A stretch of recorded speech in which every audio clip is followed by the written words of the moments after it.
All right, ladies and gentlemen, thank you for joining us for our second Tuesday meeting. We are live. Or actually, this will be our only meeting for November. Our combined work session, zoning hearing, and regular meeting. We are live at Welcome All Park, 4255 Will Lee Road. We have been informed by our city attorney that our charter and state law, the Open Meetings Act, requires us to have four members present in person to conduct a meeting. We currently have two, so we will wait for 27 more minutes to see if we can get two more council members to show up. Uh, so grab a snack, watch the 4 o'clock news, and we'll be with you as soon as we have a quorum.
All right, ladies and gentlemen, we are still waiting.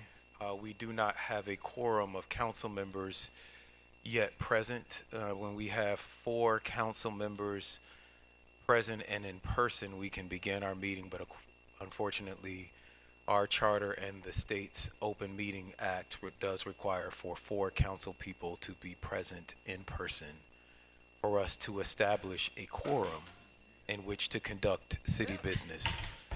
So we will wait for 15 more minutes until 4:30 to see if we can get 4 in-person council persons. Thank you.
All right, ladies and gentlemen, we do now have a quorum, and when they return from the restroom by 4:30, we will be starting this meeting. So if you are joining us online, we will be beginning in 6 minutes. We're on.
All right, ladies and gentlemen, I'm going to call this meeting to order. Apologize for all of you that have been waiting. Sorry for our dilatory start time.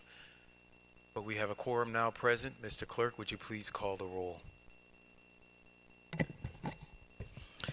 Good afternoon. This is the City of South Fulton City Council work session, 4 p.m., November 12, 2024. It's a roll call. The Honorable Catherine F. Rao, District 1. Present. The Honorable Carmelita Gums, District 2. Present. The Honorable Helen Z. Willis, District 3.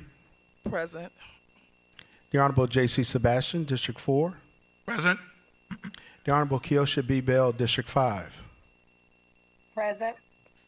The Honorable Natasha Williams Brown, District 6.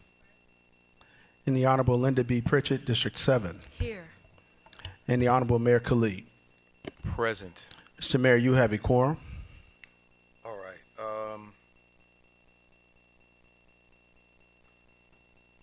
Before we begin, I know that we have several additions to the meeting agenda. We also have the removal of a 5 o'clock hearing.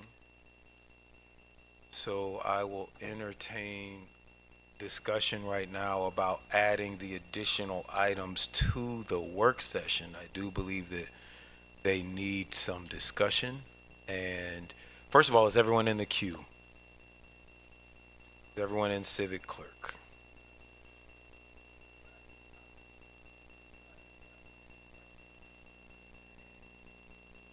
All right.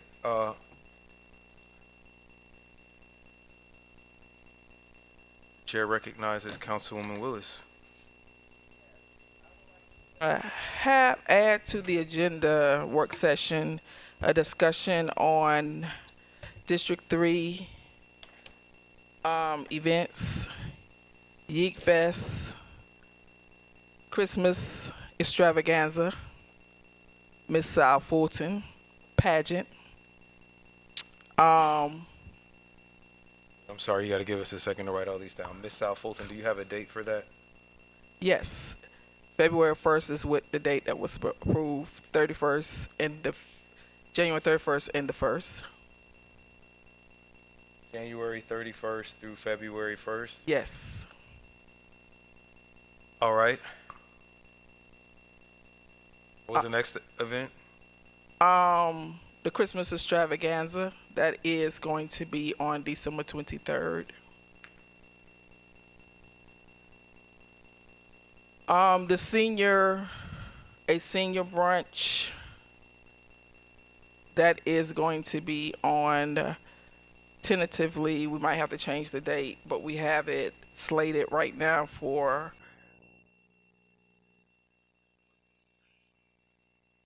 December 18th. All right. And just discussion, Yeek Fest. Fest is when? We usually have it around September. And then you have the Thanksgiving. It's already on the agenda, but discussion that is on November 23rd? Or is this a different one? No, that's a different one. Mine is actually on November 22nd. November 22nd. All right. Thank you. The goal of, I will note that the goal of having these special events on the work session, we're going to be doing this every month. So I would like to take we're in discussion, we can vote on this however we'd like to do it, but I would like to take only the events between now and December 31st. And then in December, we will talk about the 30 days ahead of that. We'll have to do this every month. So I would like to limit our discussion to the last 6 weeks of the year. That is my request. Are there other additions to the work session agenda? Yes, Mr. Mayor. All right, the chair recognizes Councilman Sebastian. Thank you, Mr. Mayor. Though this was last Friday, I wanted to, put it officially on the agenda that we did a food giveaway on the 8th. I did have a conversation with our city manager, and I've told this to some of my colleagues based on how I do most of my food sourcing. Sometimes it's difficult to plan ahead, so I try to reduce as much as possible the dependency on city resources, and I use a lot of community volunteers. But we did have a food giveaway on the 8th, and probably sometime before the end of the year, we will have a second one because we do have some funds that we need to make use of as well. So I don't know the date of the second one, but it'll be sometime in December.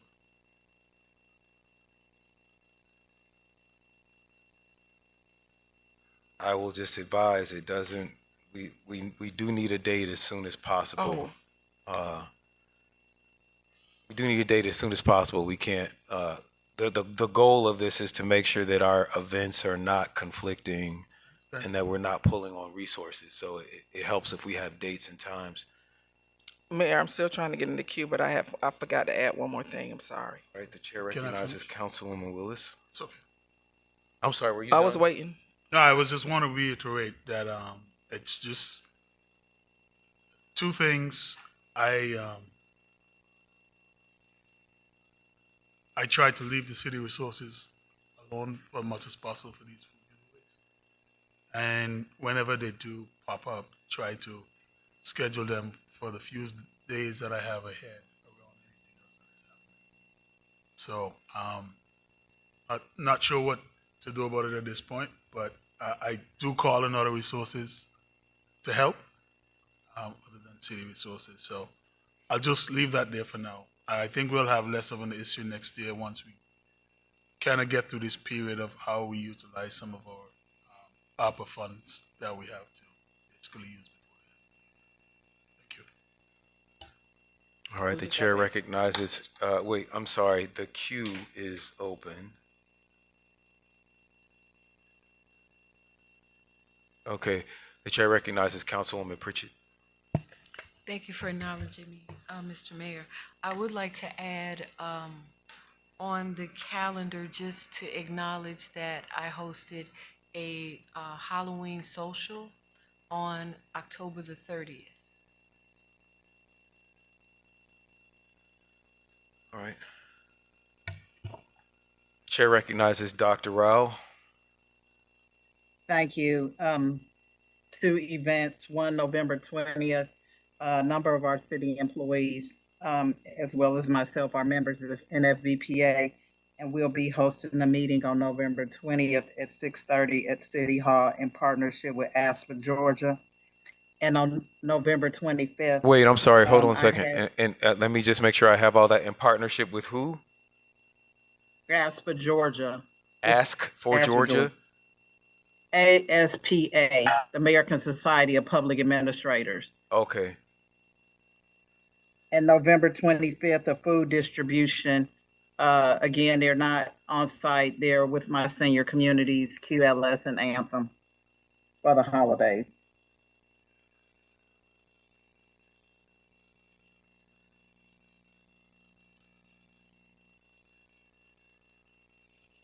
All right. I'm going to add one more item to the agenda, and that is a discussion about our 2025 retreat. Are there any other amendments to the work session agenda? The chair recognizes Councilwoman Willis. December 20th, Walkmall Park ribbon cutting ceremony. That's already on there. Okay. All right. I will entertain a motion to. Mr. Mayor, I'm in the queue. The chair recognizes Councilwoman Pritchett for her second time. Yes, I would like to add a wellness event for December 7th from noon to 3 p.m. at the 50-yard line.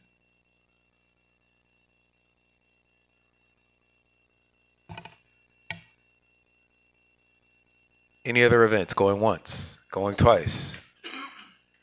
All right. The chair will entertain a motion to approve this agenda as amended. I move that we approve the work session agenda for Tuesday, November 12th, as amended. Second. All right, it's been motioned and seconded. Let's take this vote in the queue.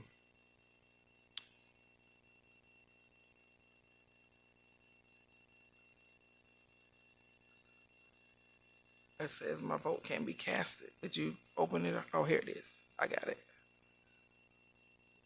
Vote is open.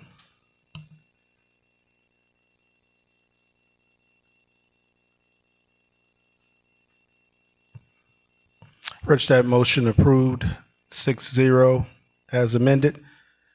Councilmember Gumbs, I know you're not logged in. Did you wish to vote in the affirmative or negative? Yes, it popped up in Okay. the affirmative. All right. That motion was approved unanimously. All right, Mr.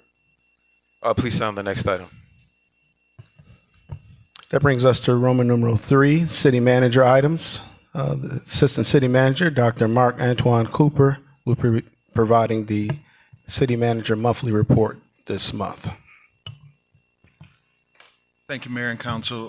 Dr. Mark Anthony Cooper, Assistant City Manager. The City Manager's report has been submitted electronically to all of the council with all the supplemental information. If you'd like to have questions, if you have questions I could possibly answer. If not, I will definitely make sure I get an answer for you, sure. All right, please sound the next item. Mayor, I actually had a question. Oh, I'm sorry. The chair recognizes Councilwoman Gumbs.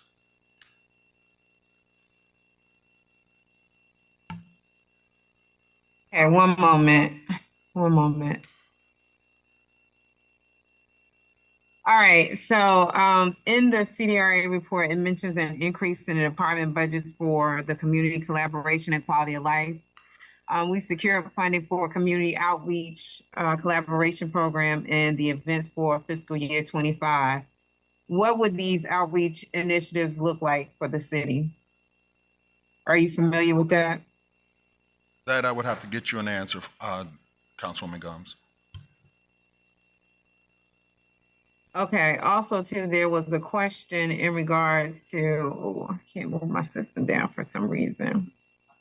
I know there was on the Public Works report, there was a question I had in regards to Thames Road, the gravel pavement. And I'm trying to figure out if this is actually an error. So for 1,600 feet for a gravel road that services just one address, are we saying that that's going to cost $5.4 million, or was that an error? Councilwoman, I will confirm that if can you repeat the road? It's hard for me to hear you. I'm sorry, it's Thames Road, Thank you. and it's the Thames Road that is a gravel road that's in District 2. I know District 3 has a Thames Road as well.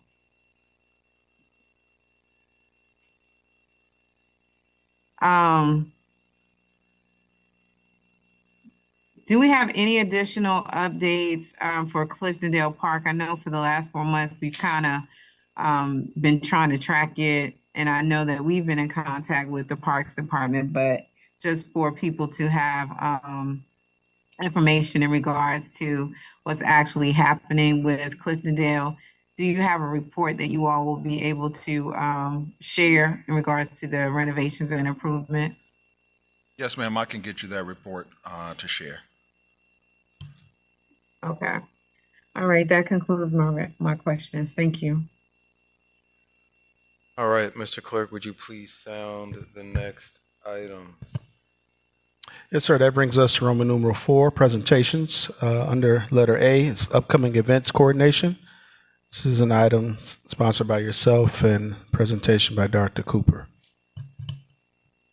Okay. I'm going to go ahead and pull up the screen here. Can we get this item on one of these screens? And on these two side screens for the people to see? You may have to come up a little closer to see. These are the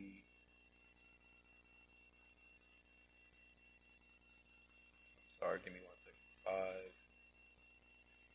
5. Okay. As you can see on the screen, these are the 82 events that we have scheduled between now and December 31st. I am making sure that the ones that we have just added are all here.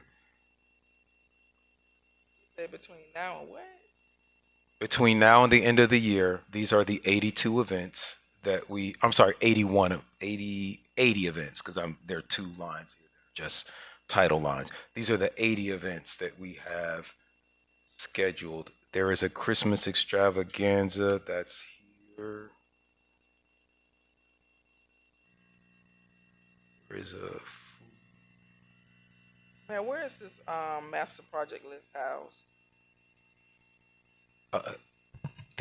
go ahead, Dr. Cooper.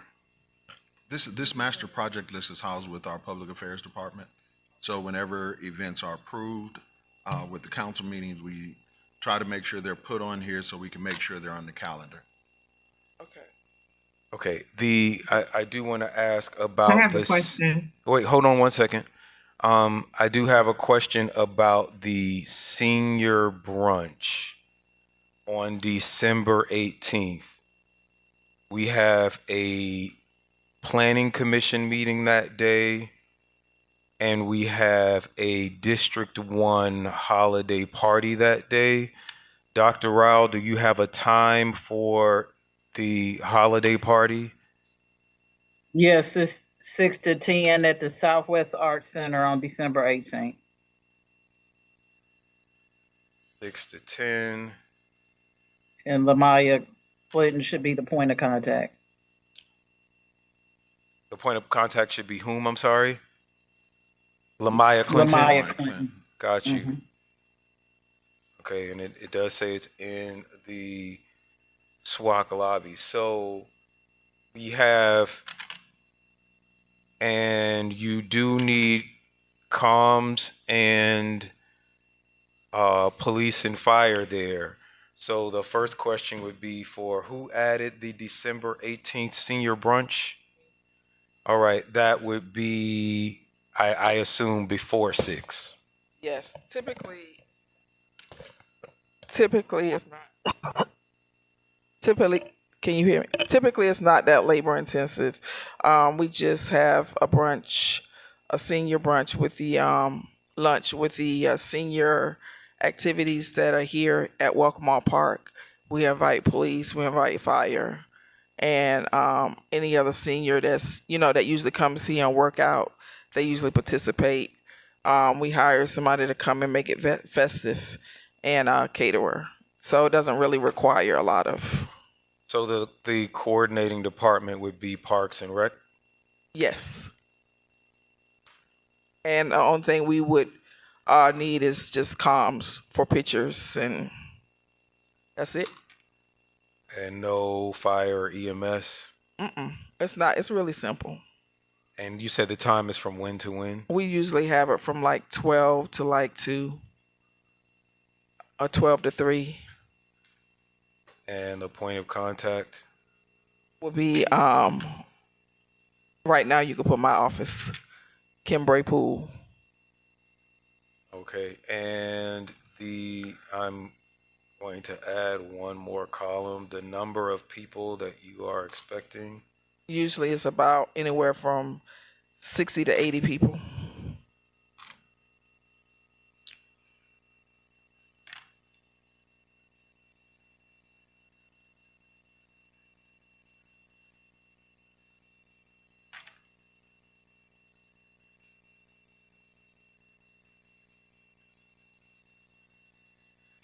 What is today's date? 12th.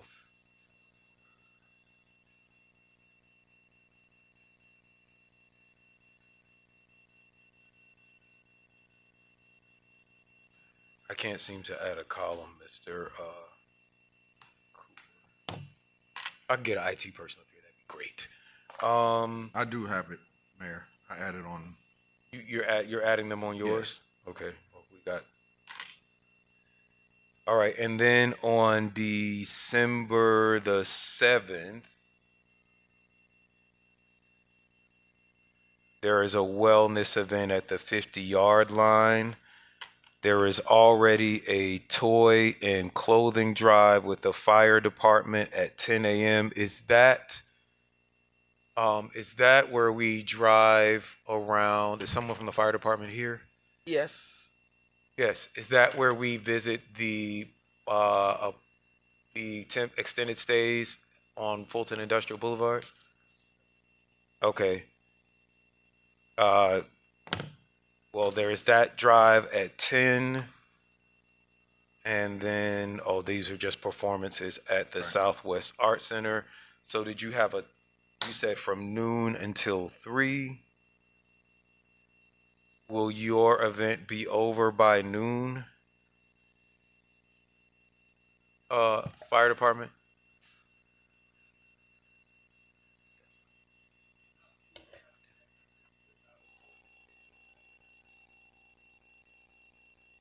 And will you need fire or EMS at your drive at the 50-yard line? No. Okay, wellness event. And the coordinating department is your council district? Yes. 7.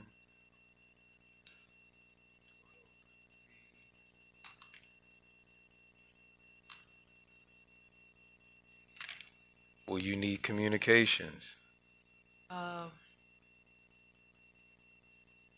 No. Okay.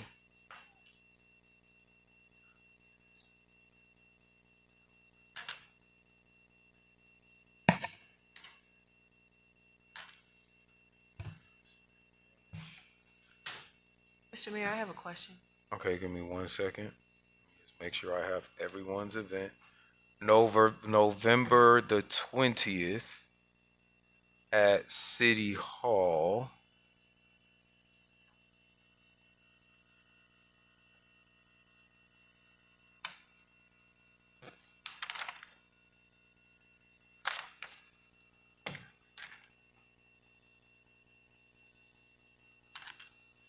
This was this Dr. Rao? Yes. Okay, it is. What is the event? It's The the American NFBP. Society It's the of- NFBPA monthly meeting. Yeah, it's just a membership meeting.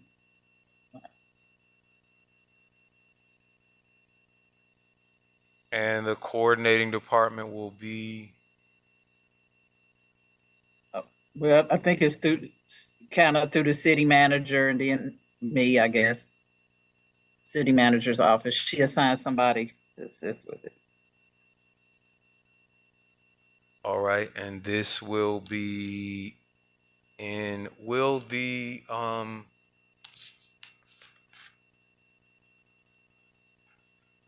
will the 6:30 to 8. will the planning 6:30 to commission 8. well, I understand, but right now I don't know that any rooms in City Hall will be. How many people This are you is actually- expecting? I'm sorry, Mayor, this is actually at the administration, but not City Hall. Yeah, This is at 4715. Yes, this is at the administration Correct. building. Okay. All right.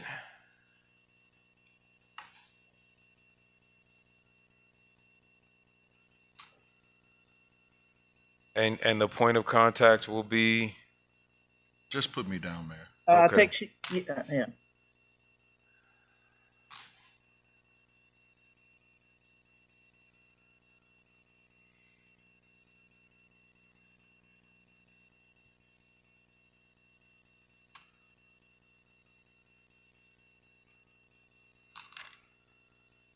And how many people are you expecting? 30.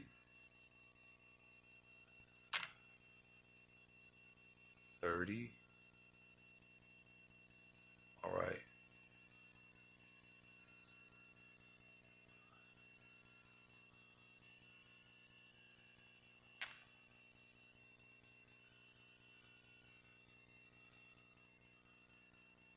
Is the municipal court ribbon cutting happening this year? Before December 31st, I see it on this list. That is the plan. That's why, yeah, that is the plan, yes. Okay. All right. These are the 83 events that we have happening in the next 6 weeks. And with that, I'm going to open the floor for discussion. The chair recognizes Councilwoman Williams Brown. Thank you. Thank you, Mayor. I actually need to make a couple of corrections to this. The month, the spreadsheet has the D6 monthly food drive as 11/23. That has actually been moved to 11/16, Hold which one is second. Saturday. D6 food drive is moved to 11/16. That is the same date as the D4 in Fulton County recycling event. They do need comms and fire and EMS. Say that you do not need either comms or fire or EMS. Is that correct? That's correct. I have a list of volunteers that I will be thanking today for this month's food drive.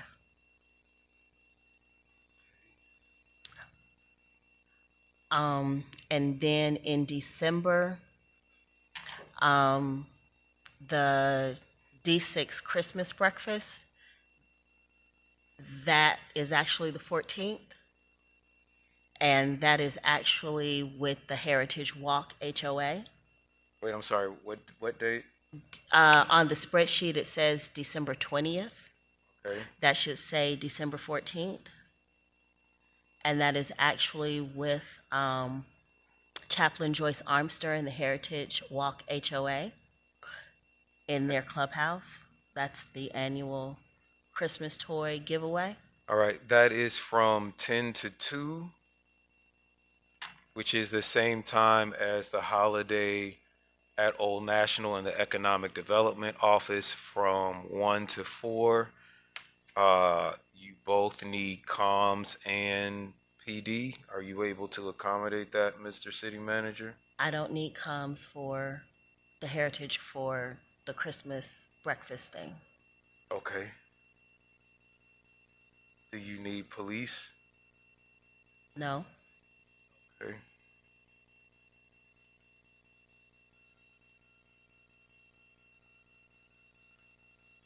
Any more? And then there should be, on December 13th, should be the D6 and D7 combined Christmas party at Crestwood. December 13th, you're adding another event. It's already been approved. Okay.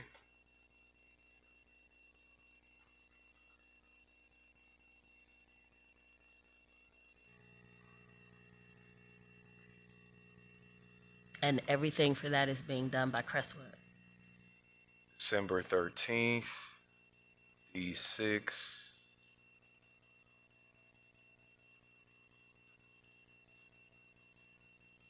So to be clear, you are doing a D6 Christmas breakfast and a D6 and D7 Christmas event. Yeah. There is no coordinating department, No. We're And- paying Crestwood. and the time is from I believe, let me see what Karina said. I believe we said 6 p.m.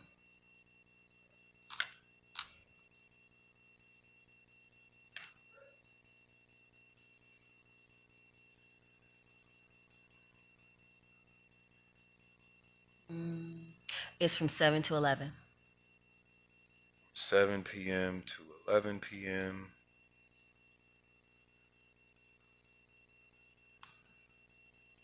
Or all right, the chair recognizes I am going according to Robert's rules with those who have not spoken before. The chair recognizes Councilwoman Bell.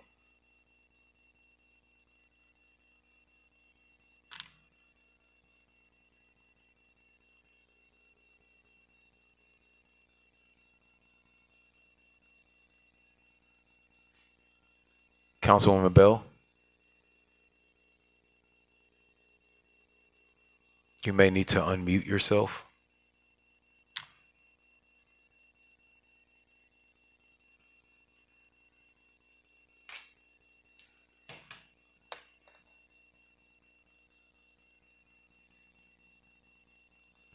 Thank you, Mayor. I was having some issues with unmuting. I'd like to make some corrections for November. The turkey giveaway is scheduled for the 23rd. It appears that it is on there twice. So it's only one event. So the turkey giveaway and Raising Queens is one event. No, turkey giveaway is on there twice, according to my Yeah, screen. I see what she has. Oh, okay, it's I do been on see there that. last, yeah. Okay. So one of those would need to be removed. The turkey giveaway is on the 23rd scheduled, as well as Raising Queens. That is a partnership and collaborated event. And then looking at December the 21st, it also appears as a toy giveaway, as well as a breakfast with Santa. The toy giveaway should be removed. A lot of these events were submitted in January for the entire year. December 23rd. Yes, the toy drive should be removed, but the breakfast with Santa remains. That is in partnership with CBB. I'm sorry, I don't see that. I see a D5 Christmas event, December 21st. That's correct, the 21st. So you're saying you're not doing this? It should be on there twice. There is one on there that states Christmas event. There is one that states toy giveaway or toy drive. Are There they is no being toy held at drive are they being held at the same location? at Burdette Park. The one event, Christmas event, is held at Burdette Park. Okay, and then you're saying the second event is happening where? It should be removed. There is no toy drive. Oh, okay, I see what you're saying. Got it. So just one event, and that is that's in partnership with Convention Visitors Bureau. Okay. And that's it for me.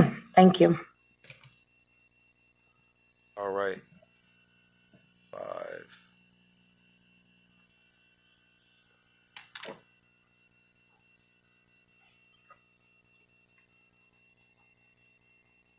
Okay, that brings us down to 82 events. The chair recognizes Councilwoman Pritchett. Thank you for recognizing me again, Mr. Mayor. So I see on here, you're saying that there's a column that says department. I guess coordinating department as you just described. That would be a question for Dr. Cooper. The third column, it says department. So the department, you're saying this is the department who is coordinating or responsible or hosting. The reason that I ask this is because I see many events, correction, the District 7 Turkey Giveaway is not coordinated by Public Affairs. It is coordinated by District 7. And I see many events being coordinated under Public Affairs. So the issue that I want to bring up is the fact that we have a special events or an events policy or resolution. And with that, events that are sponsored by council members are to be approved. But events that departments have do not have to be approved.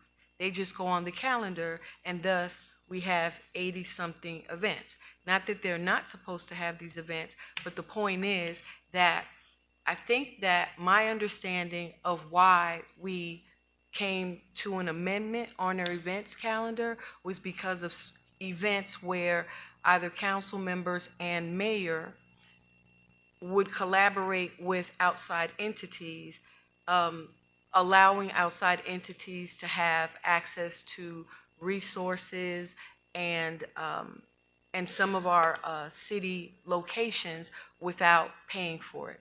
So now if it says the coordinating department is public affairs for many of these events that we know are council-sponsored events, are they council-sponsored, or are we just gonna put public affairs on everything to bypass the approval process? All right, I'm gonna let, Oh, wait, and my last part, this is for, that question, I guess, is for Dr. Cooper, since this is his purview. And the second part of this question is, my understanding is that when you want to have an event, you need to fill out paperwork, I guess, online virtually with our public affairs department, and it goes to our special events coordinator.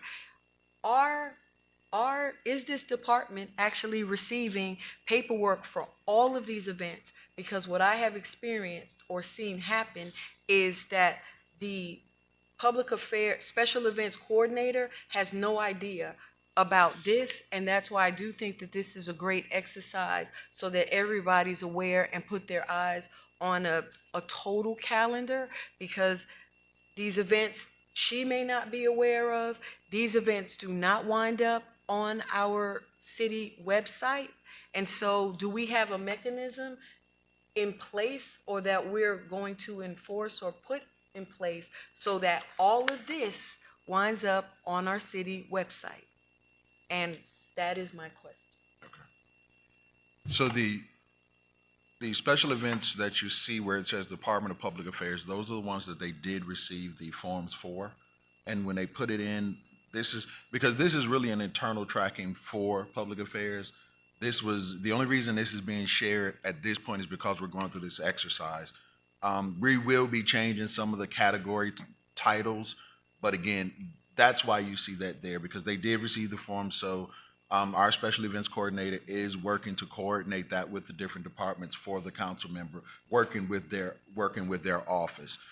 Secondly, as far as the calendar is concerned, all of these events do appear and should appear on the city's calendar. I do know that every time we get this document here, it is updated to the calendar. So if you look on the calendar, I'm almost positive, and I will go back and do a confirmation myself, that all of these events, less the election events and different things, are part of the city's calendar at this point. Thank you, Dr. Cooper. I yield. the chair recognizes Dr. Rao. Thank you. A couple questions. I think one key thing I was surprised about, I recently had a town hall meeting and had put in a request for a form and through the process, and was informed that live streaming was no longer an option. I don't know when that policy was adopted. And of course I had to adjust and shift, but if those kind of decisions are being made, one, I think the entire council needs to be aware of that in advance, not the day of. And also, I think one key thing is, even if it is appearing on our website, we also need to make sure it's being promoted on our city's Facebook page. And I think sometimes that's where the disconnect, because I'll see lulls and periods on what's being posted to Facebook, and a lot of things are just not being captured. So I don't know, if it's different people who handle that, but if it's on this list, I would also hope that we would see that activity posted on our city's Facebook page. All right. We will make sure that they are posted on Facebook. I do know that those things do go out via constant contact to everyone, but I will make sure that these events are posted once we get the graphics and everything together for them. All right, next the chair recognizes Councilman Willis. I'm sorry, Mayor. I need to put this on the calendar, but it doesn't really require a lot of staff. The Gunner Foundation, I've been partnering with them for the past five years for the Christmas card giveaway. So that's Gunner Foundation and Goodard. I've spoken with them, and they have given me two possible dates. They usually do it the Sunday before Christmas, December 19th, Or the other date they have given me is, hold on a second.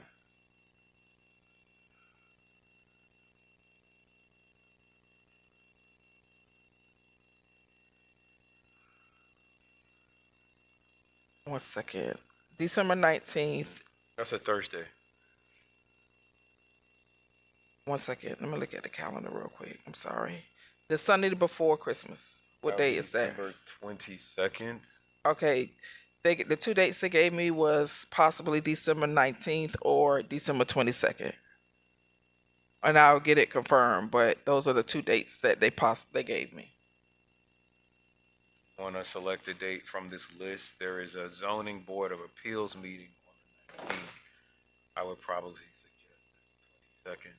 Yeah, it's typically on the 22nd, but I'll discuss circumstances offline I'll tell you later why we want to put it on the 19th. But if it is on the 19th, they usually have it in the morning, and it's usually done by like 2:00.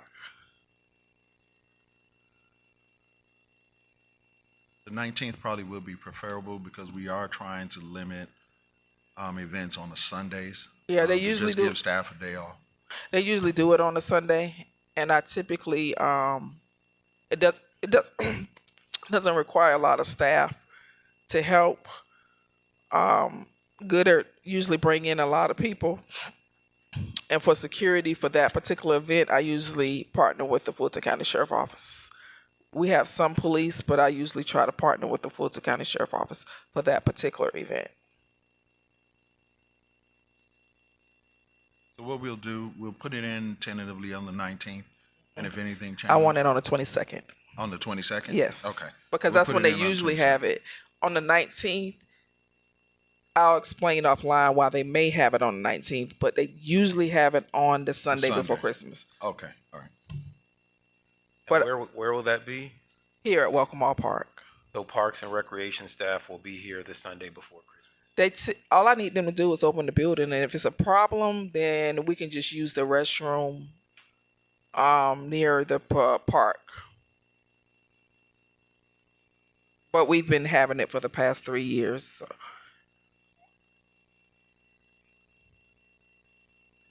Comms. If they want to come, if not, I'll hire somebody. I mean, Gunner Foundation usually have comms. Police. I mean, minimum. Park rangers are usually in the park anyway, but like I said, I typically, for that particular event, partner with Fulton County Sheriff Office.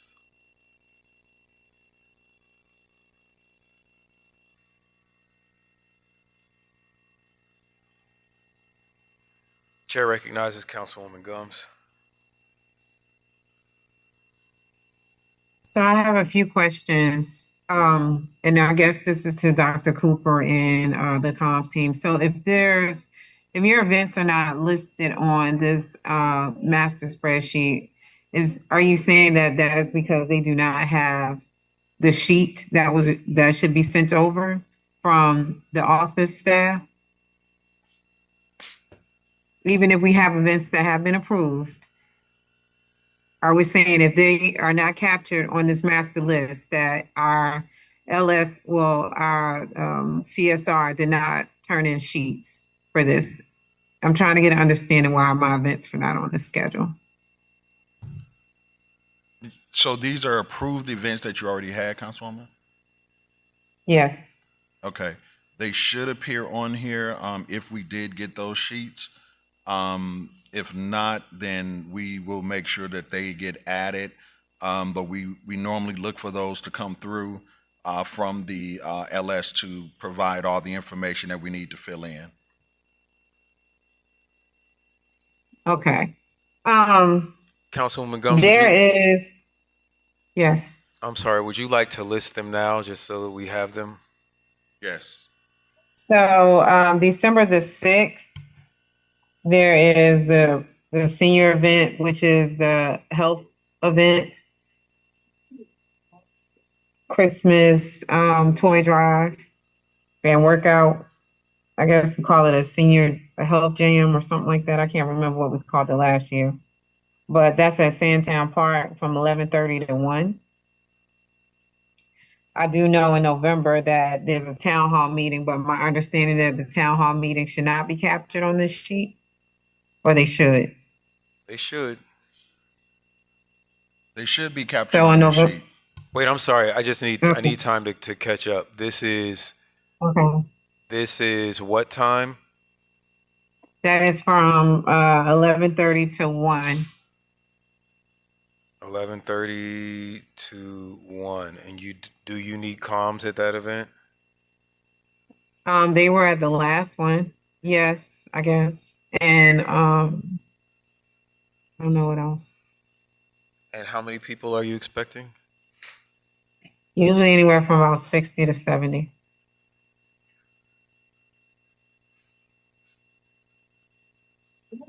November the 21st The 20. is You said yeah, November the November 23rd? 21st. November 21st is on there, the town hall, so that is on there. And the next one would be You and Every Hue, which is the doll event. And I think that is set for a tentative date for December the 13th. I'm not sure what this District 2 community address is. I don't know what that's about. Where do you see that? I think that's on December the 9th. I don't know what that event is. Is that your town hall? Or do you want to check No, with Mr. the Eads? town hall is on November 21st. So we can remove this event? Yeah, as far as I know, I'm not familiar with it. My other question is, for us to have access to this master sheet, I can't remember what the response was from Dr. Cooper. How do we have access to this? I mean, this is great Right. to, have this working session. I don't necessarily know if it's the best use of our time doing a work session like this, but I guess, how do we get access to this on a regular basis so we're able to help plan efficiently?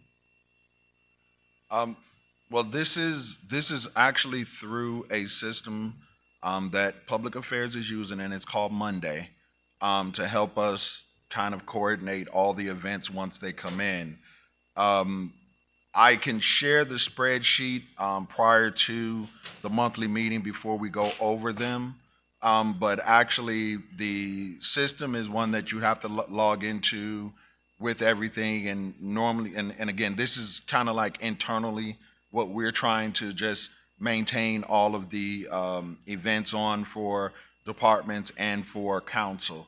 So I would prefer if this council wishes to share this on a monthly basis, and then what we'll do is once we get it updated in the meeting, we'll go back and compare the sheets that we have in the system to make sure that they are accurate with the most updated information. Okay. And you said this You and Every Hue is what time? I believe it is from 5 until 8. The time may vary, so you can put time TBA for right now.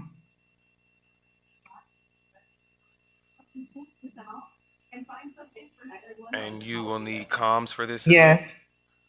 event? Yes. And police? And Yes. you're expecting about how many people?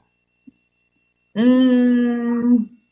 can put about can we say 150?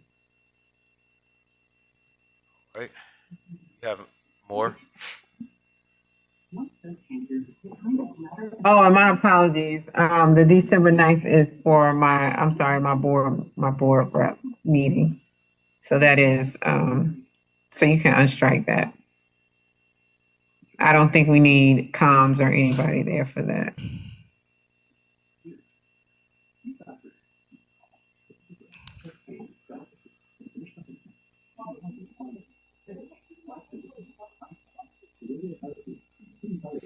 Are there any other items?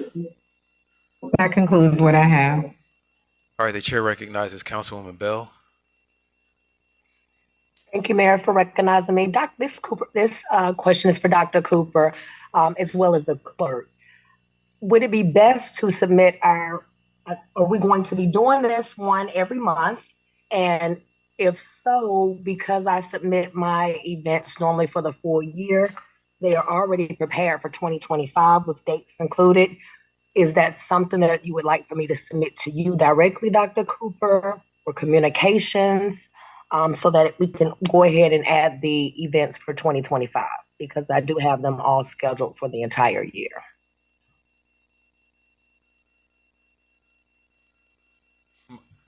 Just want to know how you would Councilwoman like Bell, to handle that. Yes, ma'am. I would definitely say you could submit that to the city clerk because they still need to go on an agenda for approval. Okay, will do. Thank you. Yeah. Any other questions, comments? So we're now back at about 80 something events. I think that this is a ridiculous number of events to have within 6 weeks, and I think that it is oppressive to our staff.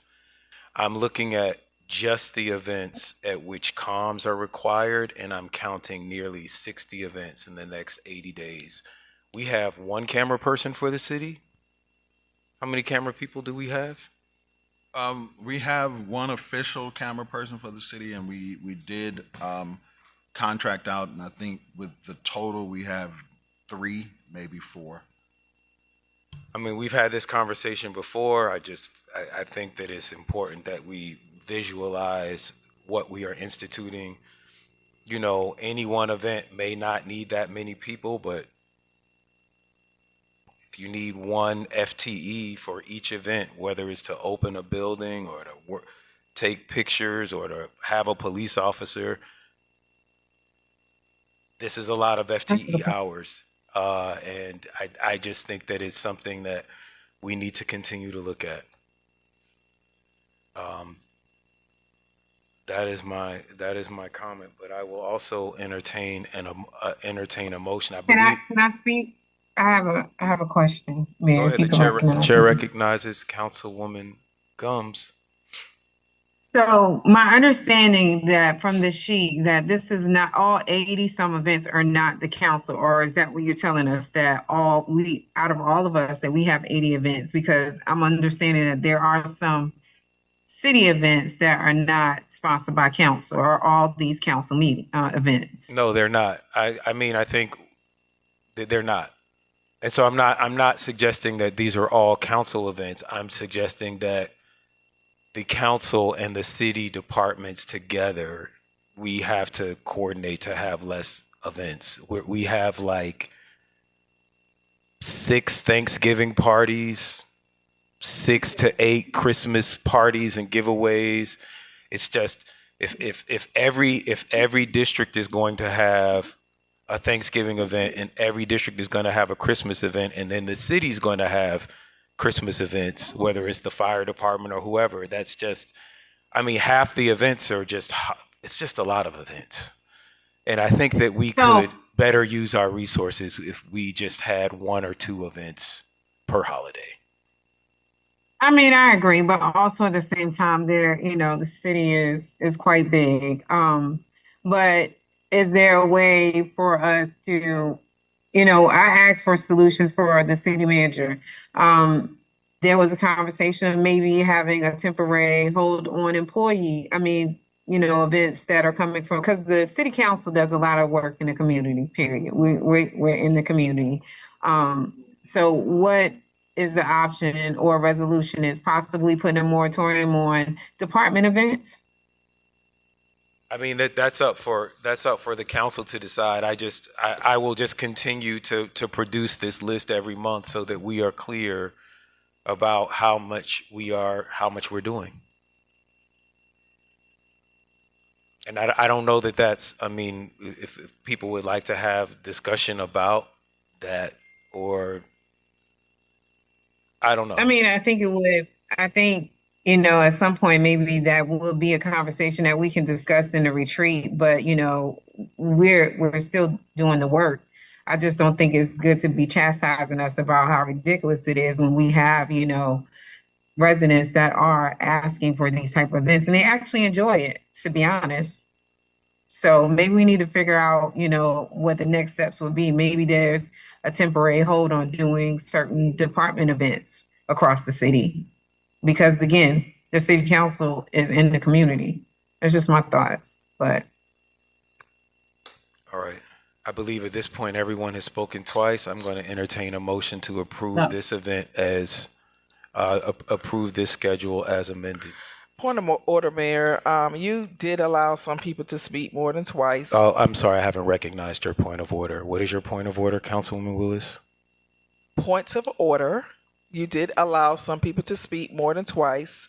And so if you're going to extend that to some, I think it's only fair that you extend it to all, and you have Councilman Morale and me that have been in the queue patiently waiting. Okay. I recognize your point of order. At this point, you've spoken 4 times. This would be a 5th time. Mr. Clerk, has anyone else spoken 4 times? I'm not aware. No, sir, not that I'm aware of. All right. Well, I will let Dr. Rao, this will be her 3rd time. Thank you. One thing I think we should take note of is the fact that these events, most of them are department events, and it is in fact their job. So I would say I'm not in favor of Parks and Rec not doing recreate these events or cultural fairs. That is in fact their jobs. So, I think to the extent that we, again, are in the community, when we find the opportunity to support some of their events, we should try to do that. That may not cover everything that we're doing, but at the end of the day, cultural fairs, Parks and Rec, fire. We have units in our fire department that's focused on community engagement. Cultural fairs deals cultural events. When you look at this list, and I also think we have to be cognizant of the fact, if you think about the time prior to us being in the city, it was very little going on in the city, almost nothing. And so I do agree with Councilwoman Gums.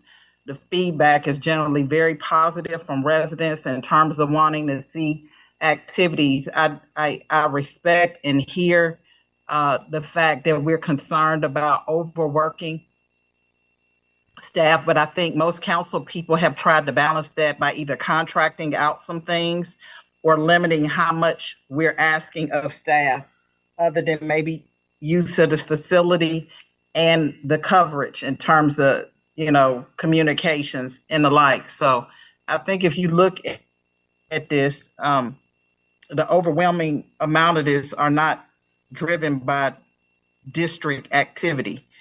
And so I just want us to be mindful of that as we try to continue to create a culture or a community where people are engaged. Hopefully the private sector will come up and do more activities and kind of balance some of this out. But right now, we don't appear to be even close to there, because if we took these off, it wouldn't be much going on in the city. Is the reality. That's the last of my comments. Point of information and clarification. The chair recognizes Councilwoman Willis for her point of information. Chair, we have for an hour and a half discussed these events, but one of the most important things that you did not talk about and allow us to discuss as it relates to these events is the process of COIs and permitting, and that keeps coming up.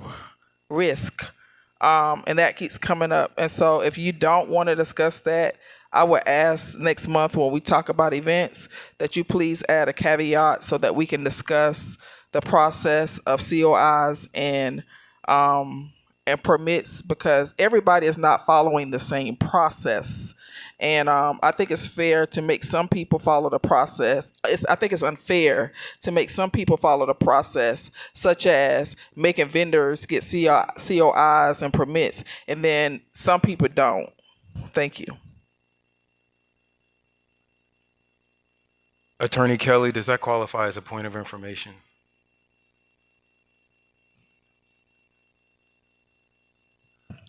Yes, it does. Right. I'll entertain a motion to approve this calendar as amended. I move to approve this calendar as amended. and Second. sounded. All right, let's take that vote in the queue.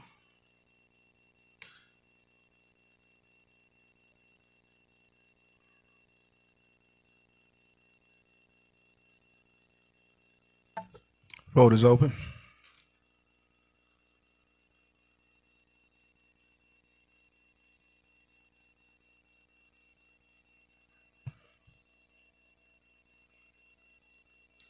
The motion is approved as amended, 7-0, I'm sorry, unanimously. All right, Mr. Clerk, please sound to the next item.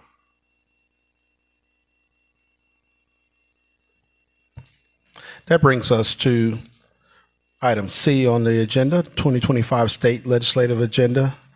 Will be presented by Mr. Andrew Long with A.R. Long and Company. Good afternoon, Mayor and Council. My name is Andrew Long with A.R. Long Company. I am glad and proud to represent you down to the state capitol. I do have a draft of our 2025 legislative agenda for your review. I don't know if you have received an electronic copy, but I do have copies here that I can hand out with your permission.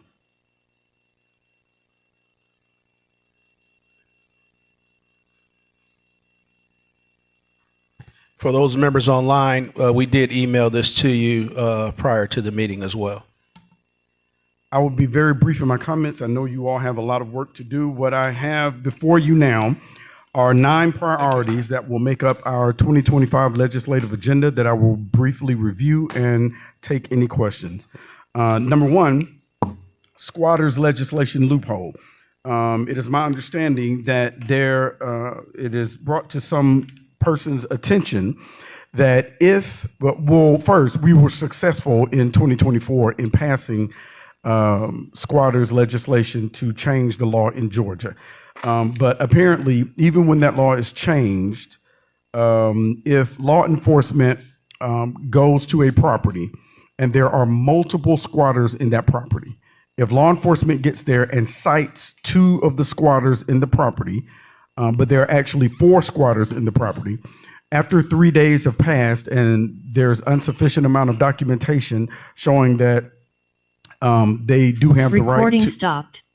showing that they do have the right to live in that property, then law enforcement can only remove those persons that they cited 3 days earlier. If there are actually 5 or 6 squatters that are in the property, law enforcement will not be able to remove those persons. Well, they'll be able to cite them once they, acknowledge them or identify them, and then on and on and on and on, and the process can keep going. So that has come to my attention, and someone wants to have someone in our legislative delegation to introduce language that would correct that potential loophole.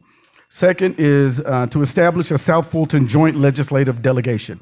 Currently, there is an official South Fulton House legislative delegation, but there is not an official South Fulton Senate legislative delegation. And the 3 we just increased the number of senators that represent the city of South Fulton from 3 to 4.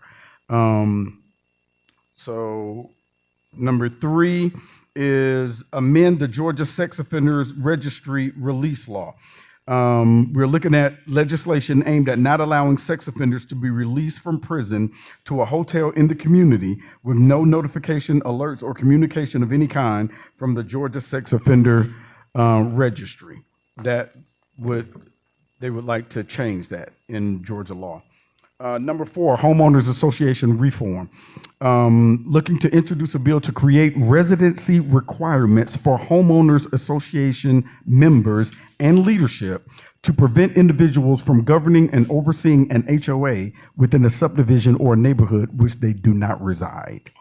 So that apparently has become a big problem that we want to make a priority next year. As far as 5 and 6, these are priority items that were on our legislative agenda last year. Number 5, the trucking violation cameras, that was taken up by the legislative agenda, but it did not. That bill did not make it out of committee.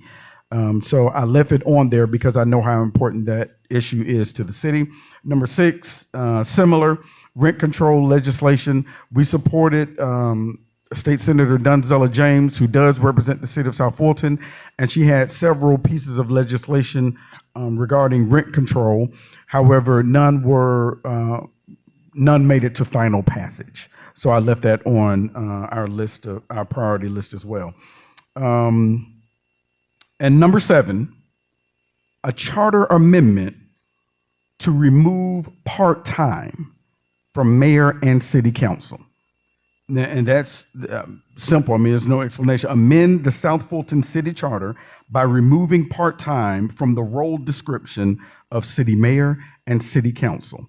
The last 2 items on our legislative agenda, the municipal de-annexation and the medical cannabis dispensaries, are measures that I am going to closely monitor and report back to you all. These are issues, especially with the annexation and de-annexation. 2 weeks left in the session last year.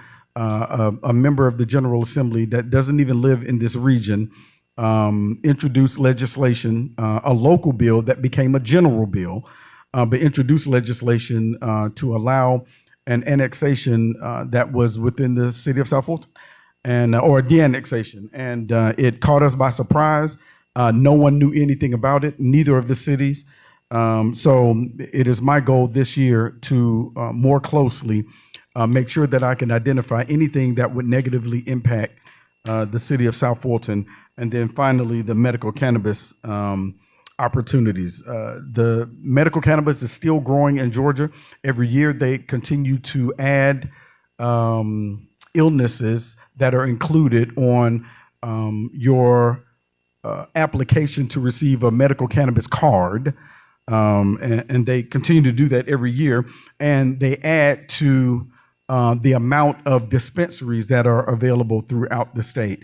Knowing how resource rich our city is, there are several opportunities that we have to partner with the state of Georgia in the area of medical cannabis. Finally, and this is simply just outside of our list of priorities, our legislative agenda, which I'm prepared to answer any questions for. Number 1, please keep in mind, remember that on Jan 1, we are no longer in the congressional 13th district. The maps will change. The redistricting and the moving of maps will go into effect on Jan 1. We become primarily in congressional district number 6, which was won by Congresswoman Lucy McBath, and we still retain a small portion of congressional district number 5. We become primarily.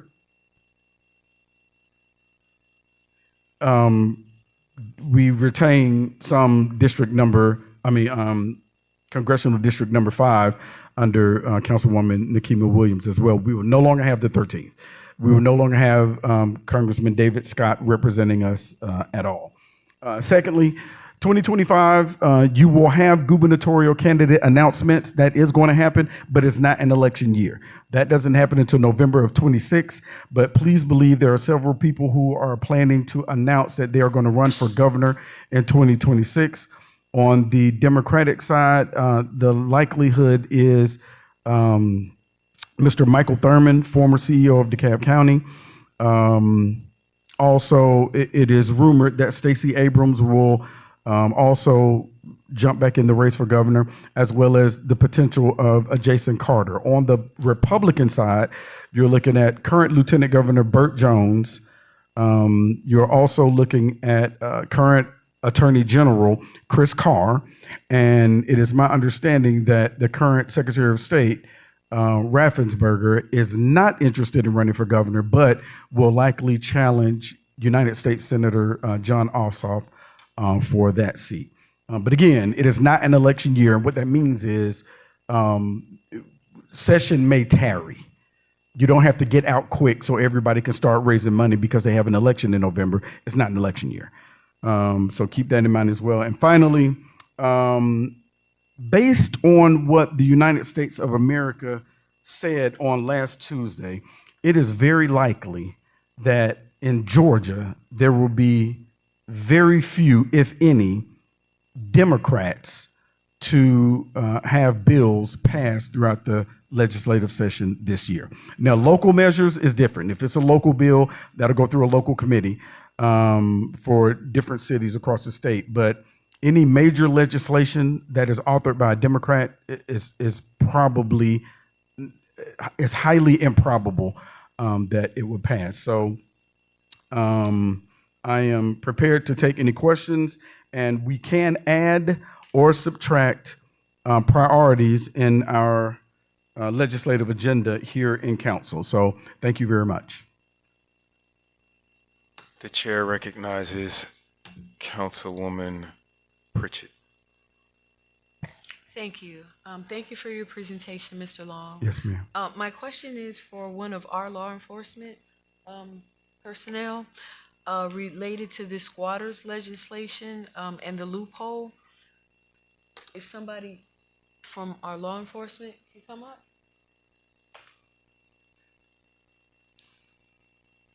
So I do know that more than just our police department does ejections and remove squatters. You have other people that do that in our city. However, in this particular example, if there were 2 squatters cited, but there really were 4 squatters, my understanding was that when they're written, their citation, which is a criminal trespass, it says "and all others." That was my understanding. Is that how it's written? All right, so Councilwoman Pritchett, let me get back to you on that, if you will.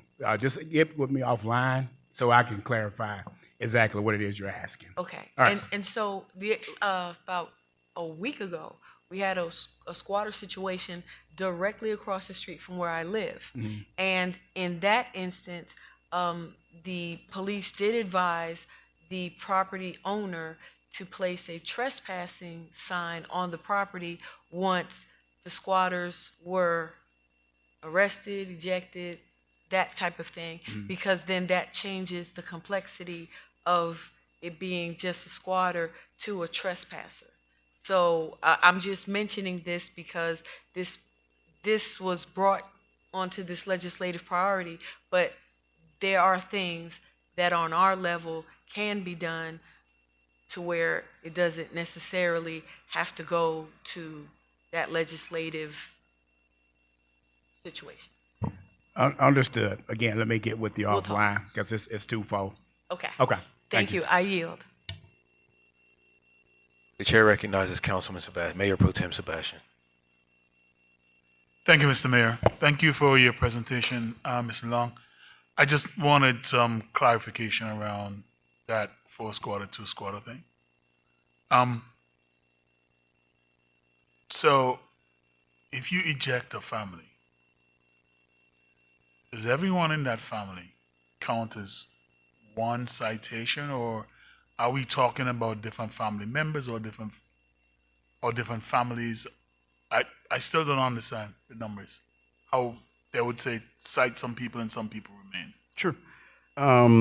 Now, from my understanding, if it is a family, then the husband and the wife, or the adults, will get cited, and then the children will also be included in that. And then 3 days go by.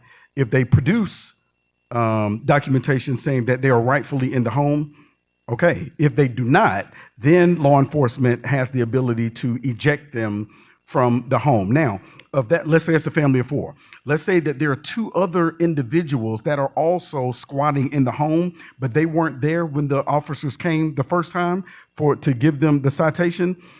These other 2 individuals weren't cited, which means when the officer comes back in 3 days and there is not sufficient documentation, he can remove the family of 4, but the other 2 individuals who are there, they will be cited for the first time. Okay, so they're unrelated folks. Basically, that's what you're saying. Unrelated adults. No, I understand what you're saying, but I don't think that is a determining factor, whether they're related or not related. If there are other adults that are still there, related or non-related, that were not cited the first time. I guess the point is they have to be cited before they can be removed. Okay. And when you get cited, you do have 3 days of a grace period to produce documentation saying that you rightfully belong in that property. Okay. Oh, yeah, thank you. You're welcome, sir. The chair recognizes Councilwoman Willis. Thank you. Couple of things. In the state General Assembly, do they have the capability to appropriate funds sort of like the federal government? Yes. Okay. I need to talk to you about something offline. The GDOT representative for our new region, has that been discussed, or are we making any headway? That has absolutely been discussed. There is not an individual it is my understanding there's not an individual within our city limits who resides within our city limits that has identified themselves as a potential candidate for that seat. The only person that I know who is actively campaigning for that 6th congressional district seat on the GDOT board is a gentleman by the name of Doug Stoner. Doug Stoner is a former state representative who, when redistricting came, he was paired against his colleague, Terry Anulowicz, and he decided to stand down so that Representative Anulowicz could run for re-election, to which she lost. So when do they vote on this? And how long is the term? It's my understanding it is the last week in January, I believe. I'll get you an exact date. Okay. And the term is for 6 years. Okay. And so is it my understanding that you said that because we now have 3 senators, four senators, we qualify to do a joint delegation? No. I don't know about qualify. I'm just saying the point is they've never had, it was always 3 senators that represent the city of South Fulton. They've never had an official Senate delegation for the city of South Fulton. And now we have 4. So I believe it just makes sense for us to have a Senate delegation for the city of South Fulton. And that's why I added it to our list of. Is it possible is there a reason we can't have a joint delegation? Because there are some areas in the region that has joint delegations. Is there a reason we can't have a joint delegation between the House and the Senate? No, not at all. So how do we advocate for that? Because I would prefer to have a joint delegation. And I think most will agree with you. And that is the main topic of our meeting with the legislative delegation, who are right now House members, that is being organized right now. We plan to have city council and legislative delegation to meet before the end of the year. And that would be number 1 on the list.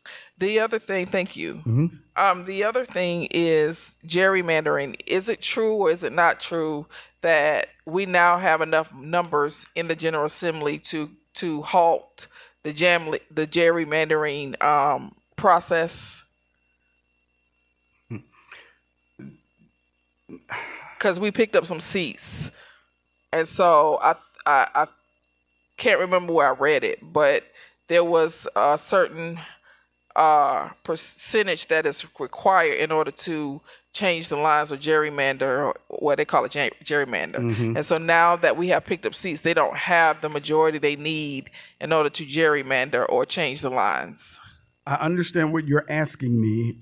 However, the General Assembly is different in the respect that the House has their set of rules, the Senate has their set of rules, and at any time, the Lieutenant Governor who presides over the Senate or the Speaker of the House who presides over the House of Representatives can suspend the rules for any member of that chamber to come down and gerrymander or do whatever it is that they want to do. So yes, you're headed in the right direction, but once you get down to the Capitol, that's why when you're in committee, the chairman has the chairman can do whatever he wants to do over that committee.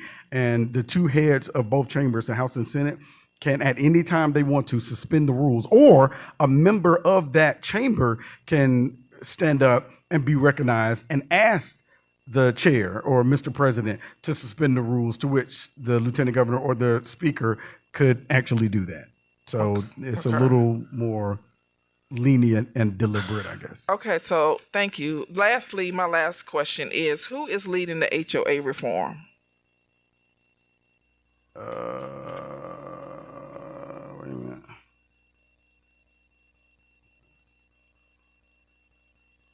Oh, Homeowners Association reform was brought to my attention by Council Member Linda Pritchett. And when you say who is handling, I don't know what member of the legislative delegation is going to consider taking this up. But remember how this works is once you all approve this agenda by consensus, that gives me permission to go down to the Capitol on your behalf with these priority items. But then you send this list to the legislative delegation, and they make a decision of who. The question. Yes, ma'am. Sorry. So last year they had some meetings about HOA reform, and for the record, this is not a new topic. House Representative William Bodie, I actually just submitted it, and this is what we need to work on. People don't know what's in the queue, and it's counterproductive when you have council members working on legislation that's competing. House Representative William Bodie actually introduced HOA transparency bill. Okay. It was in 2021, and Commissioner Marvin Arrington, myself, some community members, and also the county attorney actually went to the committee and testified. Okay. The bill was heavily contested by builders and the Builders Association because what we found when individuals are turning over their HOA, a lot of times they're either bankrupt, there's no money, there's defunct, and so did the realtors also oppose? Yes, they are. That's a huge and most lobby. of the builders are as well, because the declarants are actually making money when they're controlling the HOAs. And so it was heavily contested, and it was recommitted because we did show up, testify, and talk about some of our issues when it came to HOAs. Yes, ma'am. And so eventually the bill did not pass. It was especially Bodie. If Bodie's name was on it, yeah, I remember. So I'm fearful that it's the same thing is going to happen with these HOA reforms. So actually, I took the bill from Bodie and gave it to our city attorney at the time, Vincent Hyman and Reginald McClendon. We kind of held the legislation because there were some legislation going through the process that may have impacted. Okay. So local legislation. Local legislation. Okay. And so we kind of put it on the table to see what would happen. And they went back and revised it based on the General Assembly actions that took place. I think it was in 2022. And so what I'm saying is that these HOA reforms is not the first time. Yes, ma'am. I actually am going to probably ask a former House Representative William Bodie to come and talk about this HOA transparency ordinance that we submitted. But to make a long story short, what they said is when it failed, that we could actually put these policies in place locally. Okay. And so that's where this ordinance came from. And I asked who's leading the HOA reform, because if it's a Democrat leading this, basically it's not going to go anywhere. Dead on arrival. You're absolutely correct. Let me say two things, Council Member, and this is with all due respect.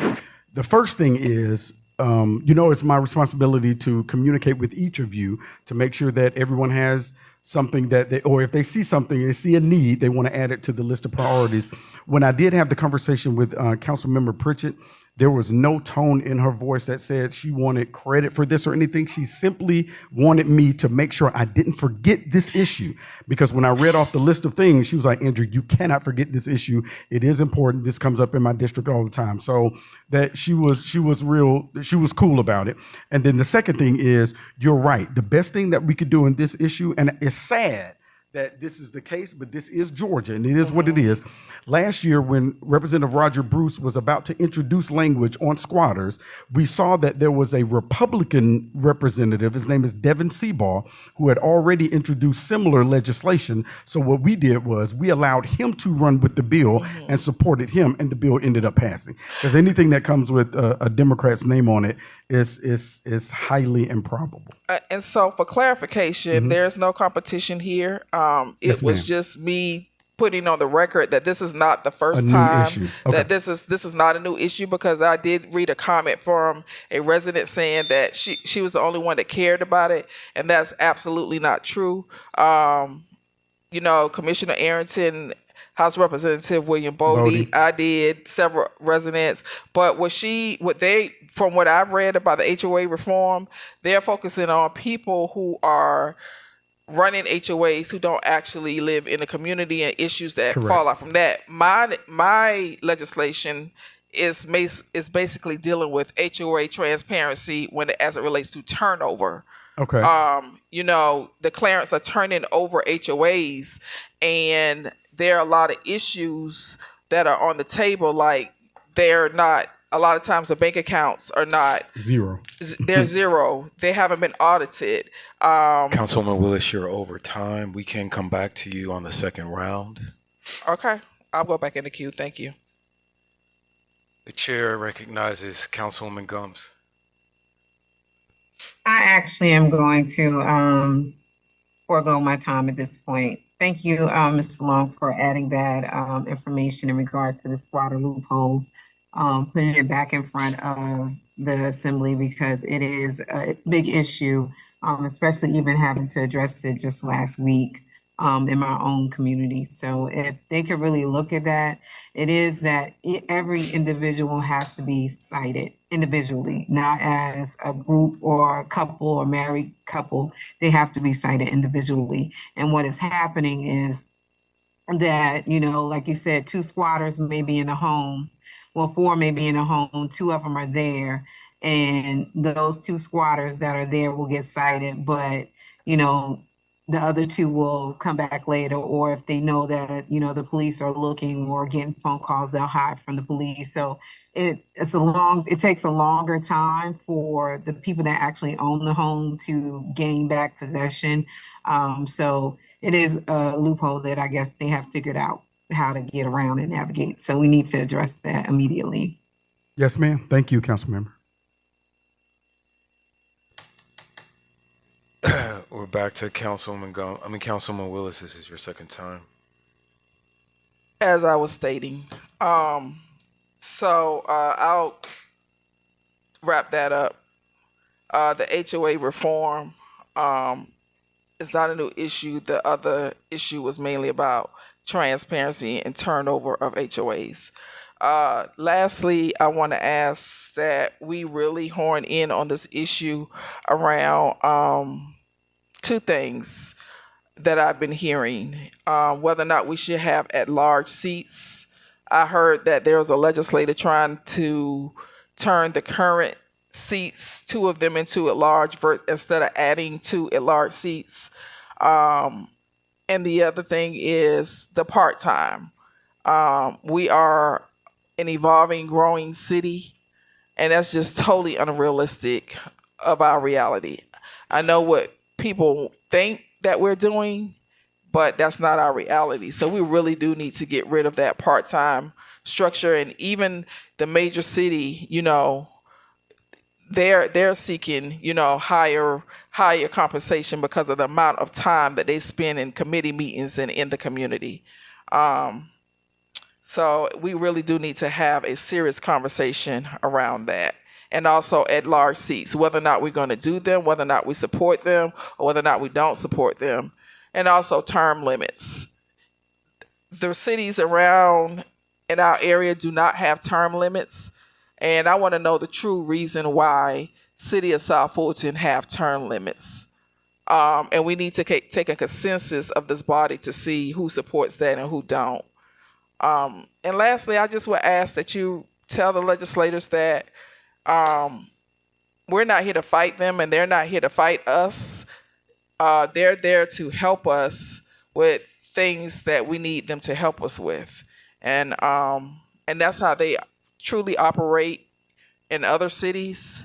They don't deal with their legislators unless they need something that has to be changed, through the General Assembly. And that's our case. The stuff that we're talking about, we don't have they're not home rule issues.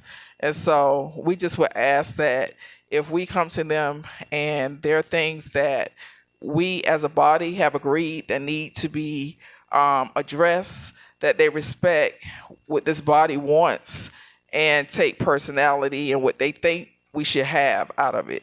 Thank you. I have, I will, and I will continue to do, speak on your behalf to the legislative delegation on the relationship between both of the entities. I am perfectly aware that you are not there to fight them or to challenge them or anything like that. That's not what we're doing. I will continue to make that record known.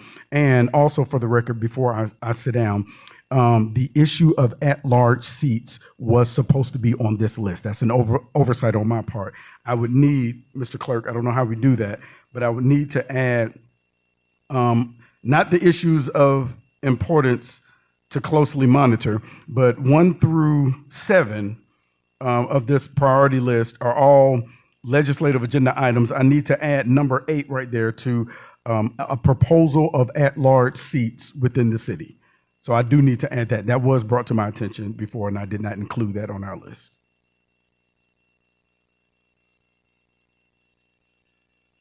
However, we need to do that. Thank you. Chair recognizes Councilman Pritchett.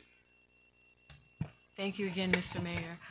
With regards to what you brought up about the HOA reform, I'm not sure if you are aware, Mr. Long, you are aware that Senator James chairs a study commission, a subcommittee on HOAs. Mm-hmm. I think it's Urban Affairs Committee that she chairs.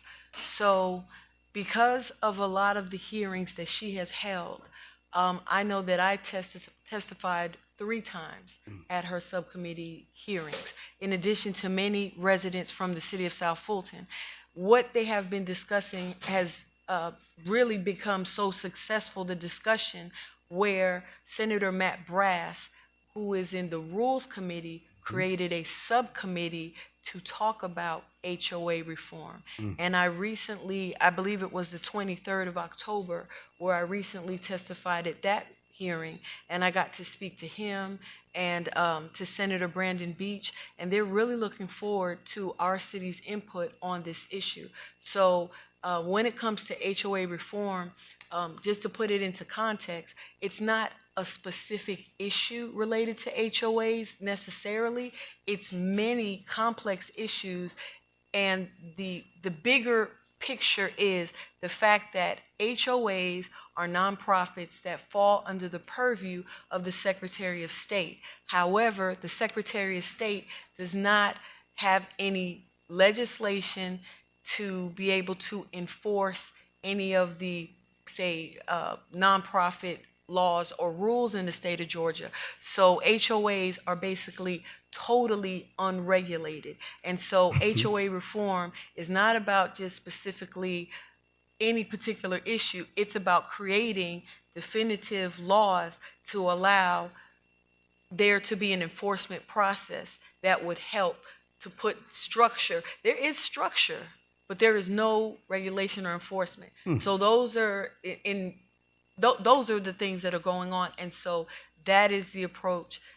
Well, those are the reasons that I've asked you to place this on our legislative agenda, because when a Republican who is in the Rules Committee pays attention and likes the idea, I want to run with that. And so I do think that we may be successful And Senator Halpern has already pre-filed some legislation concerning some of the issues that we have here in South Fulton.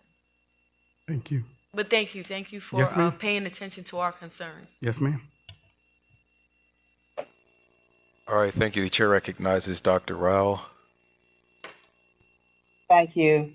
Thank you for the update that Councilwoman Pritchett provided about the work that's been recently done around this issue.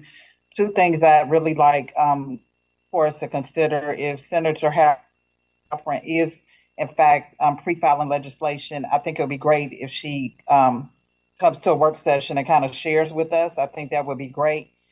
And the second thing is, I think it's really important, we had a charter committee, a charter review process. Residents were engaged in that process, gave a lot of recommendations, and literally nothing happened with any of those things that I'm aware of from our delegation. I think it's worth having a conversation to see where we have common ground on those recommendations, to see, where we think it'll help with the overall operations of the city, and figure out what things have to be done at the General Assembly versus what can happen with the City Council. I think that's just being respectful of the input of our constituents.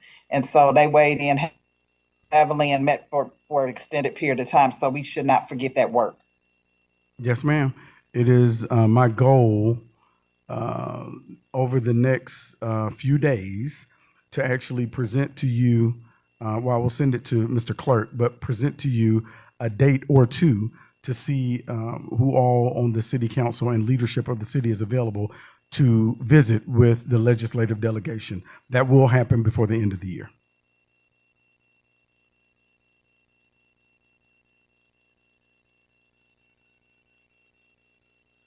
All right. Well, that was my first comment, is that I would like to meet with our 2025 delegation before the session opens on January 3rd. The second Monday of January every year by Constitution. I think Okay, it's January, whatever 8th. Monday that is, January 11th, whenever before they get going. 13th. I do think it is important that we meet with them. I would actually suggest, I am also interested in at-large seats, but I do think that before we have a conversation with our delegation, that we probably need to have a conversation with one another. So I don't want to conflate things that we don't have unanimous agreement about. And so I would recommend that the charter recommendations and because this is the list that will be sent over to the delegation. With your approval tonight, yes. Right. I think that the charter discussions, the term limit discussions, and the at-large discussions, if we do not have unanimity or near unanimity around those issues, I would not want to send that over to our state delegation for them to begin writing things, for us that we haven't, just talked through thoroughly. And many of us haven't met with them and heard their ideas. Okay. But with that, the chair will entertain a motion to approve this agenda, this legislative agenda. As amended. I move to approve this legislative agenda as presented and sounded. Second. All right. Point of clarification. Is this as amended? Yes. Also, a point of clarification, Mr. Mayor. You're saying the chart number 7, the charter amendment, remove part-time mayor and city council. You're saying let's remove that? No. No. Keep that on there. Okay. I think we're all in agreement that we're not part-time. Yes. Okay. So the addition of the at-large seats that I wanted to add, we're not adding that. So it's actually as written. It's not amended. It's as written. All right. We have a motion and a second to approve as written. Let's take that vote in the queue. Vote is open.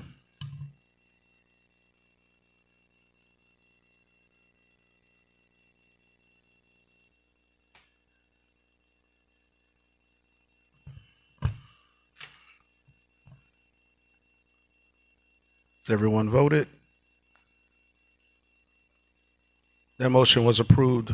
4 yeas, 0 nays. All right. We I- actually. the chair- Councilmember Gums voted in the affirmative. Thank Yes, you, Mr. thank Mayor and Council, Mr. Clerk, Dr. Cooper. Thank you all very much. Ms. Thank Kelly. you. Thank And I'm sorry. I Yes. can't believe that we did this. This isn't for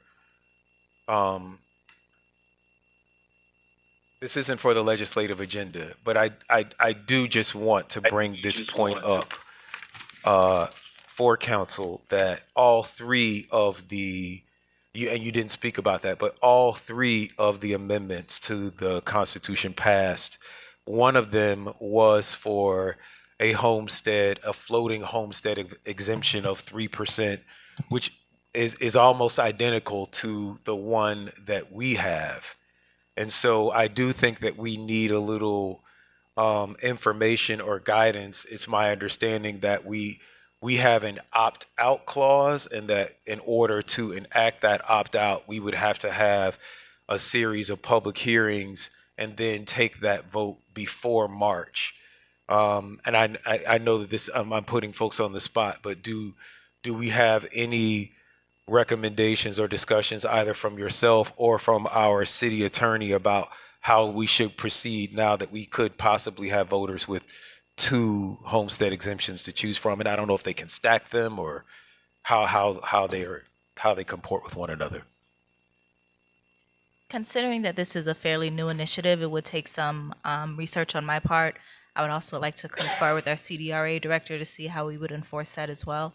So we would just like some time to look into that. We do have some time before March, so we will take up this initiative to make sure we have clarification.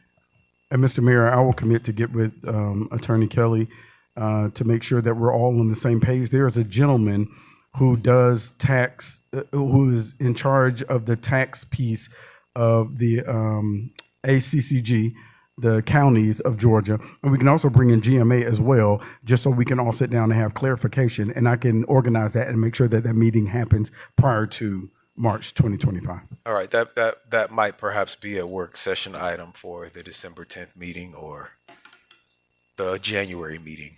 I just do want to be cognizant of that timeline. Thank you. All right, there was one more item on the agenda, but I'm going to ask if we could lay that item. I'm going to entertain a motion. I will invite a motion to lay that item on the table until the end of tonight's meeting, at the end of the 7 p.m. meeting. Do we have time? Do we have time? No, it's 6 o'clock, and okay. it's actually 6:11. I think that some people are anxious for a break. I would like to be able to start our 6 o'clock zoning hearing by at least 6:30. I understand. I move to table the final item until the end of the 7 o'clock meeting.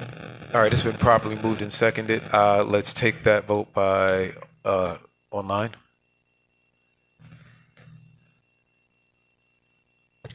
Vote is open.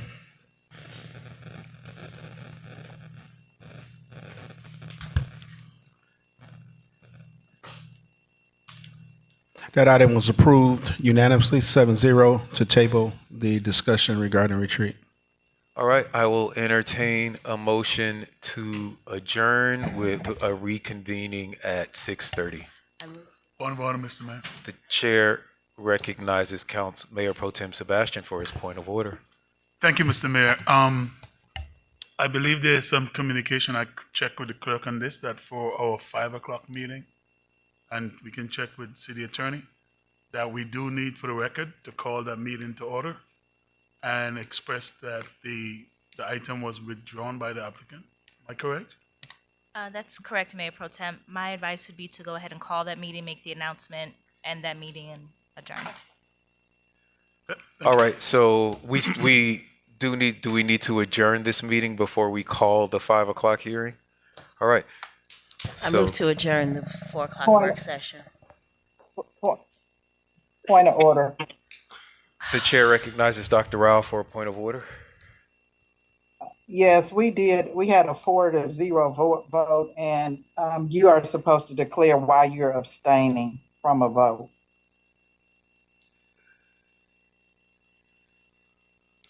This is for the previous motion. Yes. and I So was there trying to were get at it- I least was in the three. queue. There were 3 abstentions for the retreat. Was that what the issue was? There were 3. There were 3 abstentions for the. It was for the entire agenda. Was it for the legislative agenda, Mr. Clerk? Yes. What was the vote for?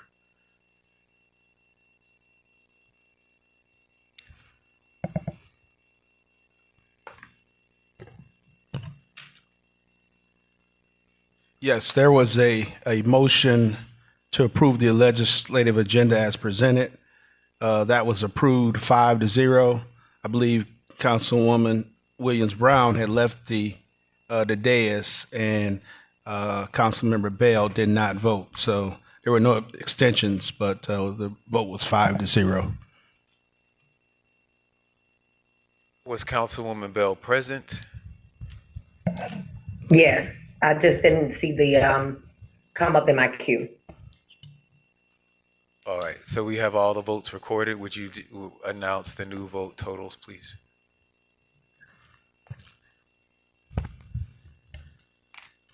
So, Council, did you want to register? That is correct as a yes.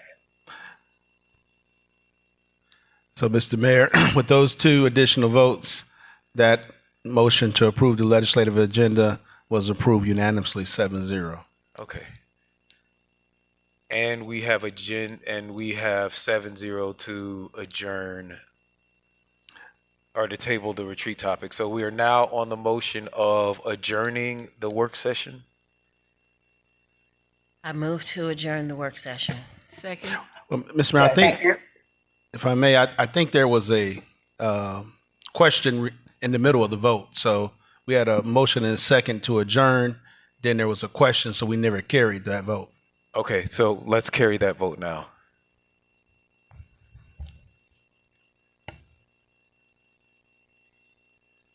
The queue is open.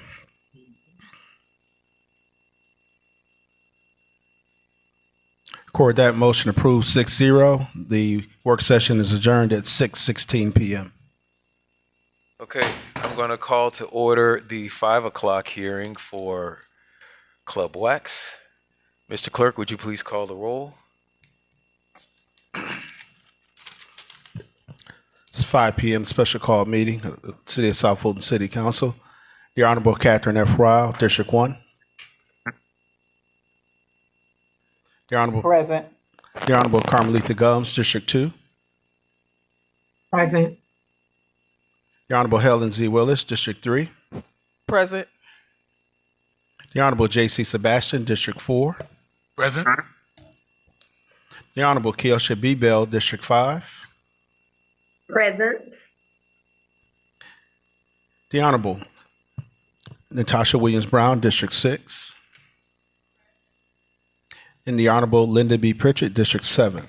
Here. And lastly, the Honorable Mayor Khalid. Present. Mr. Mayor, you have a quorum. All right, would you please sound the first item? First item was alcohol license application. It was a public hearing and vote. Invoice 23005758. It's an application by Tom Waters, doing business as Club Wax. Seeks an alcohol license for the consumption, sales of wine, beer, and distilled beverages at 4375 Commerce Drive, Southwest, South Fulton, Georgia 30336. This was located in District 1. Attorney Kelly, do you have an update for us? Yes, Your Honor. You're Sorry. fine. Old Your Honor. habits die hard. Yes, Your Mayor and council. Opposing counsel sent us some correspondence today, officially withdrawing their application for the alcohol license. As such, we are accepting their withdrawal, and no hearing or vote will take place at this time. And we don't need to carry a vote to accept their withdrawal? No, they can withdraw their application. All right, and they can, as withdrawing their application, when can they bring it again? Technically, they can bring it today, tomorrow. The denial went into effect 2023 in September, I believe. So effective September 2024, they could technically reapply. All right, thank you. There any questions or comments from council or council? Seeing and hearing none, I will entertain a motion to adjourn this meeting. I move to adjourn the zoning, the special hearing for Club Wax.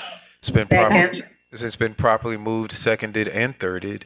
We will take this vote online. Mr. Mayor, we don't have everyone signed in, so I would recommend a hand vote, a voice All right, vote. I'll take this vote by show of hands. In the chamber, I see 1, 2, 3. Online, Councilmember Rao. We have 4. Okay.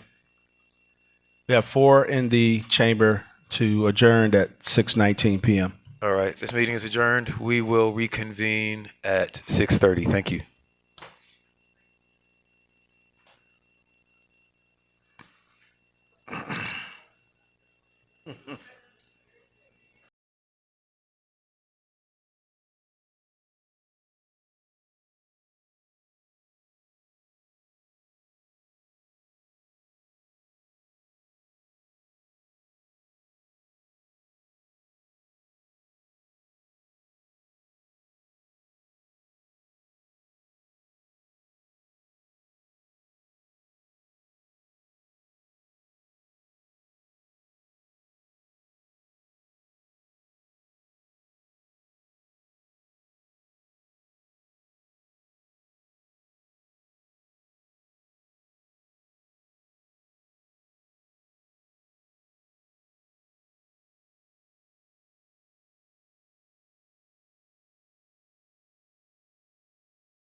All right, ladies and gentlemen, it is 6:30. We are coming back for our 6 p.m. zoning hearing, and as soon as we have a quorum of council members present, we will begin. Under the Georgia Open Meetings Act, we do need at least 4 council members, including myself, so at least 3 more council people to appear in the room so that we can have a quorum in which to begin this meeting.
All right, Mr. Clerk, we now have a quorum.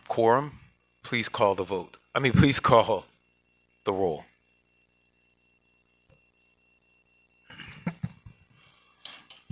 Yes, sir, Mr. Mayor. This is the roll call for the alcohol license zoning public hearings meeting for November 12, 2024, 6 p.m. The Honorable Catherine F. Ryle, District 1. Present. The Honorable Carmelita Gums, District 2. Present. The Honorable Helen Z. Willis, District 3. The Honorable J.C. Sebastian, District 4. Present. The Honorable Kiosha B. Bell, District 5. Present. The Honorable Natasha Williams Brown, District 6. The Honorable Linda B. Pritchett, District 7. Here. And the Honorable Mayor Khalid. Present. Mr. Mayor, you have a quorum. All right, please sound the first item.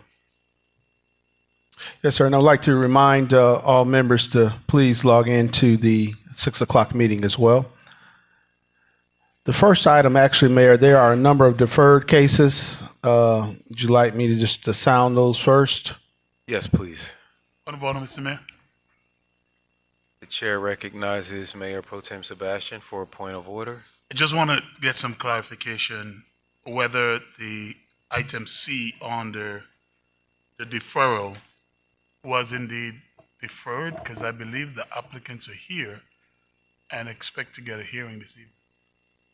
I believe we're about to go through the list of deferrals now. Would you like to start? Yes.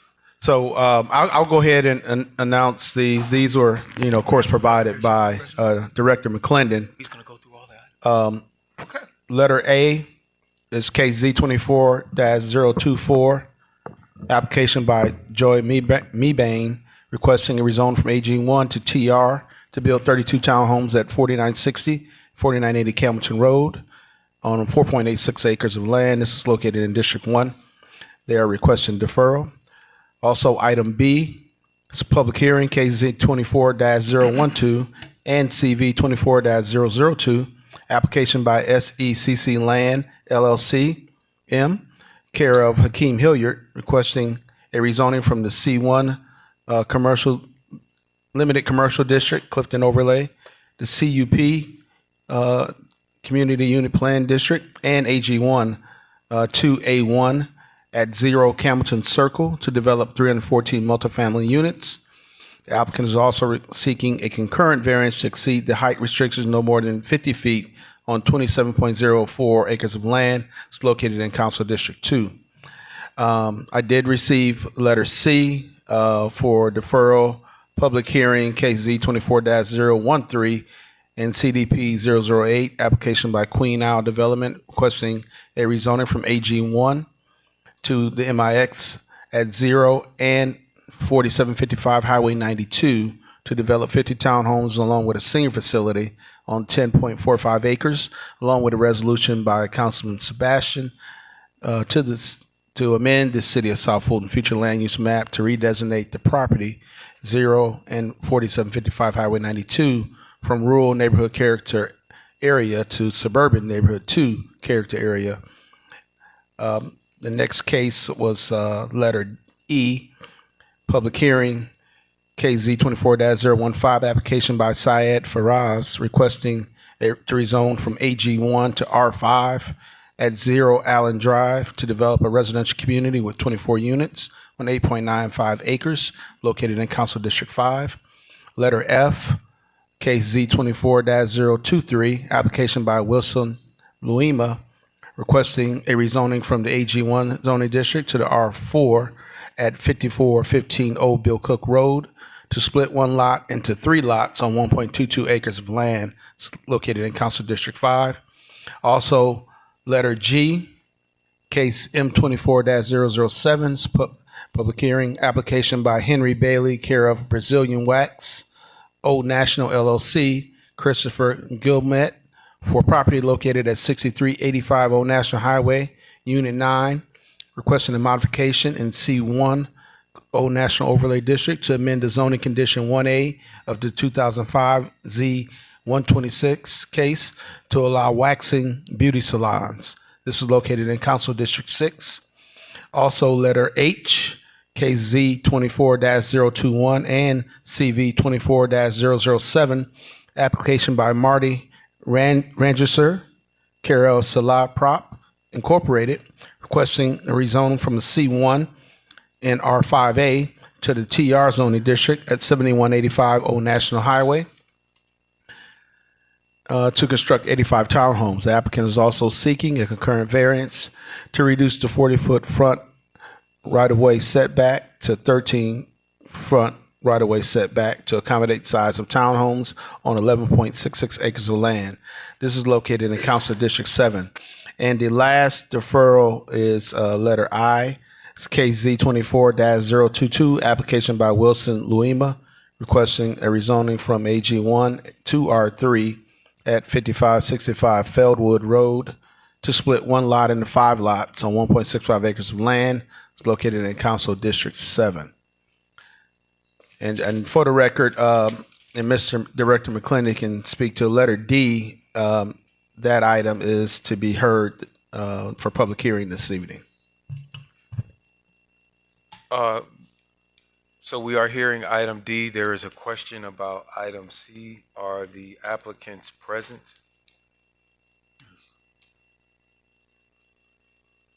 The applicants are present.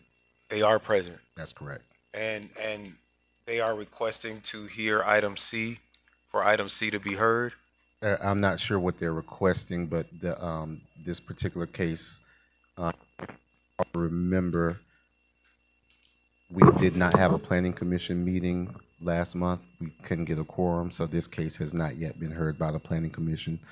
Of course, it is the prerogative of council if you all wish to move forward with your hearing without the planning commission's hearing. Thank you. Is there a recommendation from staff? I mean, you don't have to give the recommendation now, but usually when we have hearings, there's a recommendation from the planning commission and a recommendation from staff. You've advised us that if we hear item C today, there will be no recommendation from the planning commission because they have not met. Is there a recommendation from staff for item C? There is. All right. What is council's pleasure? I'll start with, as always is the district practice. I mean, as always is our practice, I will start with the district representative, Councilman Sebastian.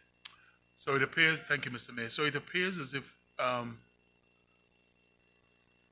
there was no communication made with the applicant. That's why they're here this evening. Did we attempt to communicate with them? Because we seem to be on 2 different pages. Because I agree with you. If it wasn't heard by the planning commission, that's why it's still being deferred. But the applicants are here expecting to hear. Yeah, we inform or we advise all applicants to appear for all of the meetings. The reason being is that council can and has elected to go ahead and move forward with public hearings, even when planning commission has deferred in the past. And so usually they will decline to appear, but sometimes they do.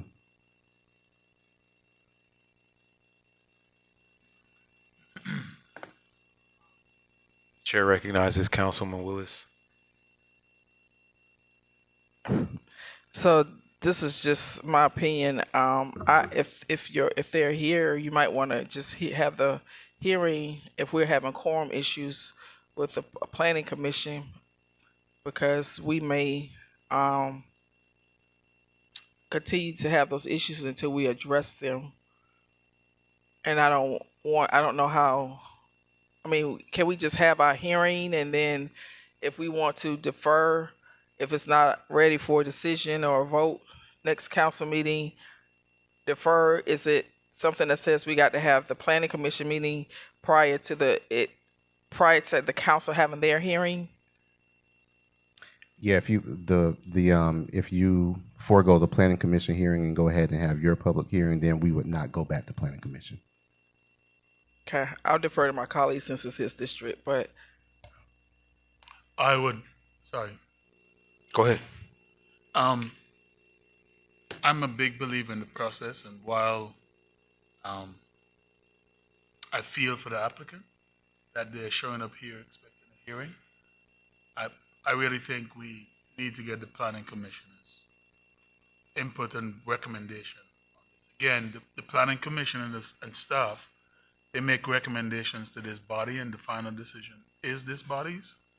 But still, I would love for at least for us to attempt to have this item be heard by the planning commission.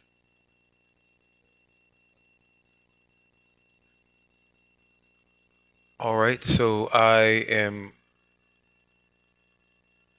think that that is a motion to accept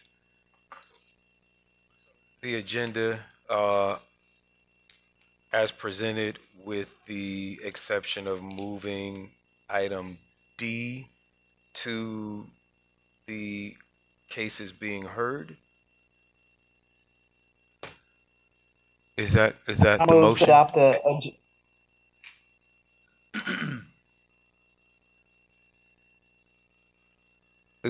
Was that the motion, Mayor Pro Tem Sebastian? Yes, What are we to motioning? accept the one item D, I think that we are going to bring here. All right. Yep. There a second? second. All right. We have a motion and a second to hear cases D, J, K, L, and M. We'll take that vote in the queue.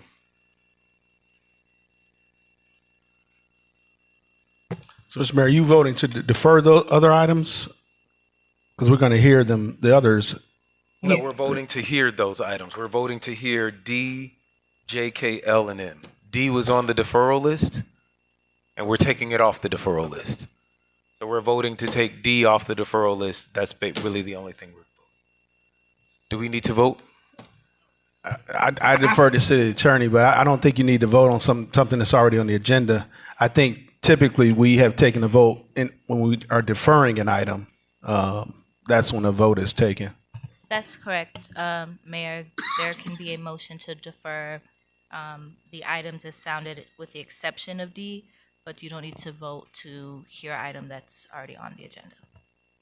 All right, let's hear item D. But do we have to defer the other cases? We do. Yes, there should be a motion to defer the other items with the exception of D as sounded. Mr. Mayor, I move to defer the items as listed, except item D, which we're going to hear. Second. All right, let's take that vote by show of hands.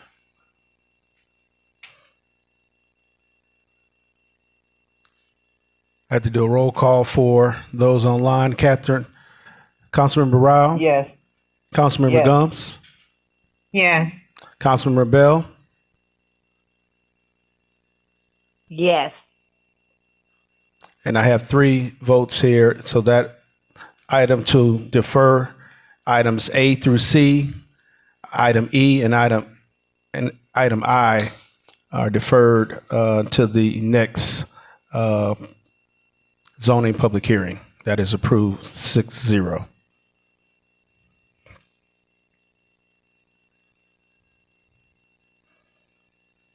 The floor is yours, Attorney McClendon. All right, I believe we are moving to item D. I am Reginald McClendon, Managing Director of Community Development and Regulatory Affairs. Item D is an application to rezone property at 0 and 5070 Derrick Road from the AG1 Agricultural District to the CUP Community Unit Plan District. This is in the Cliftondale Overlay in Council District 4. The proposal is to develop 348 single-family homes. The applicant, I believe, is also seeking a concurrent variance to reduce buffers along South Fulton Parkway.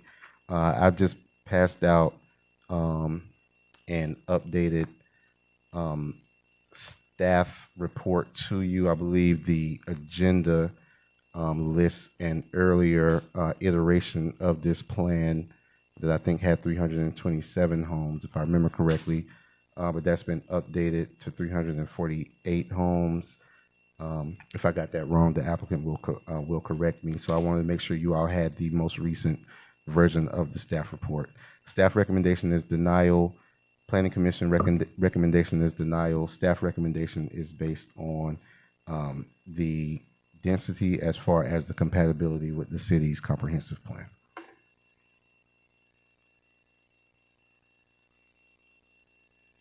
All right, I'm going to go ahead and open the public hearing. Are there, the applicant is present. Do we have any speakers for or against, Mr. Clerk?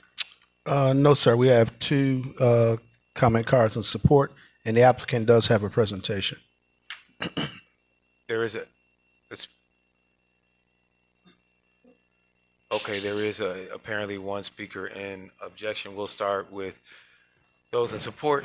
If you would go ahead and state your name and address. You will have 10 minutes. You may want to reserve some of the balance of those 10 minutes for rebuttal. I think you know how this goes. I do. Thank you very much. All sir. right.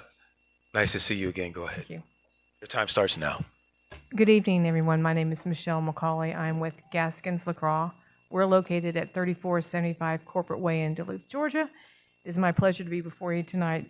Next slide, please. I'm here on behalf of our client, BRD, Land Development and Investment.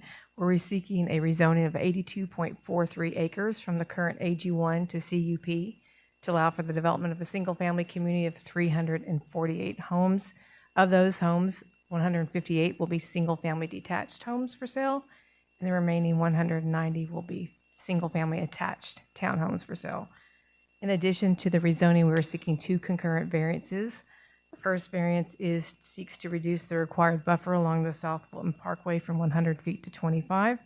Second concurrent variance is to reduce the required 100-foot buffer to 25-foot open space where the parcels adjoin the city of Union City. If you go to the next slide, please. This is your district map. Shown in yellow is the star. That's where the property is located. It's just to the south of South Fulton Parkway. If you go to the next slide. Here's an aerial image which shows the property is currently undeveloped. The property is outlined here in red. The property is located on the northeast side of Derrick Road, just south of South Fulton Parkway, and is directly adjacent to the existing community called Forest Creek. The subject property is bounded on both sides by property that was in the city limits of Union City and is also owned by the city of Union City. It's currently, both parcels are protected in perpetuity from development through a deed of conservation easement. You'll go to the next slide, please. This is your zoning map. So you see here again outlined in red, the property is zoned AG1 as it is undeveloped. The two parcels that we join on the west and east are owned again by the city of Union City, and they are permanently protected from development through a deed of conservation easement. In conversations with the mayor of Union City, it's our understanding that in the future, those may be developed for passive recreation. Next slide, please. This shows that we were within the South Fulton Parkway Overlay District. Next slide, please. This is the future development map. The property is currently designated as Suburban Neighborhood 1, which allows development of up to 3 units to the acre. CUP, for which we are seeking, is consistent with this land use designation. Our proposed density is at 4.22 units to the acre, which is inconsistent while we received a recommendation of denial from planning staff. We would hope to seek a comprehensive plan amendment. Just wanted to let you know that the community to the south that we currently adjoin, Forest Creek, is also inconsistent with the comprehensive plan. And the community that's just to the west called High Grove is also inconsistent with the plan. So it would be our hope that if our project is approved, that a comp plan amendment would actually incorporate all of those parcels, including the 2 existing subdivisions which are inconsistent with the plan. You'll go to the next slide. This is the site plan. This is difficult to read because it's in black and white. So if you'll go to the next slide, that shows it in color. So you will see that to the south, we adjoined Forest Creek. There is a roadway connection on Amberlin Square. That will be for emergency purposes only. There will be a gate and Knox box. That will not be a drive-through that's open to the general public. In addition, if you look at the entrance, there will be an amenity area that will have a pool, playground, and cabana. Also, as a part of this process, we had a community meeting, and we've had conversations that came as a result of that community meeting. And then at Planning Commission, we also had members of the community that approached us. And as a result of those community engagement, we would like to add additional conditions that we would accept. The first condition would be to add fencing as natural conditions along the common property line with 5080 Derrick Road. That's the piece of property that you see along Derrick Road that's cut out. It's an existing homeowner. Additionally, we would add the condition to provide a vegetative screen between the amenity area and 5080 Derrick Road where disturbed or sparsely vegetated. We would also consider a condition to make sure that that roadway connection to Forest Creek is gated and is for emergency purposes only. That concludes my presentation. We have had 2 conversations with Councilman Sebastian. It's a recommendation that we also seek your comment and review this evening. So with that, I will end my presentation.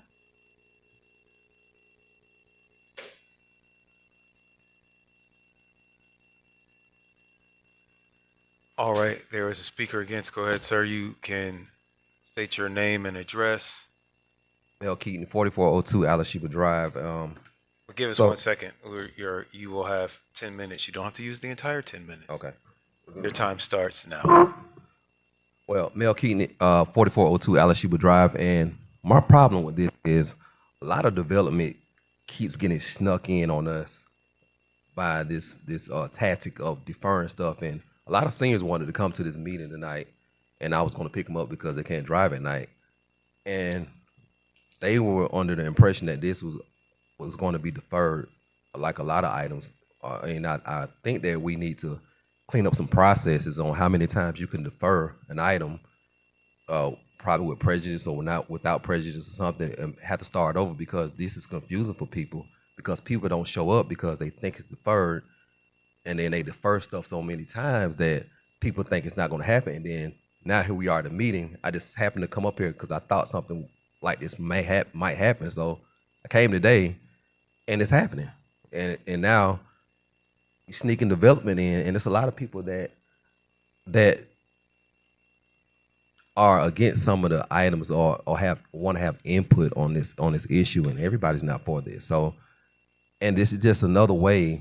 It's just not the way things are going. It's just not. This is not the right way to do things. And Sebastian, I think you should know that this is not the way to do things. You don't sneak development in on people like this. You don't defer items or give people the impression that an item is going to be deferred, and then now you having a discussion about it to take a vote. So, yeah, I think this needs to go back to the planning commission or go back to the community and do it properly, so people can have input and have some designated time and a date that you know that you're going to have this on the agenda, so people can show up to have their input on it. So I'm pretty sure that once we start digging into this development, you're going to see this developer again ask for a change order because the proper planning probably wasn't done. Yeah, I'll leave the rest to you for the rebuttal. Thank you, sir, for your comment. I would Give us 1 second so Sure. we can just put your time back on the clock. It was also. Just give us 1 second. Sure, so we I'm sorry about put your that. time. You got it. All right. You have 4 minutes and 12 seconds. Your time starts now. I'm not really sure if I should answer the question or if I should ask Director McClendon, but we did not ask for the deferral this evening, and we found out that our case was up for deferral when we got the agenda. So that's when we asked to speak for this evening. So it was no intent of our own to deceive or not allow the community to come. We were always under the impression that we were going to be speaking tonight, but the agenda did say deferral. So I'm not sure how we want to address that, but that was not our intention.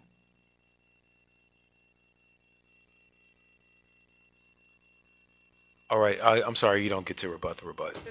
Yes, that's it. That's it. That All was right. our intent. I'm going to go. Yes. I'm going to go ahead and close the public hearing and open the floor for questions and comments from council, beginning, as is always our custom, with the district representative, Mayor Pro Tem Sebastian.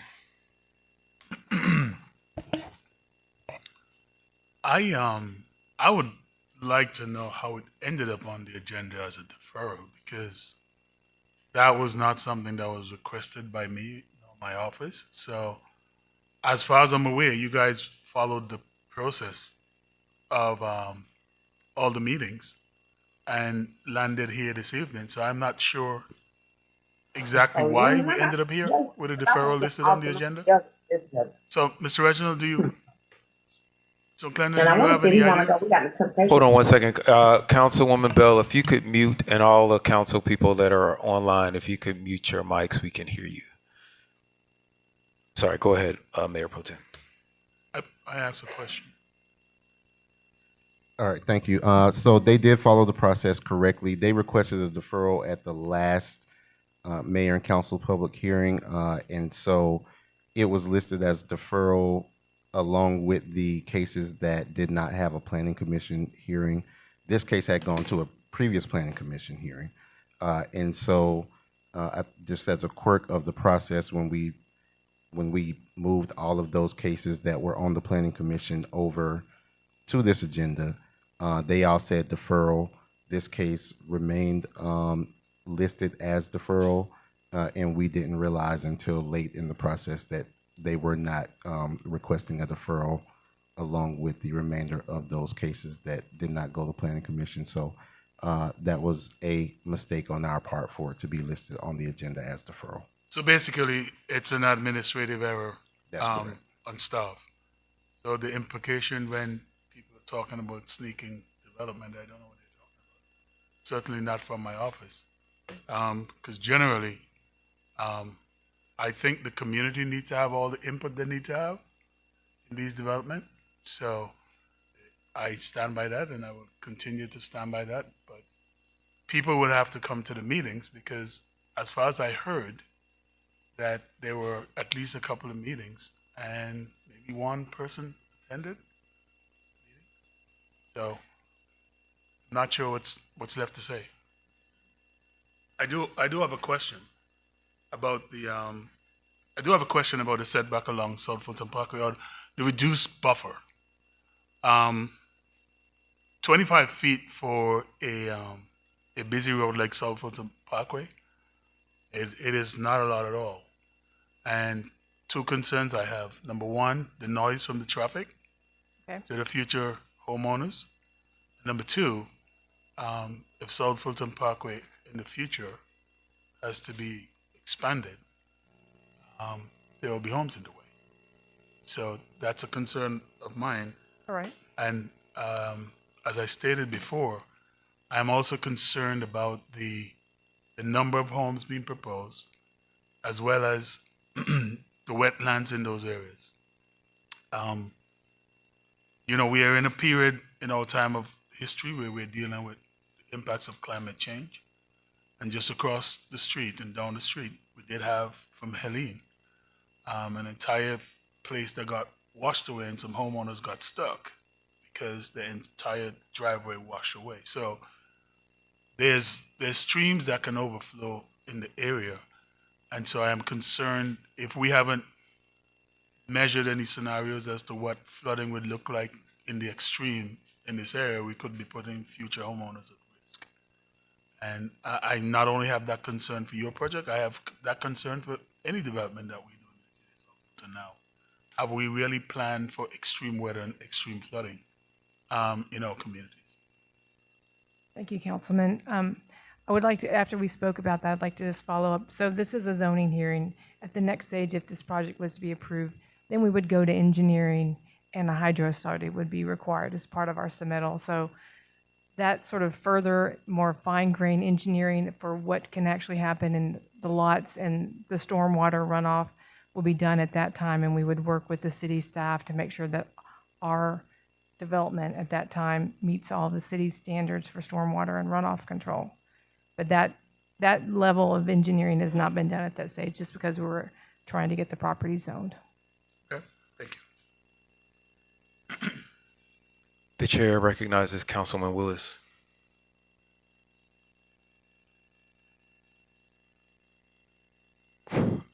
When you all had the community meeting, how many people showed up? We had 11 members of the community at our community meeting.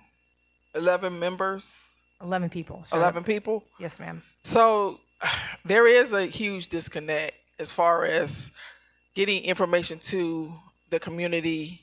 I constantly get complaints from community members saying that they don't know when development is coming and they don't know when we have community information meetings. One in particular meeting, there was a developer trying to put massive development in Councilmember Sebastian's district, and only and they arranged a meeting, and it was at Welcome All Park in 90-degree weather on the outside, and nobody from the community where they were doing that major development knew anything about the meeting, and the residents called me upset because they were done this way. And so, Dr. Cooper, we do need some kind of communication to let the council know when these developments are coming and and I know y'all put the onus on the developer to send out notices within a mile radius, but we still need to put something in our policy to say that not only do you let the residents in a mile radius know, but you let the council person know, because we can partner to help them engage residents to participate in these meetings. I've done a development with Ms. McCauley, and we've been successful because before she filed the application, we had a lot of time in the community to work and vet the issues. And she was even told not to bring the original developer that she brought originally back to our community. And she went and found someone that was, more accepting to our community. And so these are our residents' quality of life. While I know it's important for us to bring density into this city so that we can get some of the development and economic development that residents are yearning for, we still have to be cognizant that these are our residents' quality of life. And some of them have been here for a very, very long time. And so, I just think that we should do a better job making sure that they are included in decisions and development that comes to the city, because that is a systematic problem that residents are constantly saying they don't know about community information meetings, and we don't know when they're sending information to our residents. I found out about a meeting basically from a phone call from a developer who asked me a question and told me he had a meeting and he was having another meeting. And I had a conflict and couldn't really participate like I wanted to or engage my residents. And so I do believe residents, when they say they are confused because we're constantly deferring cases, they don't hear about, development meetings. It got to be fixed. And I'm not fussing. I'm just saying it's a major issue. Thank you. I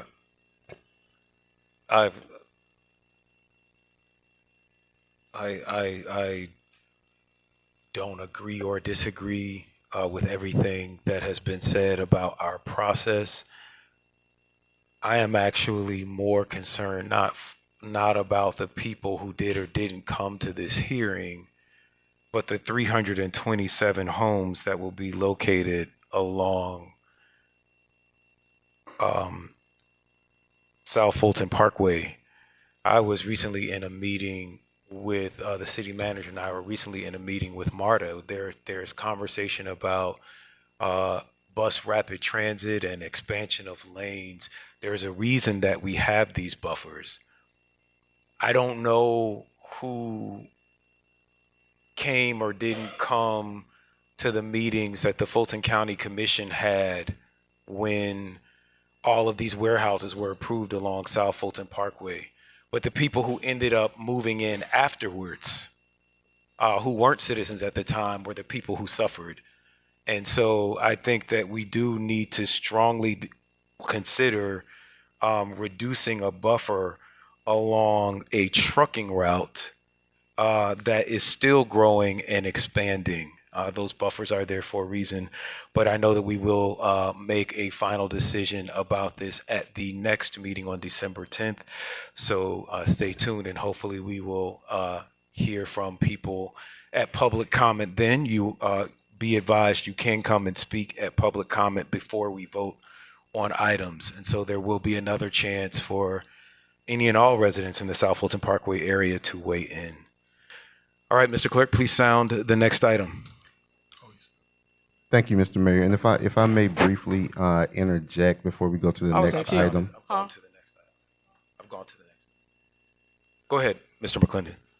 Yeah, just a brief interjection, and I certainly do not make it a practice to respond to things that are said, but I will say that there was, if I remember correctly, a lot of participation related to this case at the Planning Commission hearing. So if you all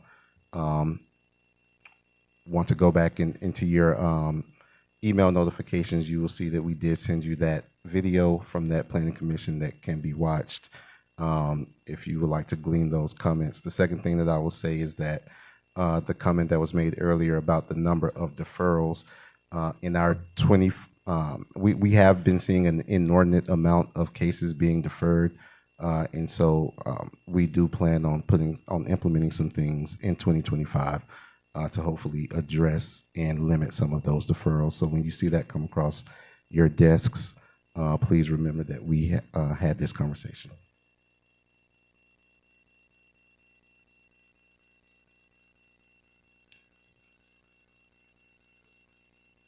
Please.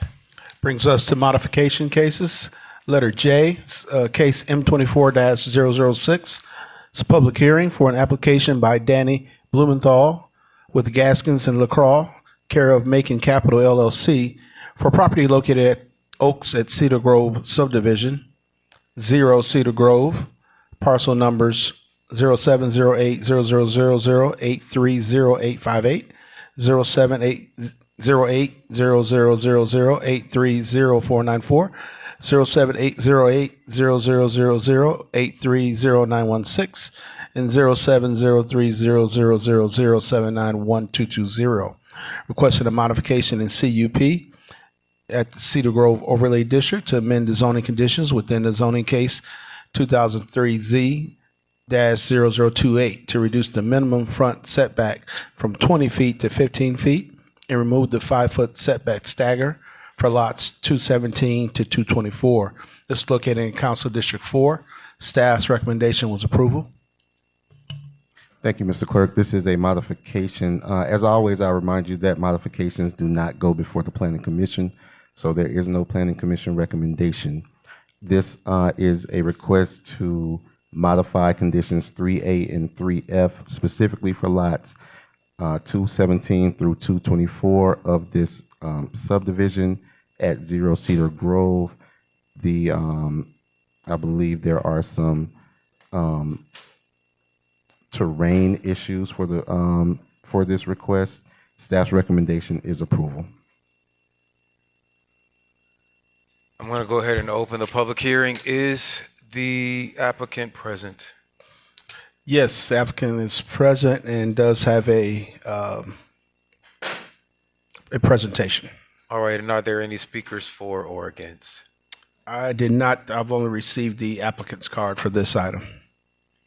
All right, you may begin. Please state your name and address. You may want to reserve some, well, there's no one speaking against, but should someone appear, you may want to reserve some of the balance of your time for that.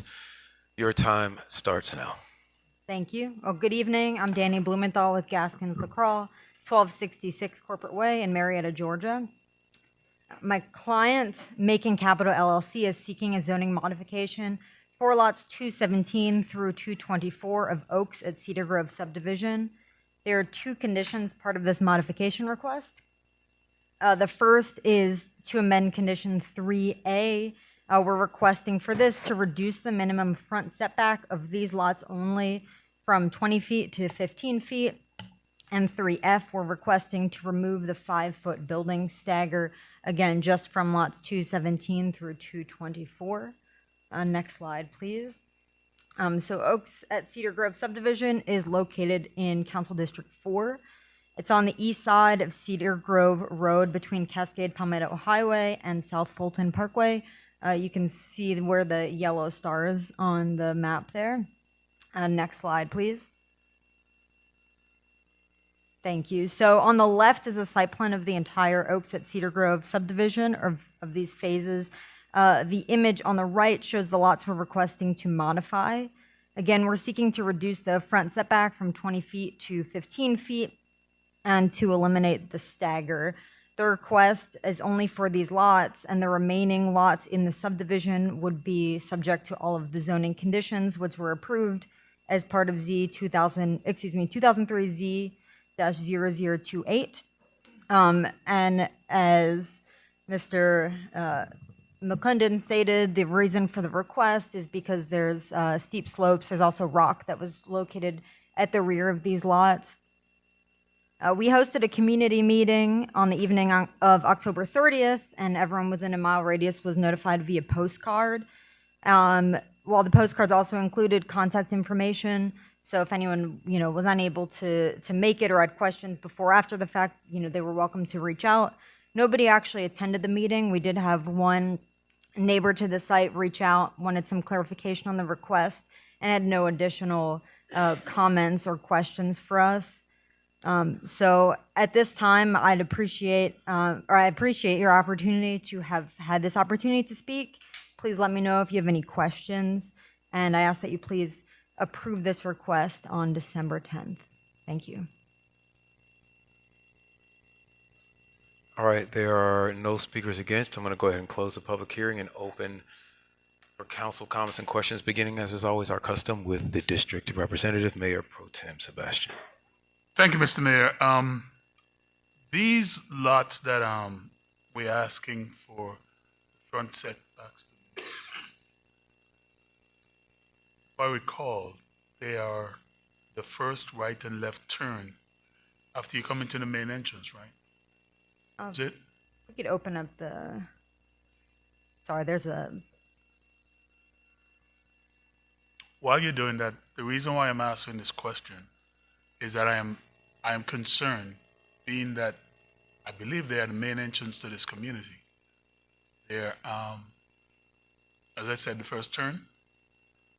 What will that do to the amount of parking that is available for the driveways? Sure. Will we end up at basically the entrance of the community with a lot of cars parked on the street, which in itself would create, I think, an issue?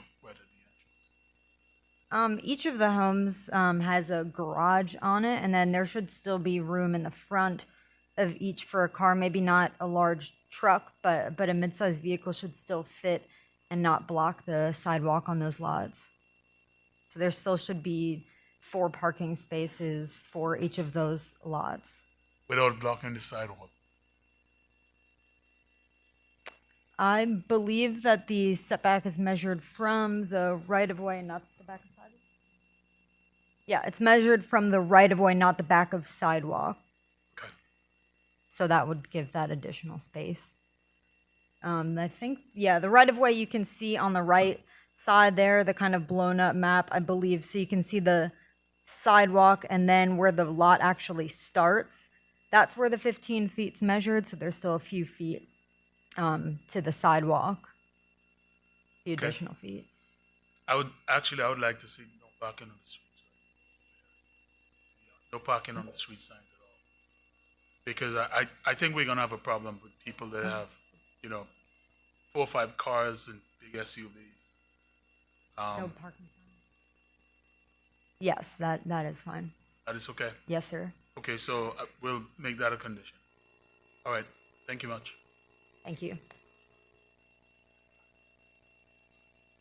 All right, we will take a vote on this item at the December 10th meeting at Burdette Park.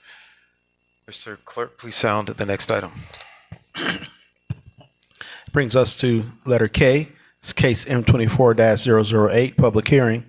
An application by Felicia Harris, care of Tyler Shoup, for property located at 0 Summer Tree Court, parcel number 13-0164-000-30762, requesting a modification in the CUP in the Old National Overlay District to petition number 1970-028 to allow the proposed townhomes to be classified as fee simple townhomes rather than condominiums.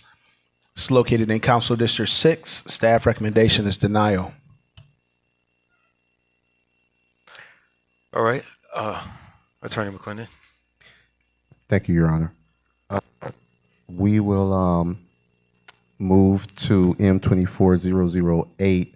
I believe that the next two cases involve the same subdivision. So what I'm or the same development. So what I'm about to say is going to pertain to both of them, although they are two different zoning cases. And so this is a bit of a special situation.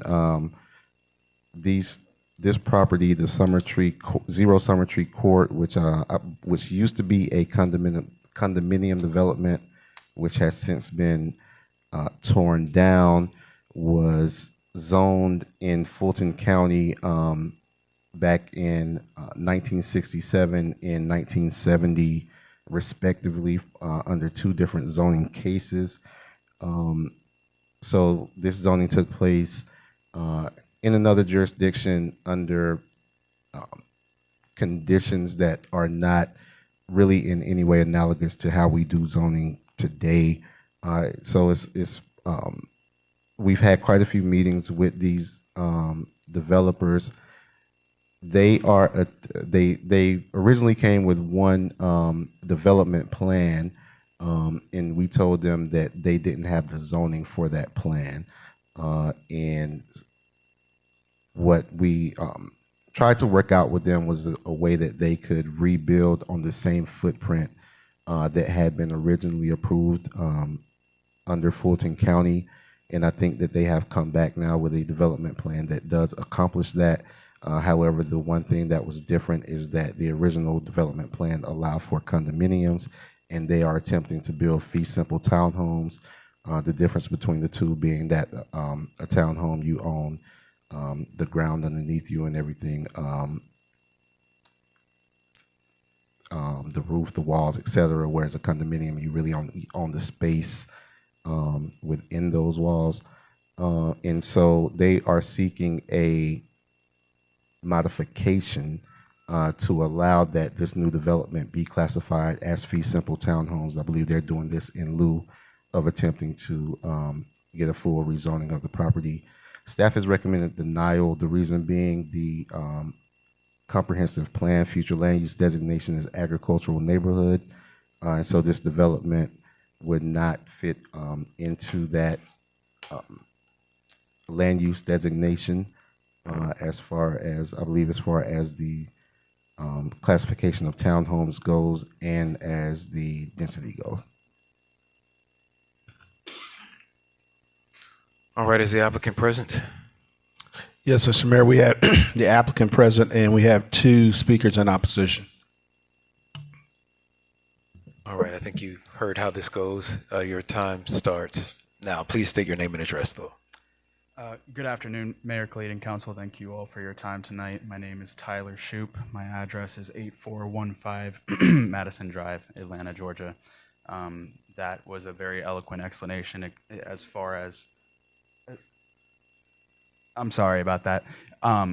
That was a good explanation regarding our request here as far as the condominium designation versus a fee simple townhome development. We want to build this neighborhood. We think that it would be a great addition to the area. The surrounding uses all align with this density. And as mentioned, we are currently approved as it stands through the existing zoning resolution to develop 76 townhomes.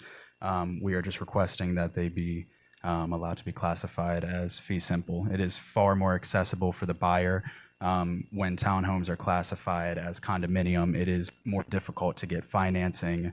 Interest rates actually tend to be higher, and there's a number of other issues that make it more difficult for the buyer. So we want the good people of South Fulton to be able to get into this neighborhood. All right, you have 8 minutes and 42 seconds left. The speakers against may come to the mic. Yeah, Mr. Alvin Reynolds and Michael Venable.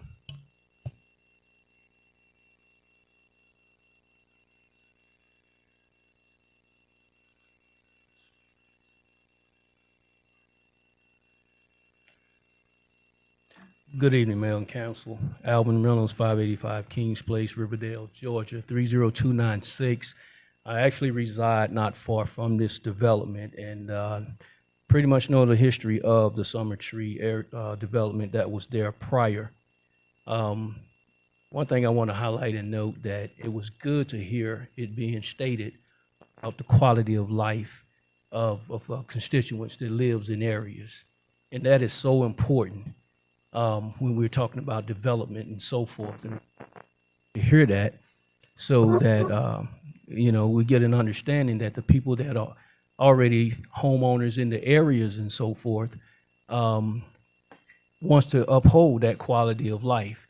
So when you come in and you want to change something that is already in place as the designated fee simple classification rather than condos, me personally, I look at it as to quality of life. Now, it was explained what fee simple is and what condos are. It also states that fee simple also gives the owner the, I guess I can say, the wherewithal to do whatever they want to do with their property. And with that being said, it's not really, it's a little bit more difficult to regulate things under a fee simple classification. So we want to be very careful when we do things in that manner because the surrounding area, people have HOAs. There are other properties that in the area that are not fee simple. This property was a condominium. It was classified as condominiums before. And I don't believe that this project is bringing any amenities to the area.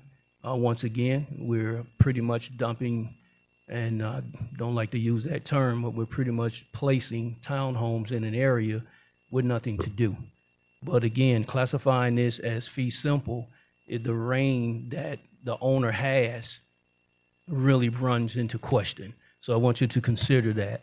And I'm definitely in denial of this particular development for those reasons. We need to have some regulations when it comes to townhomes. We need to make sure that we are building quality. We need to understand and make sure that people that are either renting or buying, because most townhome projects that are being invested in turns into rental properties. And we want to make sure that the quality of life is upheld throughout the whole entire area. Thank you.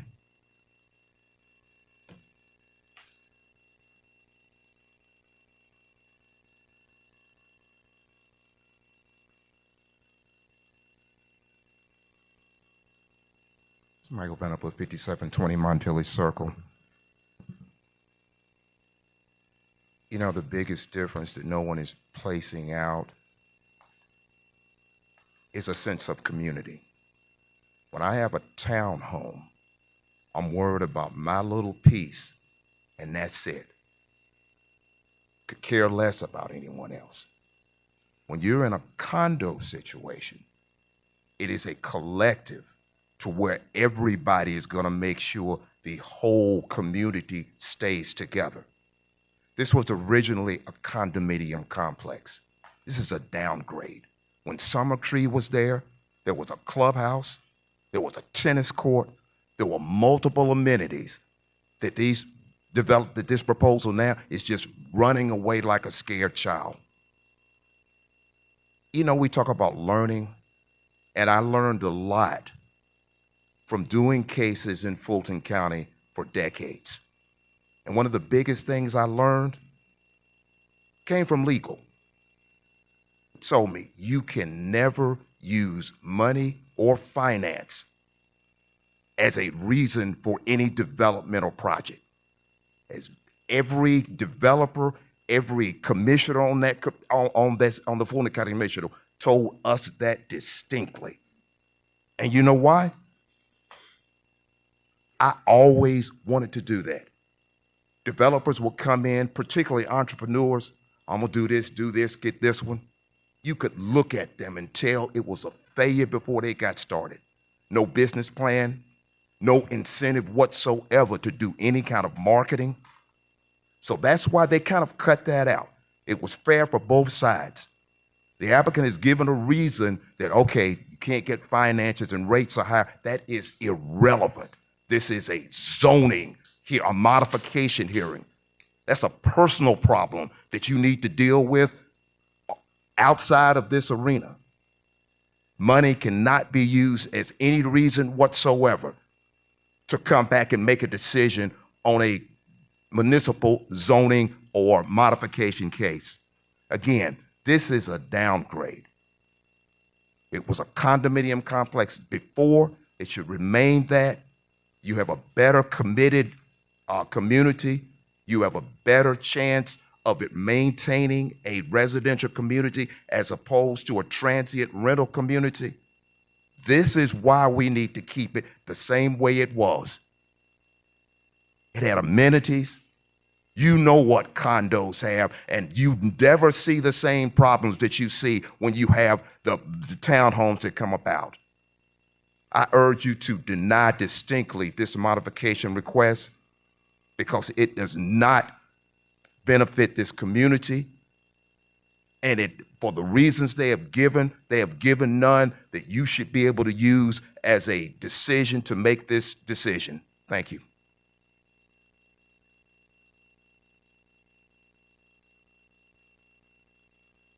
All right, I believe you do have 8 minutes and 42 seconds for rebuttal. The applicant, if you have any rebuttal that you would like to offer. Good evening. Michael Rosenberg, 575 Trowbrook Road, Atlanta, 30350. Tyler is my coworker, and I wanted to speak to the first gentleman that objected because of the opportunities for people to do in their homes whatever they wanted, so on and so forth. We plan to have CC&Rs, conditions and covenants and restrictions within the community that would absolutely require if a homeowner wanted to change anything on the exterior of their home, it would have to be approved, go through the homeowners association. A homeowners association is essentially the same as a condominium owners association, simply with the difference being the opportunity for them to own, as the gentleman said, the actual property underneath which the home sits. From a condominium perspective, as the second gentleman mentioned, it's just in today's world, after the Great Recession of 2008, the condominium associations were faced with significant challenges economically, people not paying their dues, the condominiums being on hook for everything from water to trash, so on and so forth. Homeowners associations are set up similarly in the sense that there is restrictions and guidelines, but from a fee simple perspective, the homeowner would be responsible for their own water, own trash pickup, so on and so forth. So we have every intent to institute the CC&Rs to ensure that the quality of the construction continues after we have built out the community. And in practice, again, homeowners association versus condo association are really set up very similarly from a regulatory perspective. It's simply the financing. There's so many restrictions and disadvantages to homeowners when trying to secure condominium financing that most all new townhome style projects are fee simple. Thank you.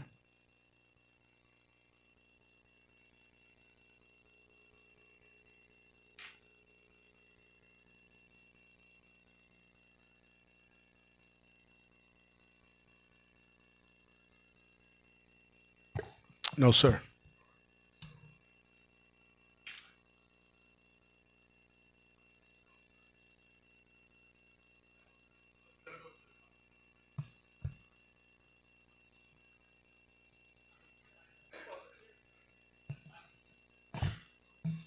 All right, so I'm going to move that we close the public hearing at this time and call on the District Council, Council 6, Williams Brown, for her comments.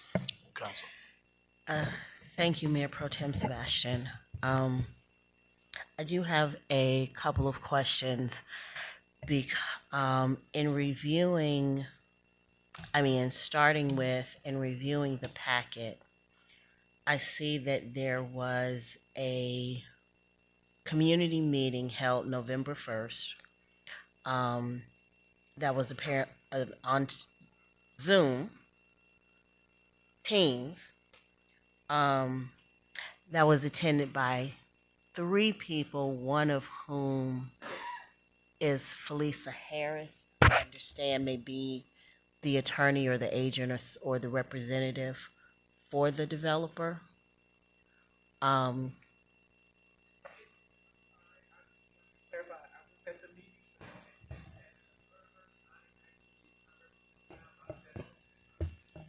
Okay. Okay. So you represent the owner of the property. So on November 1st, there was a public participation meeting on Teams. If we take away the owner of the property, there were 2 people in attendance. It just so happens that this property is by my house, and I didn't receive a notification about a public participation meeting. And so I'm not sure who I should address this question to, but I would really like to know how this was advertised, because based on where I live relative to the property, I should have gotten a notice and I didn't.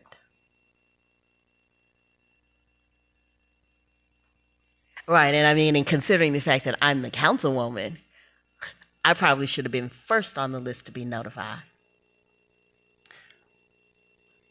Thank you. So the way that we track this process is that we generate a list of all of the addresses within 1 mile of the proposal through our GIS system, and we give that to the applicant. The applicant then sends that out through the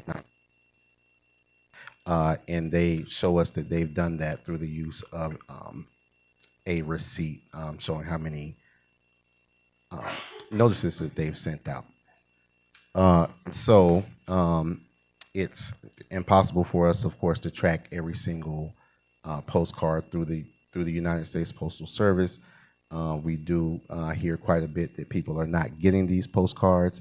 I will note that a 1 mile radius is very large. It's a lot of times it tends to be a large number of mailings that are sent out, and sometimes that takes a while to do. Sometimes they get caught up in the mail system, and so that is a fairly common observation that we receive from citizens as well as council members alike.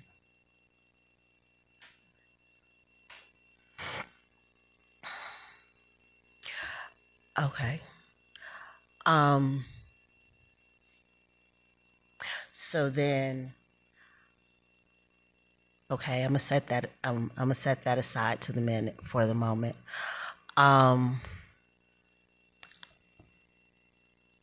Again, I'm not sure who I should direct this question to, but obviously, I'm a homeowner within less than a mile radius of this development, and I have a standalone single family home that is not in a HOA community, meaning that I have sole control of both the house as well as the land that it sits on. I thought I understood that a fee simple townhome was the same outside of, instead of being single family standalone, townhomes share a wall. Help my understanding on how having, let's say, my counterpart having a townhome where both the property and the land are under their control is different from me having a single family standalone home where the house and the land are under my control. I just don't share a wall with either of my neighbors.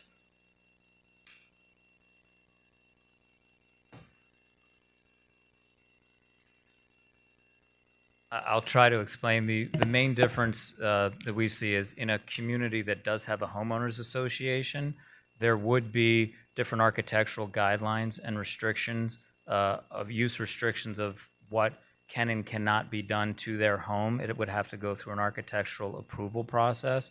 The other thing, in a townhome community, we generally, as part of the budgeting for the overall association, will do exterior landscaping, so it's all consistent, and the community maintains a high level of aesthetics across the board. And so this will be a HOA community? Yes, absolutely. Yes. Okay.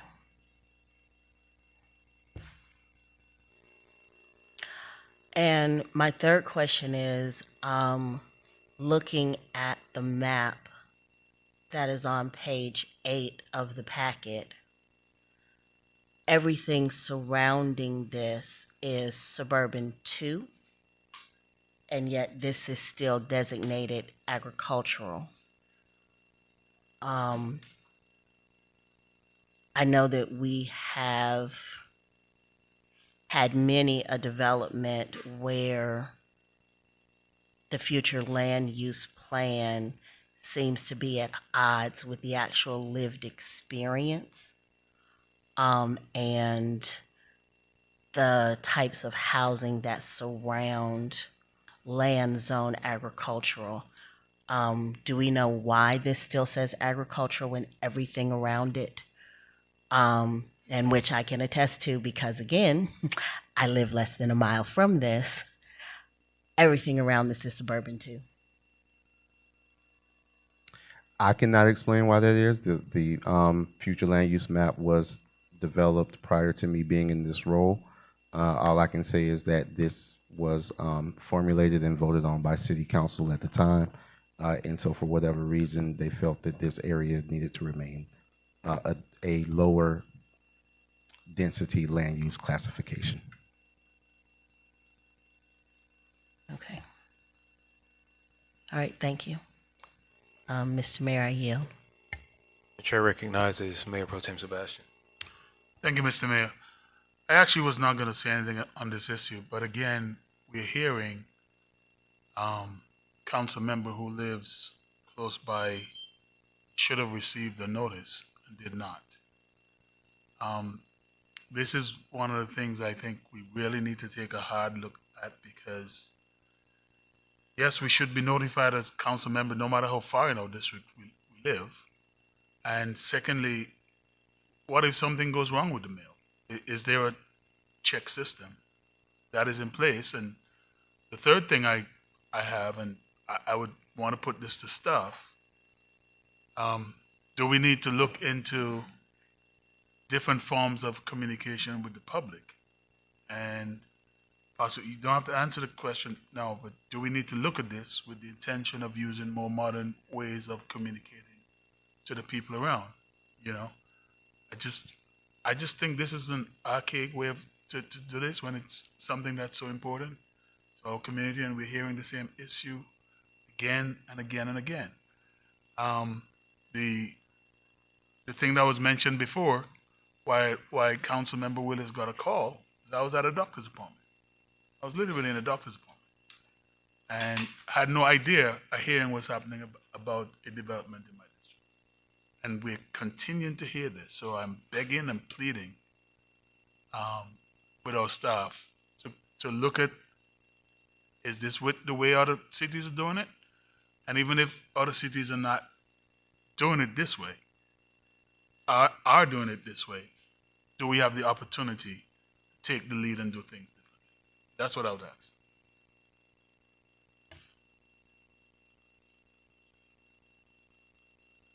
Did you? I did. I didn't know if the council member wanted me to respond, or if you were just. Well, so I'll say that no, this is not the way that other communities are doing it. Our notice requirement is much broader than their notice requirements, which does make it more difficult to ensure that all of those people get notification. I will also say that the public participation meeting is strictly a meeting between the developer and the community. Staff stays out of those meetings. We do not get involved in the advertisement of those meetings. We do not attend those meetings. And so that's the way that our code is structured. The CZIM meeting is the meeting that staff is involved in, and we do send out notifications for that meeting through electronic means and more modern means of communication. I'll also say that these are things we're going to take a look at as we do our comprehensive plan update on how we can better communicate with our constituencies. But we are at the will of the Postal Service, and sometimes people get the mail, sometimes they don't. If you all have suggestions for how we can make that better, we will certainly take them.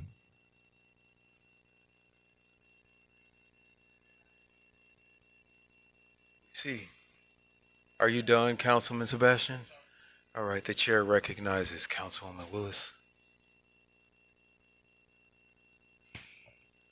It's called communicating with a comprehensive approach.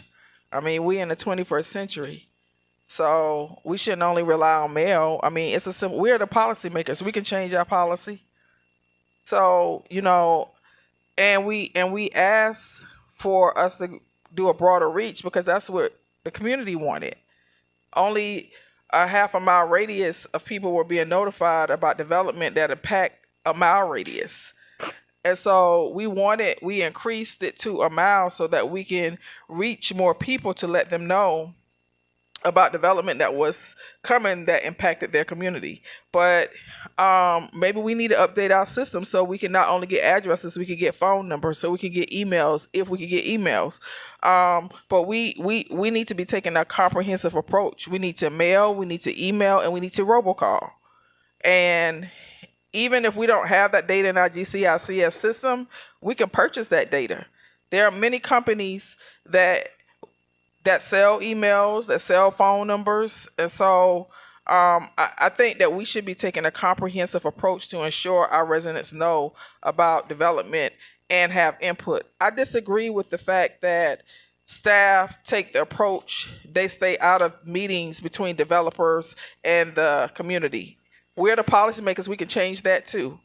Because I have gone to some of those meetings and questions come up about our policies in the city, and developers shouldn't be answering those questions when they come up to residents. And yes, you do have a CZIM meeting, but once a developer files an application, the process moves, and it's a fast process, and it doesn't give residents enough time to work with developers and vetting, projects. And so that's why I have asked time and time again that when developers come into City Hall and file applications, that you all should let the developer know who the council person is.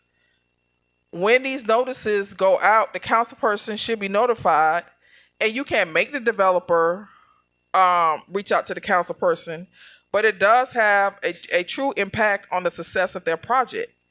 Because the reason we have so many deferrals is because residents are showing up or saying they didn't get notified, they didn't have enough time to give input. And me, when I find out about development, I try to ask developers, don't file the application.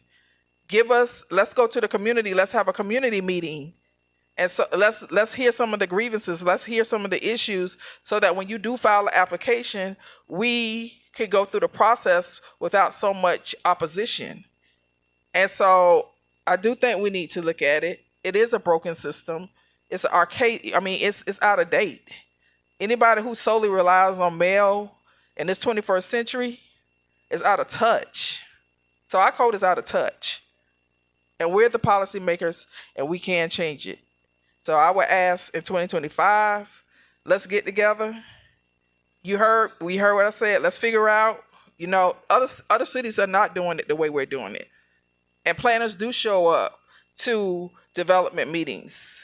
between the constituents and the developer. We should not let developers drive our development. It should be a unified, it should be a win-win for both developers, the community, and the city. And I'm gonna say this: if we want younger people in our city, then we are going to have to embrace the non-traditional housing, because they don't want traditional housing. We have a lot of seniors in our community who don't want the traditional housing they're staying in. They want to age in place, but we don't have the proper accommodations for them to do that. My 76-year-old dad is at my house right now from Savannah. And he asked me to sell our childhood home. Because after the transition of my mother, that big house for him to stay in is too much. So now I'm looking at possibly trying to move him up to this area or move him with me so that he can be comfortable and age in place. It's a problem. And, you know, we need to embrace townhomes and condominiums for not only the younger people, but for our seniors who don't want to live in these big homes and who don't want the upkeep. Thank you.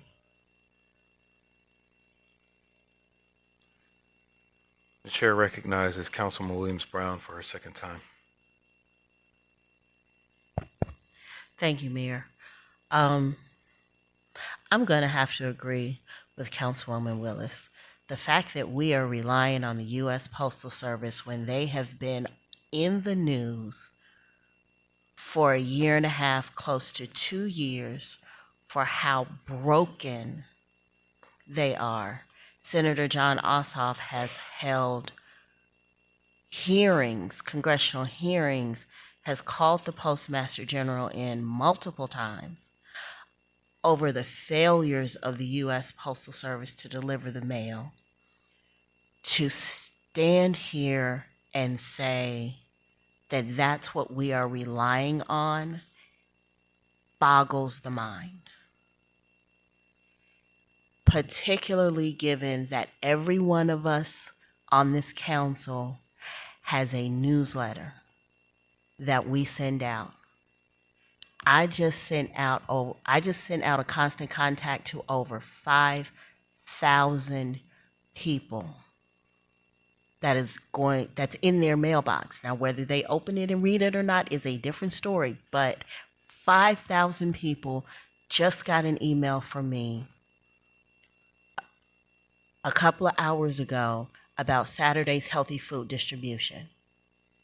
And to sit here and say, we are relying on the U.S. Postal Service when every single one of us is paying for a newsletter and has the ability to help get this information out makes less than 0 cents to me.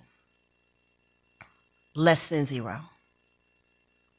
To sit here and I see Ms. Mentor, who lives across the street, is a commercial realtor, is on the Old National Merchants Board, on the Old National OND Board, is on the South Fulton Development Authority, and she's telling me she didn't get notified and she is directly across the street and she is a realtor and didn't get notified? Unbelievable and unacceptable in every way. Every way. And the excuses are going to have to stop. We have too many tools at our disposal in 2024 to reach people to be standing here and blaming the post office. Now, I don't know what's going to have to happen to fix it, but it needs to get fixed, and it needs to get fixed immediately.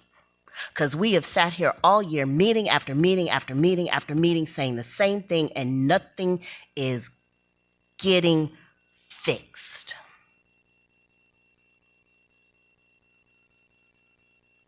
So I don't know what the solution is, but I want one. And I mean that from the depths of my soul. Fix it.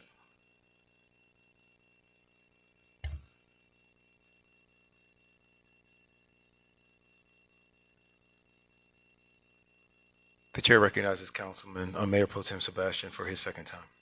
Thank you, Mr. Mayor. I think this is a conversation, and I'm looking forward to having this conversation with how we fix this with staff, by the way. But I think this whole issue of diversifying the housing stock in our city, we are not the only city in the country that's suffering from this problem. And I've been saying this even before I was elected, that if we do not find a way of keeping our young people here and around by providing them with the type of living that they want, they do not want a 4, 5, 6-bedroom house like mom and dad. They want to live in a townhome, a condo. They want community. Now, having said all of that, if we do not find a way to keep them here, we will be losing our future tax base. And when those of us are ready to come off of the regular tax roll and enjoy some of these senior benefits that we get when we get to a certain age, then this government, without having a lot of taxpayers behind us, we'll have to look at those senior exemptions and ways we can keep the services the same. That's the reality of what we're dealing with at this time in our history. But again, it does not mean that we put everything and anything everywhere in our city. So that's why we're having these conversations about our comprehensive plan. That's why we're having these conversations about Cedar Grove and Red Oak and Old National. And I'm begging you all, come out to these meetings and listen to what is being said. Listen to the experts that your tax dollars is being spent on, to invite them here to advise us accordingly. So again, yes, we moved. A lot of us move here. We like the trees and the animals and all that stuff, right? We're not saying cut the land, because get this: if you build vertical, you save more land, you save more trees. If you spread wide, you're clearing the land and you're cutting more trees. Okay, so I just want us as a community to start to think about these things seriously, because we're having this conversation on council. Because when I got here, we were not having this conversation at all.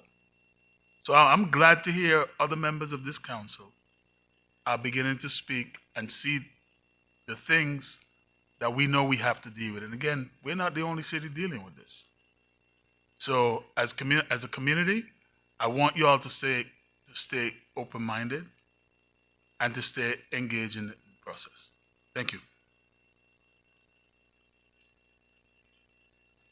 The chair recognizes Councilwoman Gums.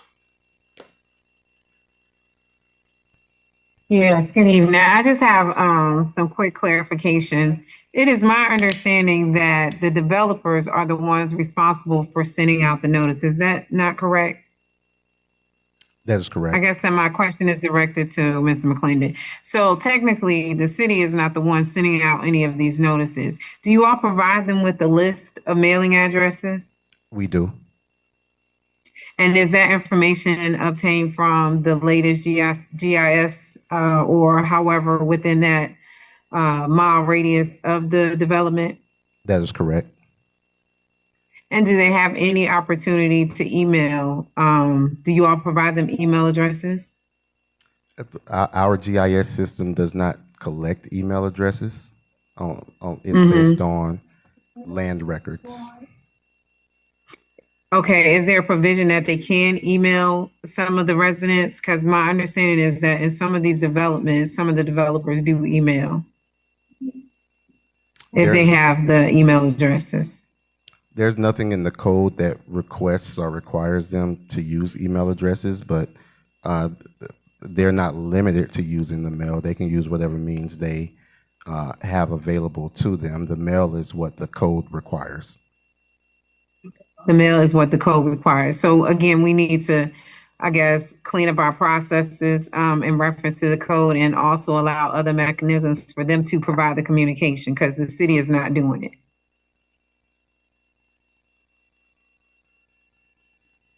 Am I correct in that assessment? That is correct.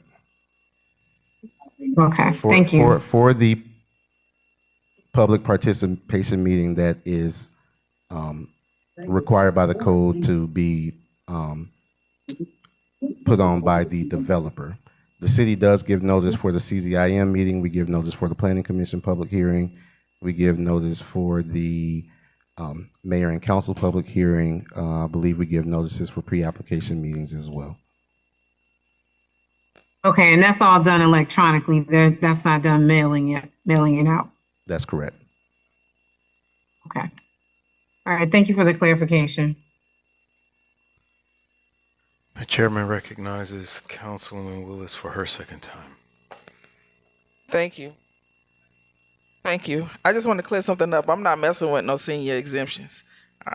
They've been paying taxes their whole life, so I'm not even going there. But I do think that from a city point, okay, let's just be specific. We give developers addresses for my GCICS. Is there any way, and I know the answer is yes to this, can we upgrade our GCICS to include more than just addresses?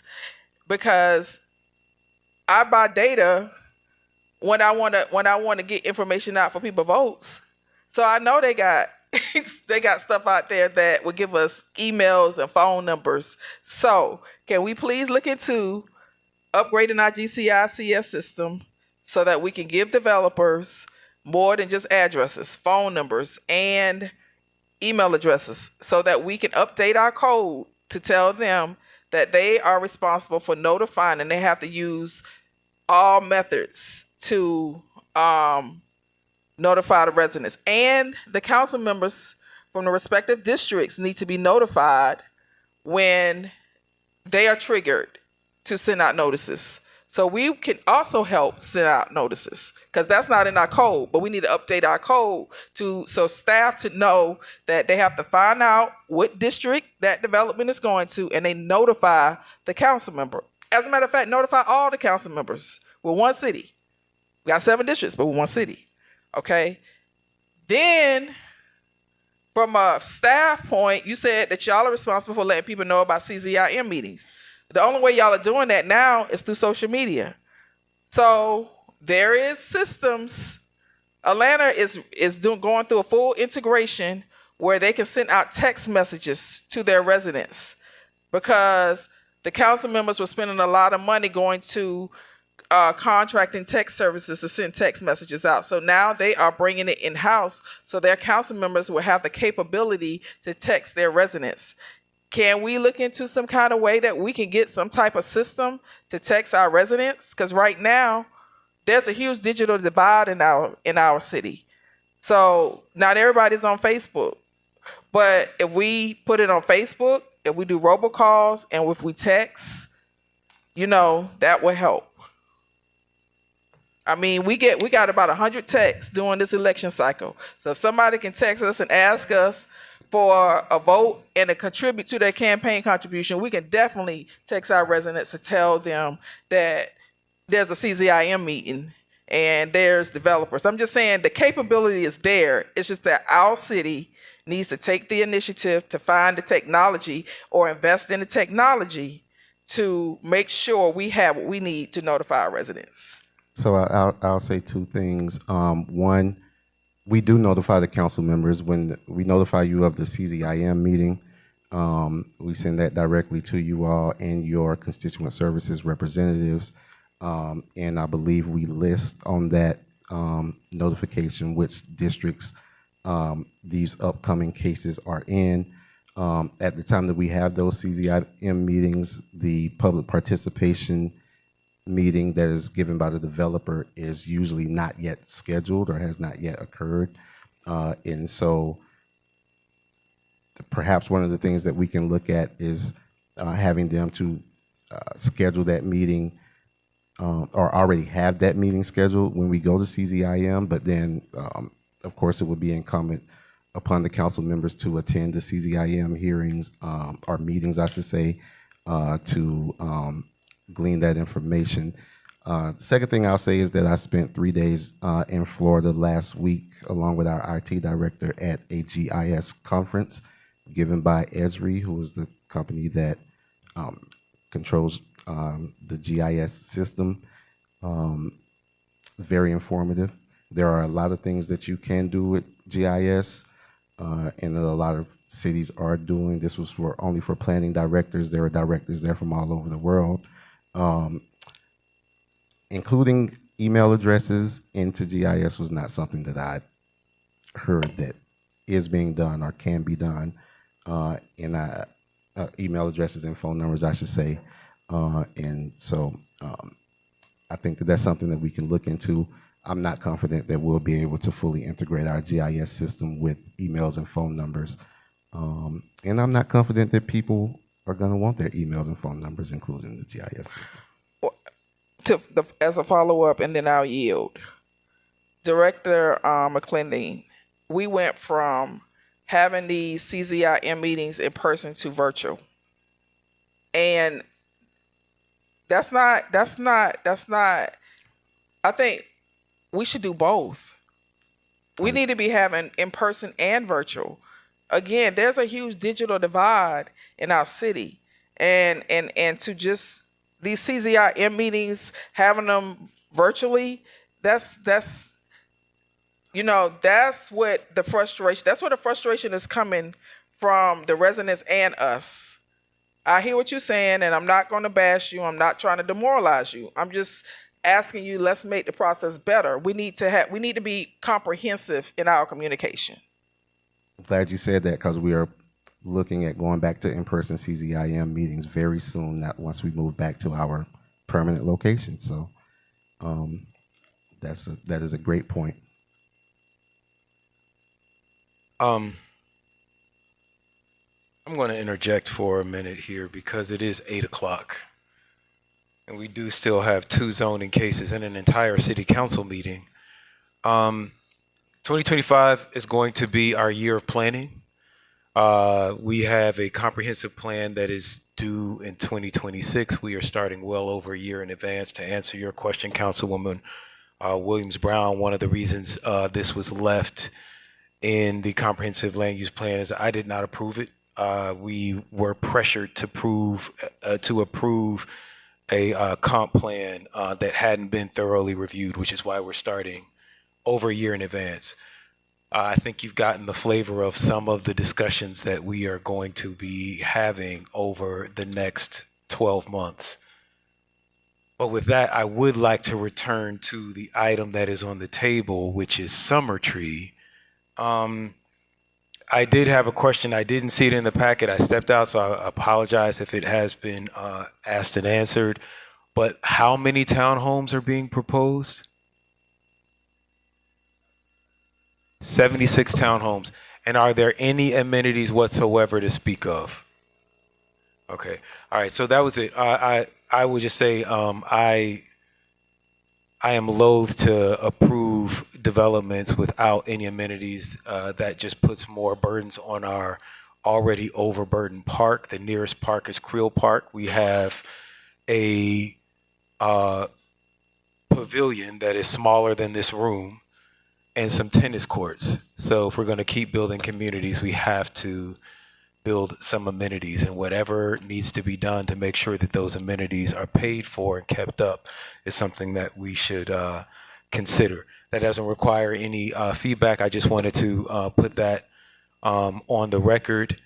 I'm going to continue with Dr. Rao. I think you covered it. I think this is something for a work session.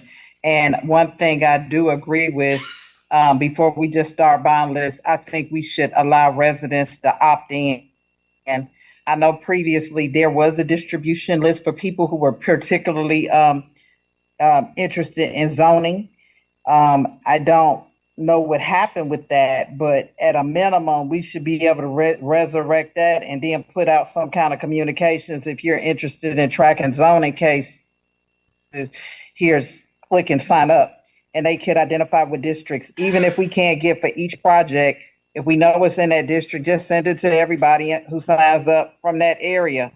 And I think that's a starting point and wouldn't be hard to do.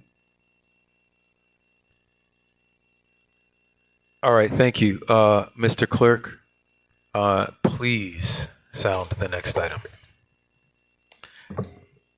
The next item's item letter L, case M24-009, application by Felisa Harris, care of Tyler Shoup, for property located at 0 Summer Creek Court, parcel 13-0164000-30762, requesting a modification in CUP, an Old National Overlay District, for petition 1967-0070 to allow the proposed townhomes to be classified as fee simple townhomes rather than condominiums.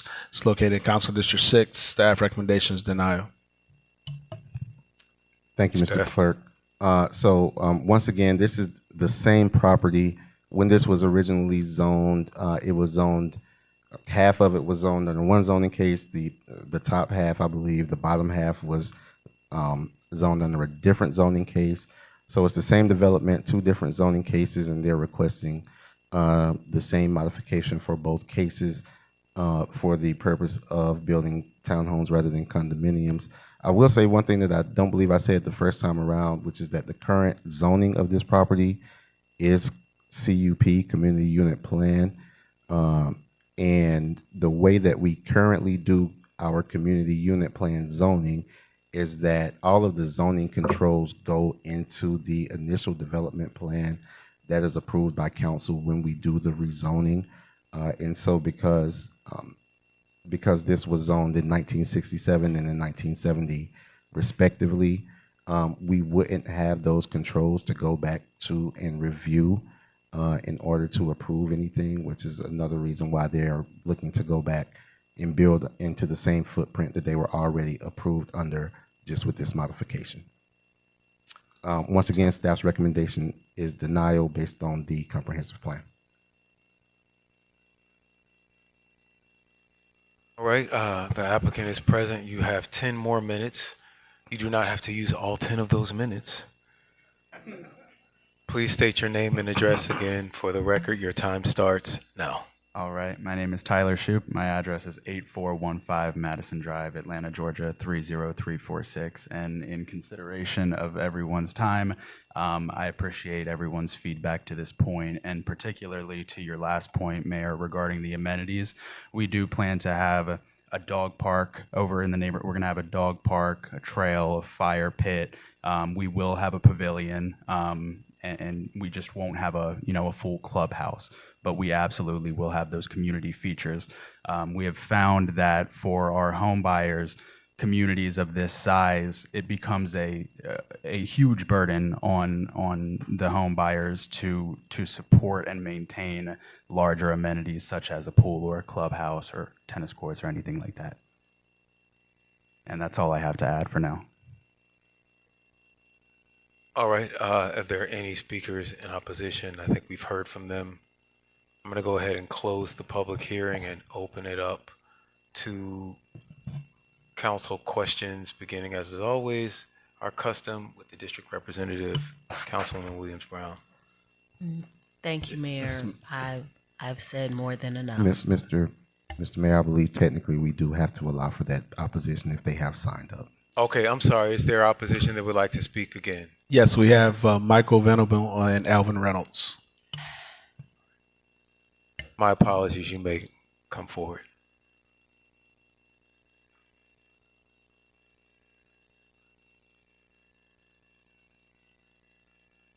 Michael Venable, 5720 Montelli Circle. I won't belay the issue. Real amenities are not passive amenities. You have a group of people that have no place to meet. We have very, very limited parks, very, very, very few city facilities in order to gather around. That is an absolute necessity for that one. Again, we talked about a variety of housing. We have amount of condos we could probably count on one hand throughout the entire city. That's diversity. Nothing should change that. You should increase the amenities that used to have been there. At least one tennis court, pool. Gotta have the clubhouse.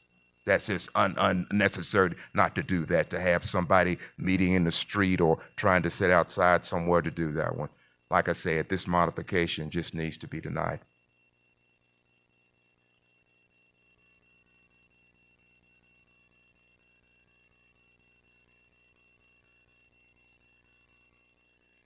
Again, Alvin Reynolds, 585 Kings Place, Riverdale, Georgia. Let me just say thank you for allowing the community to get a word in. I'm just not sure where this notion came that people don't want amenities. You know, we're building a lot of residential properties without amenities, and I do know people like to play tennis. People like to swim. People like to meet in their clubhouses. These things are essential for developments. And this is something that I know the community would definitely like to have. In favor of staff's recommendation in denial from changing this from a condo to free simple. It just makes sense to keep it the way it is. Thank you.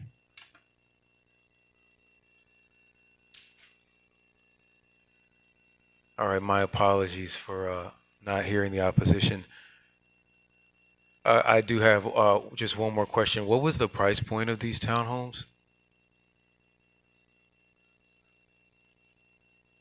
High 200s to low 300s. All right. We've heard a lot of conversation about amenities, and we, as I've said in our year planning, we'll be having more discussions about them. I just want to be clear to everyone under the sound of my voice. You will, as citizens, you will pay for the amenities at Summer Tree or every other development that we build, whether you pay through them through the HOA or whether you pay through them through increased taxes to provide more parks and recs amenities. 76 homes will not be able to meet in the Creel Park clubhouse. They'll probably be meeting in the Economic Development Office, which you pay for. So, you know, whether your HOA pays for them, whether you get the money from your HOA president or whether we get the money from Arthur Ferdinand, you know, through your taxes, we will have to pay for things. Mr. Clerk, please sound the next item. That brings us to letter M, case M24-010's public hearing. Application by Jeffrey S. Haymore, care of DL Development Partners, LLC, for property located at 0 Yates Road, parcel 130034, LL 0897, requesting a modification in MIX to petition number Z21-004 and CV21-005 to remove condition 1 that states at least one resident of each unit shall be at least 55 years of age, and a concurrent variance to reduce parking spaces from 229 to 174. It's located in Council District 3. Staff recommendation is denial. Thank you, Mr. Clerk. This is M24001/CV24008 for 0 Yates Road. This is a development that was approved back in 2021. So this is a South Fulton zoning case. There was a condition included in that case that limited the residences to individuals at the age of 55 or older. That condition was accepted by the developer at the time. They are now looking to change that condition, and they are also asking for a concurrent variance to reduce the number of parking spaces from 229 to 174. I will say that staff has recommended denial on that matter, mainly based on the parking request.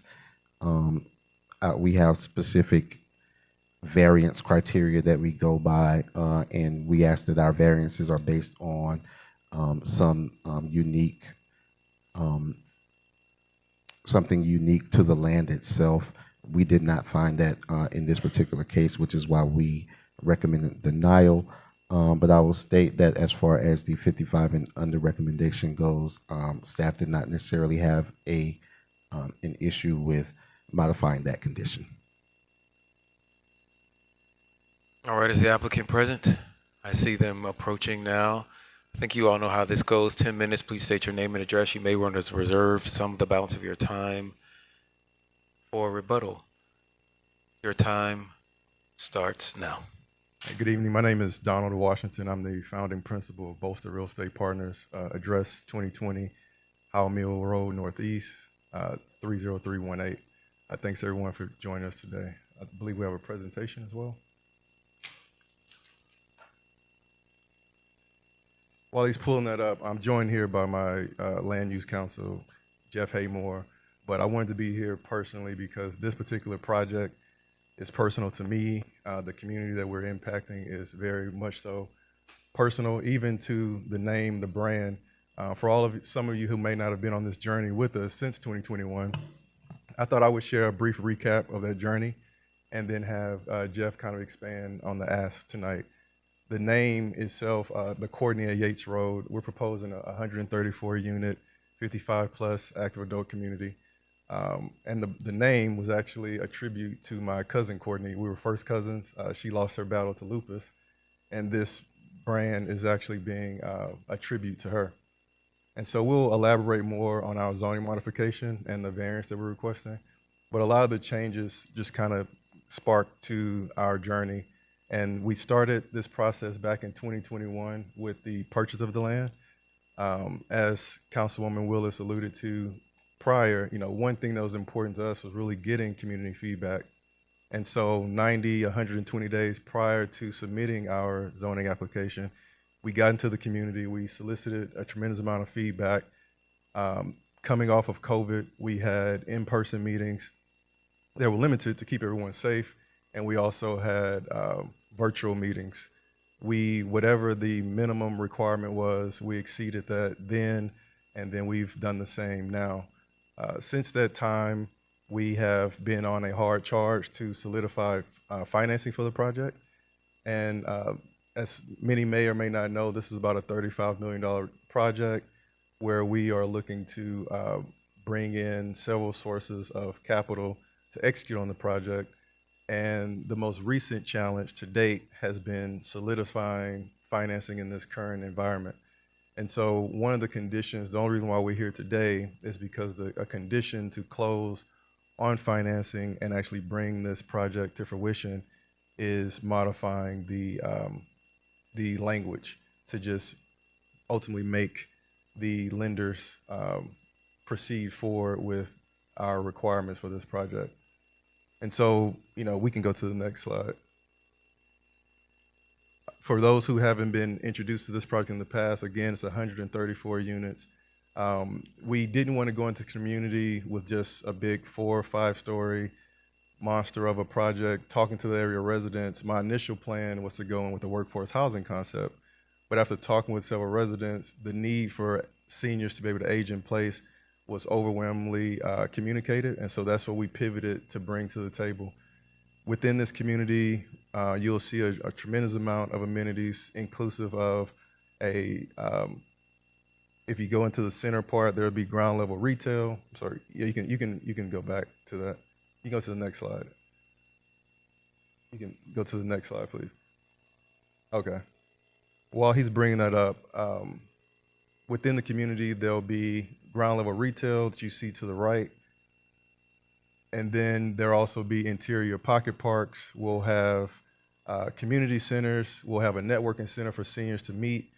We will also have a clubhouse for activities. We have a green space outside for outdoor amenities, whether it be a movie night. We also have a yoga center. We'll have a fitness center. And we'll have a walking trail within the inner workings of the project. And then we'll also have a community garden. And everything that we decided to put inside of this community was direct feedback from the residents that we spoke with. Another item that was really stood that was allowed in some of our community engagement was including amenities such as a coffee shop. And so we carved out about 2,100 square feet in this development to include a coffee shop as a proposed use for the project, as well as a place for alterations. And so those were some of the community attributes that we got directly from feedback. And then as we sought out to include this modification, it was important for us to get back in front of the community as well. The requirement was that we have one engagement meeting. We ultimately hosted two. I gave my personal cell phone number as well as email address on each of the 700 plus cards that we sent out. I fielded calls myself directly, had a chance to meet and talk to some of the residents who couldn't attend the virtual meeting, and then we also had the ability to meet others on the virtual call. And so just wanted to give a little background on kind of where we are and where we're trying to go. This project is one, like I said, it's a tribute to my family member, you know, taking on stories like we heard from Councilwoman Willis, with having her parents, you know, those are the folks that we identify with who want to age in place, continue being members of this community. All of our external marketing, as you'll see here, regardless of the modification, the business plan will be the same, approaching populations at 55 plus, just enriching them with opportunities to meet, live next to people in similar life stages, and have an enriching life now and until they decide to seek other places to live. But wanted to pause there, yield some of my time to Jeff A. Moore. Thank you, Donald. My name is Jeff Haymore with the land use law firm of Dillard Sellers, 1776 Peachtree Street. Donald is an exceptional individual and client, and we are so pleased to represent him both in 2021 for the original zoning as well as his modification. The zoning is consistent with your comprehensive plan, regional live work. You see down in the bottom right, mix is one of the compatible zonings. And the intent of regional live work is to do just exactly what we're proposing, a mixed use development with higher density as well as retail, as Donald pointed out. Next slide. This is the zoning. It's right there in the teal, the MIX from 2021. Next slide. This is the site plan. Donald sort of spoke about that. Next slide.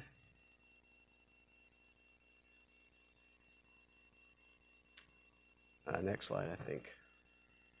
So this is the language from 2021, which is proposing slightly modified there, but it's being slightly modified to meet requests of lending that I've seen in my practice, multiple lenders. Developers shall use best efforts to facilitate the creation of a community that accommodates residents 55 years of age and older. And that's really so that we can, the age in place was spoken of, but also for those that want to stay in the city, that grew up here and that want to be here, but don't have housing options other than the larger homes with the larger yards. And so it's both options there. And then with regard to the parking, this council previously reduced the parking from 174. Your parking is based on bedroom count rather than units. And so with the current configuration of the housing, our parking count has gone up just a little bit. And so we're proposing to modify that concurrent variance from 229, which is based again on the unit mix, down to 174. Next slide. I won't go into this. This is sort of the nitty gritty on the variance criteria. I will point out that we do have a hardship, and it is unnecessary. The parking demand for this type of development is less than a development that is purely non-senior. The property does have a peculiar condition, which is its trapezoidal nature, and this council found that when it initially granted the variance back in 2021. And so just to go through those criteria, we believe we meet them. There's no harm to the public. We have not had any public who we have engaged with that's expressed any concern with insufficient parking. We meet more than enough parking under your code for a purely senior development. That would be at 1.2 spaces per unit, and we're above that. And so we do meet what we believe is the intent of the code to make sure that there's adequate parking for the intended use. And with that, we'll reserve, I suppose, 27 seconds of rebuttal. All right, thank you. Are there any speakers in opposition? Yes, we have two, Mr. Michael Venable and Alvin Reynolds.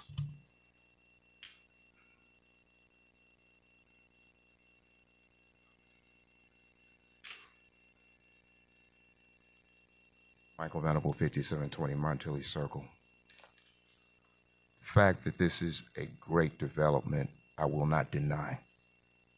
But this is an atrocious bait and switch. I'm going to go buy a Corvette because I want to race Director McClendon, make sure I can win. That was the purpose of me getting that. Then we come back and police chief said, no, y'all can't do that.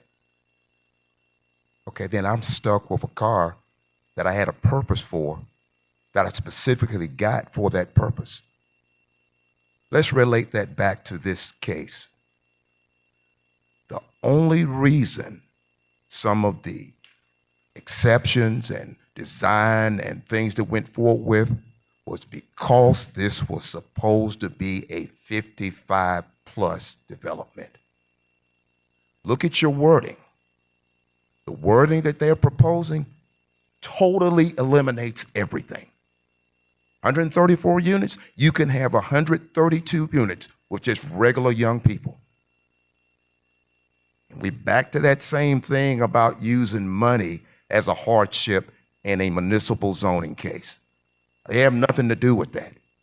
That's a separate issue. Shouldn't be involved in this one.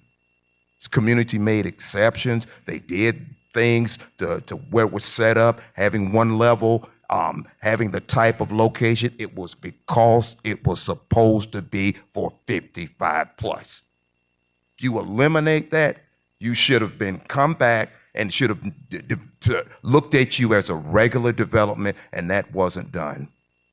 Like I say, I think this is just disingenuous. Not that they did it purposely. It's great things because, you know, you've got a lot of things in there. You're going to need more parking.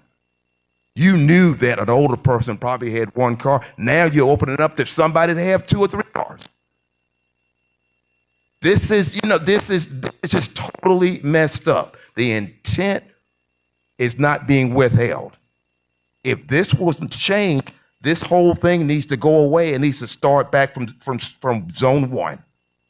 Just because you're saying that you want to make a concerted effort to get 55 doesn't hold you to that in any shape, fashion, form, manner, or mechanism. We've totally eliminated the intent that everybody that went through this zoning said it was going to be. I'm just saying this is it's nothing against the development. I mean, you've probably got the computer center and the weight room. It's not going to be big enough for if you've got just regular residents sitting in there. I'm sorry, this just is, it's improper. I don't think that we should do this because it shows that it's disingenuous to everybody and to the whole intent that this proposal was put together. So yeah, I would urge you to deny this along with the staff.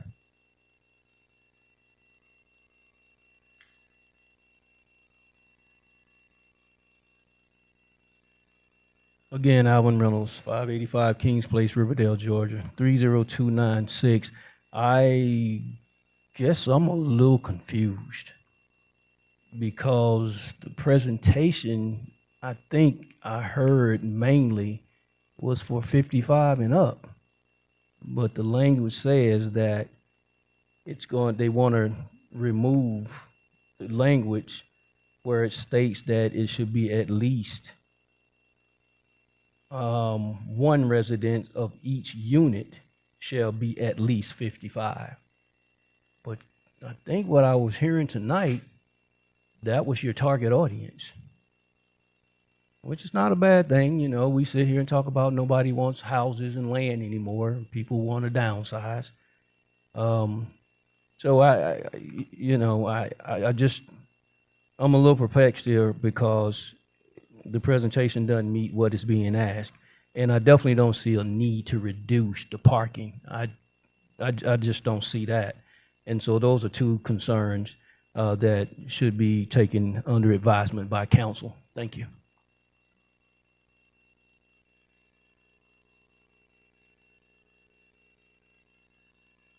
You have 20 seconds for rebuttal, and there will be time with questions from council.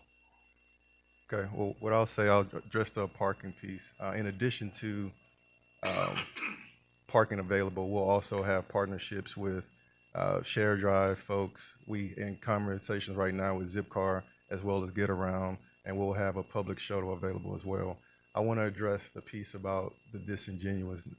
You know, right now the site is land that's been sitting there that I want to activate.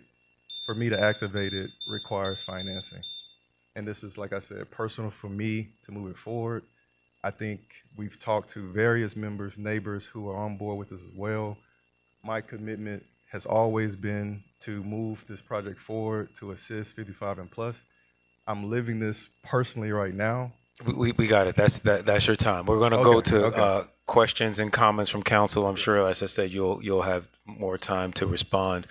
Beginning as always our practice with the district representative, Councilwoman Willis. Thank you. Mr. Washington, how many units are there? Today we're proposing 134. And you want 100, you have 134 units, and then you want 174 parking spaces. Correct. Okay. Yes. And then can you explain how you're going to target 55 instead of mandating 55? Yeah, so what we'll do in partnership with our property management firm, in addition to all of our marketing that solicits that demographic, all of our programming solicits that demographic, from the type of program we bring, the yoga center, all the amenities we propose was specifically targeting that demographic. And then internally, we also can put up covenants that require at least a minimum requirement to have certain people at that demographic enter the place as well. We could give incentives to solicit that 55 plus population faster. We can do reductions in rents. We can do, like I said, incentives to have them come on board faster. All of our marketing, all of our business plan hasn't changed. The demand report that we receive shows that not only does this project satisfy or have a need for the 134 units that we're proposing, it also has a need for the others in the pipeline, plus an additional 682 units. So the demand is there. The community support that we've talked to directly, indirectly has been there, and our business plan hasn't changed. The only objective at this point is to have the financial mechanisms to actually execute the same business plan. Okay, thank you. You are willing to put in your covenant to have a certain percentage that are 55.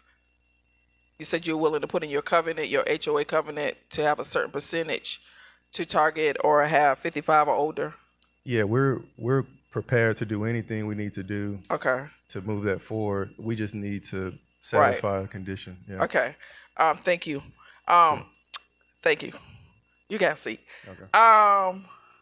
What you're not going to do is use the word disingenuous, and what you're not going to do is play on our words. Now, in District 3, my residents will tell you I go well and beyond the call of duty to make sure they are engaged and informed about development in District 3. Mr. Washington, during COVID in 2021, came to me with this development, and I was clear to him that he needed to work, even in the midst of COVID, to make sure that our residents were engaged about this development. So even in the midst of COVID, when everything was virtual, we set up some time in the Economic Development Office that used to be in the Red Oak Plaza for residents to come in and have in-person meetings for those who were seniors and had a digital divide. We had also two Zoom meetings. And so that was before he filed the application. So and we had a lot of community participation. We did put a restriction for 55 only and above. He has expressed that the capital, the lending institutions are giving him problems around that, so we need to make some adjustments. But even in saying that, he did go back to the community and use the same thing. He did have a lot of community meetings. So if you don't live in District 3 and don't know what you're talking about, please, because one thing about it is we have a bad reputation in South Fulton of doing business. We have a real bad reputation in South Fulton of doing business. We have a real bad reputation of being anti-development. And I try to bring the community and developers together, and I work real hard at doing that. And so that's why you don't see people who live in my district up here opposing anything. This man did what he was supposed to do, and I appreciate what he did, and I wish more developers will follow his lead. So thank you, Mr. Washington. I have not received not one email from anybody who lives in District 3 and who lives around that area to oppose this. If anything, I have received calls and emails of people who support this, and they're glad that this land that's been sitting there vacant with no development for decades is finally getting some type of development there that is of quality. So please don't use words like disingenuous and we say that people only want, townhomes. We didn't say that. We said we are going to have to embrace it and allow some so we can attract more young people and so that we can have places for our seniors to age in place. If you ride outside of Metro Atlanta, you will see mixed-use development happening everywhere. We are going to National League of Cities. Most of us, we travel from different states, and mixed-use development is in every state. We are behind time here in the city of South Fulton. We say we want the restaurants, we say we want, nice establishments, but we don't have the median income or the density to support it. And we're not saying open season on South Fulton, but what I'm saying is don't come up here and disrespect and say things that are not true to developers who have really done their job to make sure that residents are engaged. Because this man, he's one of the developers that did do that.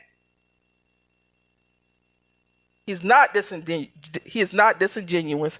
I'm not disingenuous. And I don't play about my residents. And they were engaged. And we went beyond the call of duty to make sure they were engaged. Thank you. All right, and with that, I will sorry, it's late. It's almost 9 o'clock. We still have a council meeting. With that, I will entertain a motion to adjourn. I move to adjourn. Second. It's been properly moved and seconded. Let's just take this vote by a show of hands. Councilman Morrell? Yes. Councilmember Gums? Yes. Councilmember Bell? That motion was approved 6-0. We are adjourned at 8:44 p.m. Okay. After a 6-minute intermission, we will begin our regular meeting at 8:50.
All right, good evening again, everyone. We are going to begin our regular called meeting. At this time, going to ask the clerk to call the roll for us, please. Yes, good evening, Mr. Mayor Pro Tem and members of council and the general public. Would just like to remind the council to please sign into the 7 o'clock meeting. This is the roll call for the regular meeting, November 12, 2024. The Honorable Catherine F. Rao, District 1. Present. The Honorable Carmelita Gums, District 2. Present. The Honorable Helen Z. Willis, District 3. The Honorable J.C. Sebastian, District 4. Present. The Honorable Keosha B. Bell, District 5. Present. The Honorable Natasha Williams Brown, District 6. And the Honorable Linda B. Pritchard, District 7. Here. Mr. Mayor Pro Tem, you have a quorum. Thank you, Mr. Clerk. Mayor- We'll now take a brief pause for a personal point of privilege by Councilmember Willis. Councilmember Willis, go ahead. Thank you, Mayor Pro Tem Sebastian. With the permission given to me by Councilmember Gums, the reason you do not see Councilmember Gums here is because she lost her mother Saturday morning. Councilmember Gums has been diligently serving our city in her community, and she's a senior advocate, dealing with the trials and tribulations of her mother being sick. And she has traveled back and forth to Virginia as often as she could to see her mother. She's blessed to have siblings there that carried the load. But her mother transitioned Saturday. We want to extend our deepest condolences to her. She's in Virginia. I commend her for being on the call today because today is her mother's birthday. And so we ask the community to wrap your arms and prayers around her. This is a, challenging time for her. I will be leaving the conference and to attend her mother's funeral and present her family and Councilmember Gums with the city proclamation. So you don't have to pull my P-card statement. I'm telling you, I'm going. And she deserves it. She deserves it.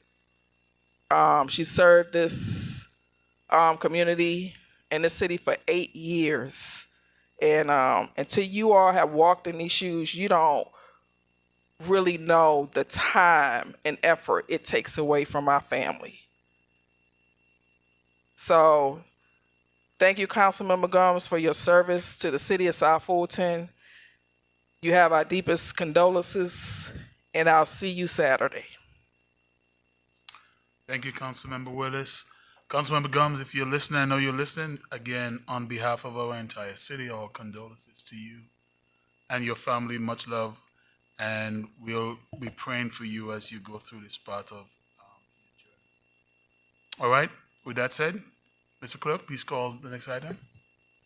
Next item is invocation by the city chaplain, Chaplain Martin.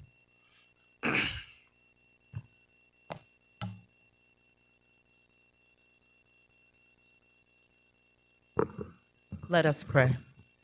Father, in the mighty name of Jesus, Lord, we thank you. We thank you for this day that you have given us. We thank you for every city council member that is here for the city of South Fulton and everyone that's in this establishment. Father, we want to ask you to keep a hedge of protection around Councilman McGraw as the loss of her mother, oh Father. But you said for to be absent from the body is to be present with the Lord.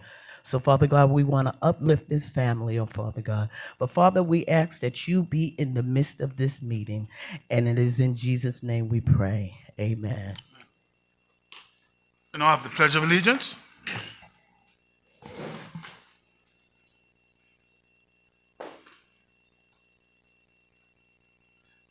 I pledge allegiance to the flag of the United States of America, to the republic for which it stands, one nation, under God, indivisible, liberty, and justice for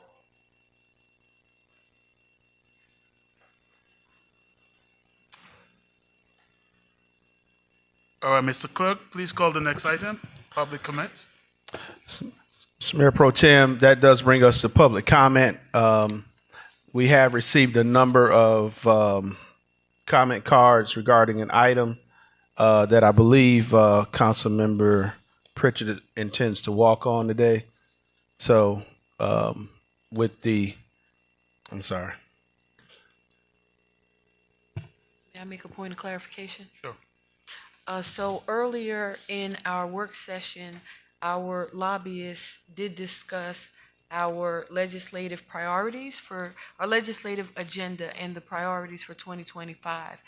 HOA reform was one of those issues. So I believe it is appropriate for the people who want to speak about HOA reform to be able to make that comment. Okay. Go ahead, Mr. Clerk. So with that, Mr. Mayor Pro Tem and members of council, like I said, we do have about 12 speaker cards. I'll read the rules of council for public comment into the record. Any City of South Fulton resident or business owner who wishes to address the mayor and city council and offer public comment on any item on the agenda may do so during the public comment period of the meeting. Any county, state, and federal elected official shall be allowed to speak regardless of city of residence. Comments should be limited to 2 minutes per speaker. A bell will signal the end of each speaker's time. Public comment should be limited to only those items appearing on the current city council meeting agenda. The person or City of South Fulton business owner desiring to speak should rise, address the city council, and when recognized, state their name, residential or business address, the agenda item they are addressing, and the city council district in which they reside. All remarks shall be addressed to the council as a whole and not to any member. To ensure the opportunity for all those desiring to speak before the city council, there is no yielding of time to another speaker. Speakers may not employ obscenities or threats of violence in their comments. Speakers may not use public comments to campaign for political office, either for themselves or on behalf of other candidates for the purposes of limiting political influence on city employees and encouraging orderly and efficient meetings. With those rules read into the record, as I call your name, please approach the microphone and state your name, address, the item on the agenda you're referencing, and your city council district. The first speaker is Mr. William Washington, Patricia Wise, Michael Shepard, Reginald Tatum. I see Mr. Tatum, Ms. Wise, Mr. Washington? Okay.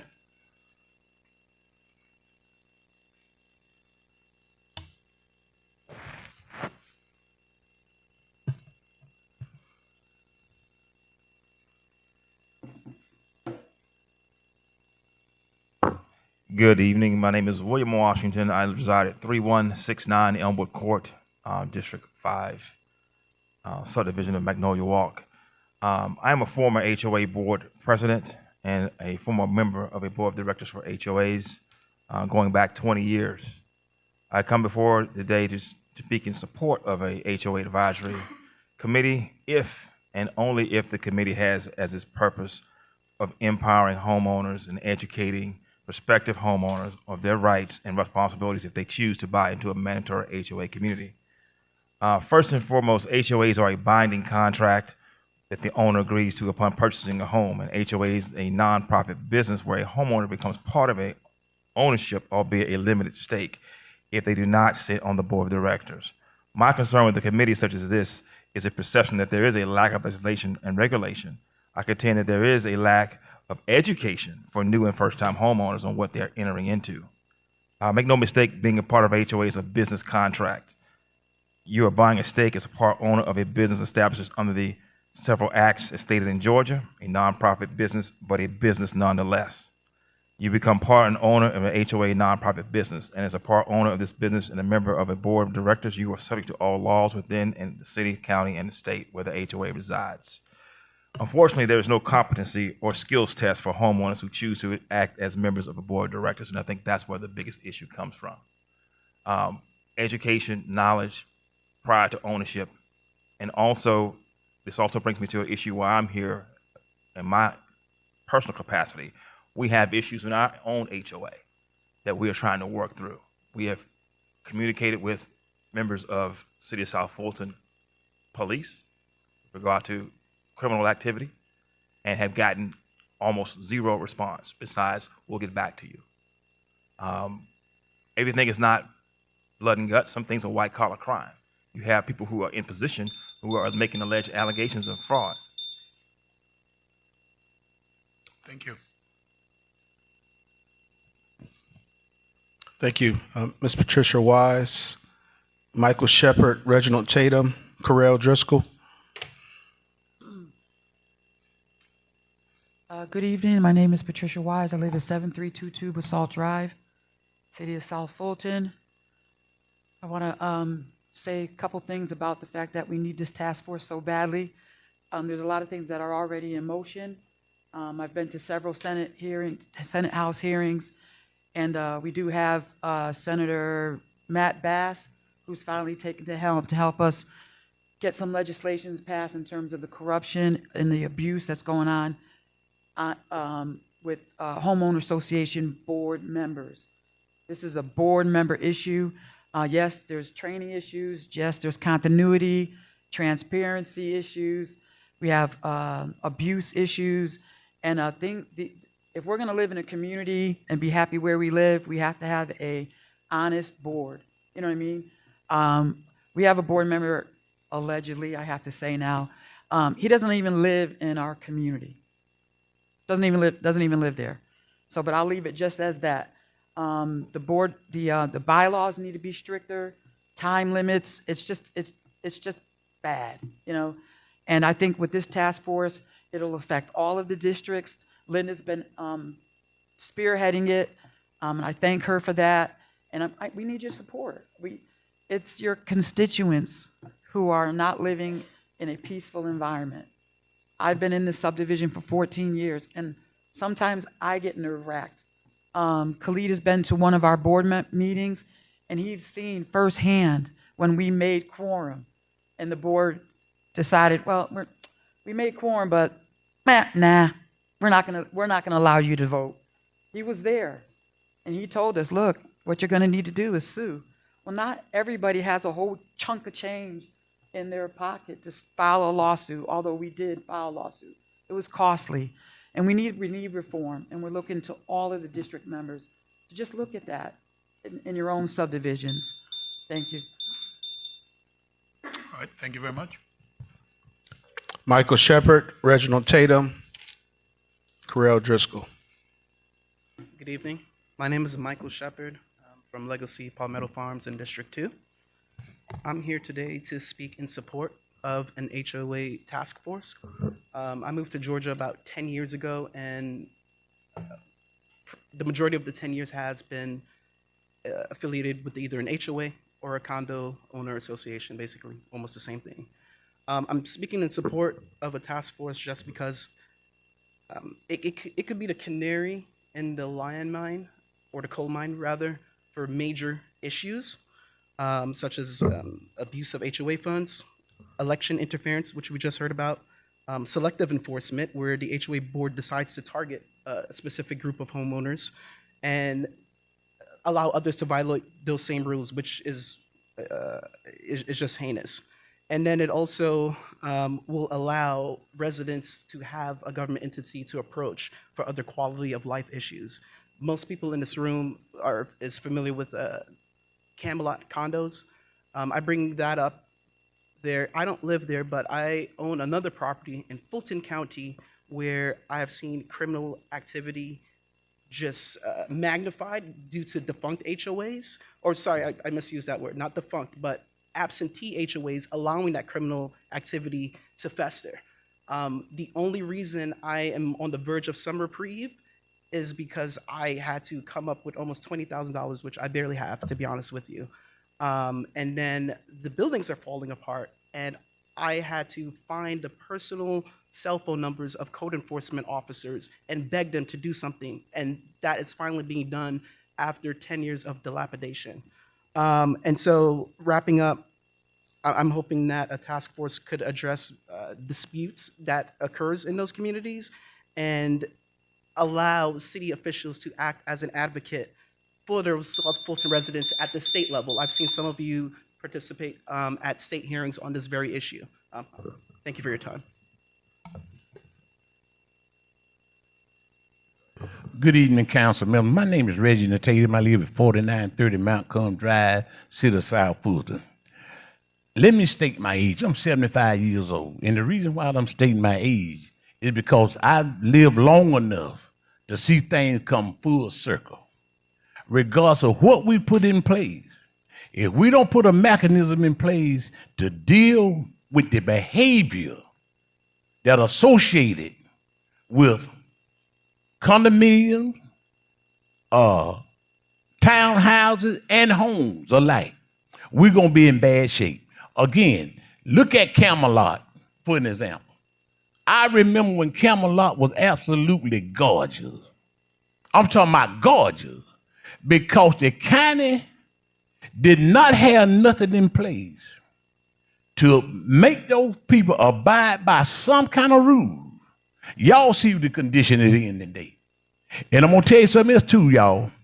And I'm gonna say this here without any hesitation. I travel all over the country. And I've been to a lot of different cities. And every city that I know of that is ran by African American governments, in the African American community, somebody look like third world countries. And the reason for that, we're not holding us accountable for nothing. And if we're holding our position based on votes, I'm not going to do this because I'm scared they're not going to vote me back in office. You don't have any business being in office anyhow, if that's what the case is. Okay? So what I encourage us to do as a city with this task force is understand what we got to do as a city instead of what somebody else trying to make us do. All right, thank you. Thank you. Good morning, everybody. My name is Carell Driscoll. I live in Regency Oaks Neighborhood Association in District 2. I want to speak to why the task force. Number one, I want to say the problem doesn't just lie with board members. It also lies with members. They don't truly understand their roles. And with City of South Fulton claiming the blackest city in America, the biggest problems are in the black communities. We need to hold everyone accountable, like we do the state legislators, the commissioners, and the council people, and subject them to training, education, so they'll know how to manage these communities. Leveraging the task force at a local level would take tales from the trenches and help the state derive some solutions. They're asking for help from lower level governments. So we have to lend a hand to that. I've been around the city of South Fulton. Back then it was unincorporated South Fulton since 2011. And I've been involved in common interest community management. I had to get in and do it hands-on along with two other people. And so we got to learn this on an integral level. The ignorance and incompetence that exists in the leadership of our communities is rampant and is driving us all into the poorhouse. My community, when I moved in, was elaborate. This year, I got off the board 5 years ago. I stayed out of it until they said we had a deficit. That pulls money out of my family's pocket. It takes away from the discretionary things that we can take care of. And I'm quite sure this applies to everybody. The nightmares are prevalent. We have to start in the city of South Fulton. I represent Georgia HOA Alliance. Oh, but that's all I want to say. Thanks. Thank you. Yvonne Cole Boone, Nicole Reeves, Patricia Dean.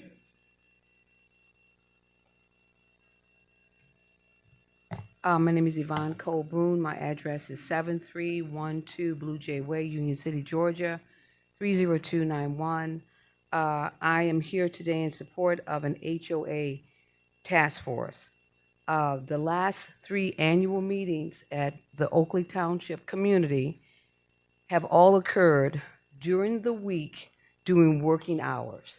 We are not a retirement community, but yet our board sets meetings at a time to suppress making quorum. There is nothing in place, not in our CC&R, not in our bylaws, not in our governing documents, that help a resident to deal with a board that is not operating with fidelity. I personally have spent close to $4,000 of my family money litigating the board. I was accused of being a nuisance. I was also fined $500 by the board. This is the kind of board that we have. Pat mentioned that we had a meeting, 142 votes. 78 of those votes were people present. 64 of them were proxies. The board deemed the proxies that were collected invalid. We made quorum that day, and we made quorum before that.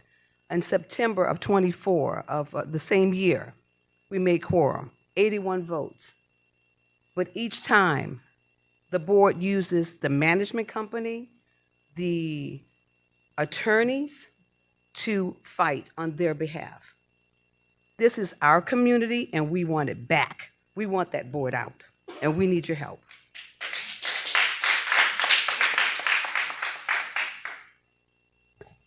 Nicole Reeves, Patricia Dean, Christina Clark. Good evening, everybody. I'm Nicole Reeves, District 7, 7217 Walton Hill. My story kind of mirrors everybody's story that was here. I live in a community with no amenities. Our board is ran by a husband and wife team. Lack of transparency. I've even had to pay for a lawyer out of my own pocket to try to fight so I can see where my money is being spent, to no avail. I've contacted so many government, city officials, and I keep hearing the same thing, that there is nothing that anybody can do on the state, local, and government level.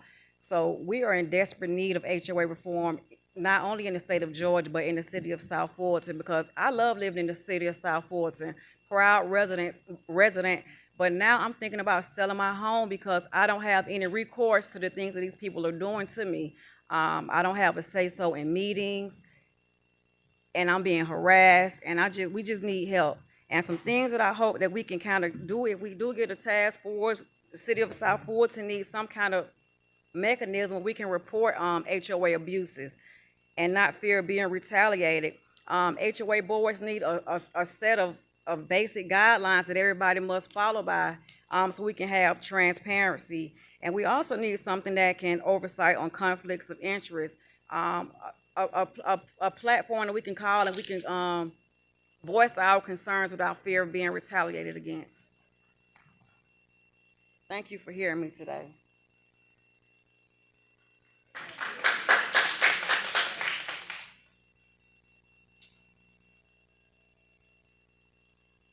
Hi.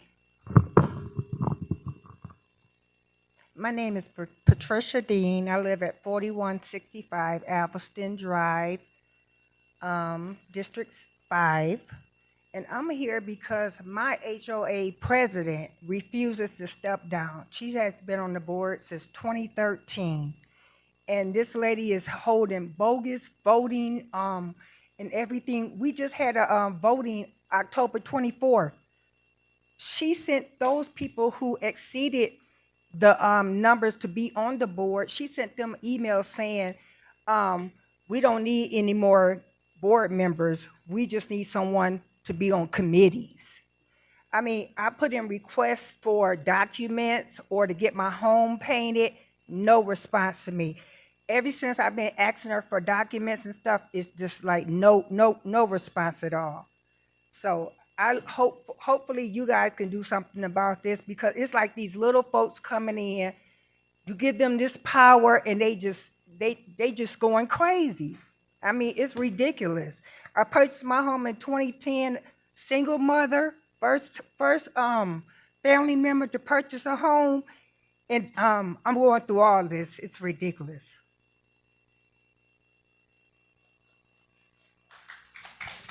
Christina Clark, Mary Waters, Michael Corin. Good evening. My name is Christina Clark. I've been a resident of South Fulton since 2019, first-time homeowner and a single mother when I moved here from New Jersey. I've been living in Sable Glen community since then, and it's been a horrific experience with the HOA board to the point where I'm ready to leave. There is no level of transparency. We're feared that the money is being spent on things that are padding our board members' pockets, allegedly. We only have, with our board, we've had several elections, but nobody's been elected. Our board is being ran by one person. We're always told we need to meet quorum, but it's impossible to meet quorum when they've allowed so many investors into our neighborhood and they do not interact with our board. So we cannot do anything. We are literally at the brink of just not knowing what to do, because no matter what we do to try to get something done with our HOA, it is practically impossible. The covenants has been in place since 2008. A lot of the things in there doesn't even relate to where we are now. And I don't want to sell my home. I don't want to leave. But I literally am against the HOA because they don't get anything done. Every year, my HOA is going up. What is it going up for? They're not telling us what the costs are being done for. They're padding things, and we don't know where the money is going. I really hope this task force comes through. Thank you.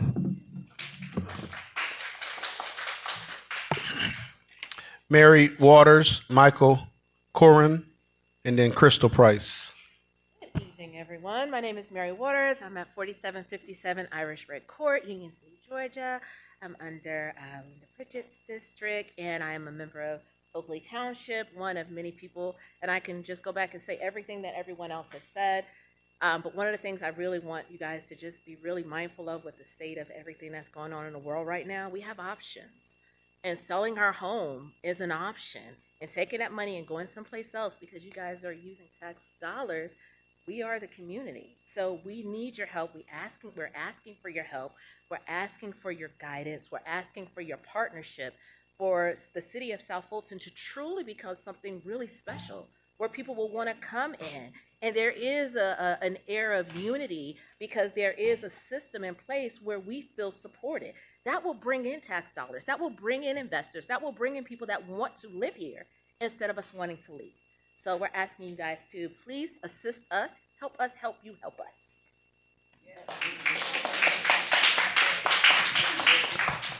Last speaker is Crystal Price. Crystal Price. What's your name?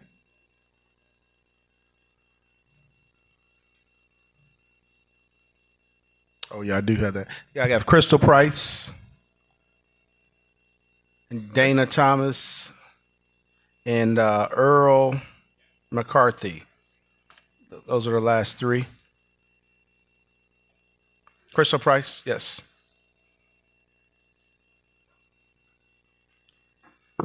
Hello, council and everyone. I'm Crystal Price, 7400 Toccoa Circle, South Fulton, District 7. I'm here proposing the city council tonight to establish a dedicated HOA task force aimed at addressing and resolving issues within our HOA to ensure their operations are efficient, fair practices, transparency, and to improve community relations. I've been to several Senate hearing meetings. I'm going to be optimistic and hope that legislation is passed statewide. And yes, the city of South Fulton, local, state, a lot of other states are on board, but Georgia seems to be a little behind. We have crooks that are on the HOA board. We are not allowed to view financials. And it just seems like leaders are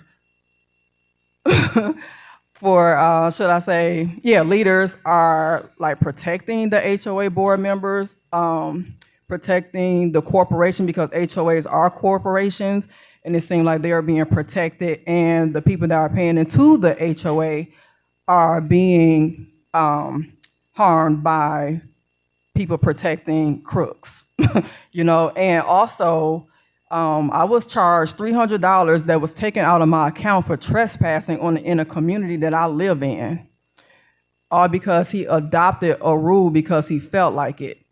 Not to mention, you know, he shot a member in our community. We're not allowed to view the books, and the quorum situation, as many has already spoken of, and things need to change like last week, like last year.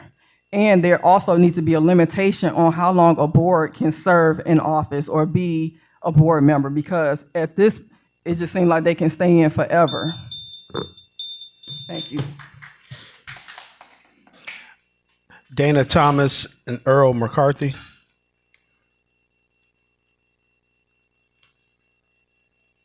Hi, Dana Thomas, 4678 Irish Red Court, Union City, Georgia, 30291. I am in District 7. You can go ahead and hit the time. I'm going to talk a little bit faster because I know everybody has, I don't want y'all to get bored. I don't want y'all to get tired, but I want to get my points across. So here's my points. Number one, I'm actually concerned. I actually didn't even want to give my address when I got up here because I knew that there was going to be a big consequence of being retaliated against with citations or some kind of fines, given that the economic climate, I've had to decrease my jobs. But I'm actually worried that with my HOA dues going up, the person that runs our HOA is going to cite me, which is what he does, or what they do. I can't just say he, what they do when somebody opposes them. We get hit financially also. Another thing that I wanted you all to kind of think about is I want to be fair to HOA boards that actually do work, because some of them really do work. Ours just does not. I feel like a part of the task force should be, there's a lot of ignorance in a good and bad way, but there's a lot of ignorance, not just on the HOA boards or the members, but it's also on homeowners. Nobody explained to me what a HOA was when I first bought my home. They told me what it was, but they didn't tell me what my responsibility was. And I feel like on both sides, there needs to be a lot more education. And I believe the task force would support that, and people would be more willing to come and actually understand what needs to happen. I've gotten 2 different answers from board members about what an HOA is supposed to do. So I honestly don't know at this point, what is the board supposed to do? The next thing that I also wanted to bring up is that I actually have a teenage daughter, and I have 30-year-old children. I have grandchildren. I don't look like it, but I do. And all of them are looking for homes. They are looking for investments. And I'm not saying we're middle income, we're higher than middle income, and that's in your city. And they want to stay, but I have nowhere to send them. And they won't stay underneath this HOA. They don't want to own a home here now because they see what's being done to us. And they're like, there's nowhere for us to go. And if this is how they're going to treat you, Mom, show me where else to invest and where else to buy. So please take that in consideration. Last speaker, Earl McCarthy. Thank you. My name is Earl McCarthy. My address is 6211 Nathaniel Lane. I live in South Fulton. I'm in District 4. I recently purchased my home 2 years ago in the subdivision of Stonecrest Estates, which was built by LGI Homes. Currently, we do not have a HOA board formulated. LGI Homes have left our communities in a shamble. Yesterday, we discovered that there's a sewage leak that is seeping into our wooded area. The reason why we have to have this task force is to hold these builders accountable. They cannot come into our cities, build subpar homes and communities, and expect first-time home buyers to have the responsibility to remedy those issues. Okay? With that, we have a couple of folks that are interested in becoming part of the HOA. There's training, there's competency. The folks that wants to be a part of the HOA have, technology challenges. So having this task force that would be able to provide training and at least a sense of a place where they can have resources and certification to ensure that they're doing right by the community. And the other issue that we're having with our community, why we cannot make quorum, is 90% of the community is owned by private equity investors. So that's a huge problem for homeowners like myself, because what it does, it erases our equity. And right now we have 6 homes in the community that's been on the market over 120 days. So I'm asking the city council to step in and to do something about it.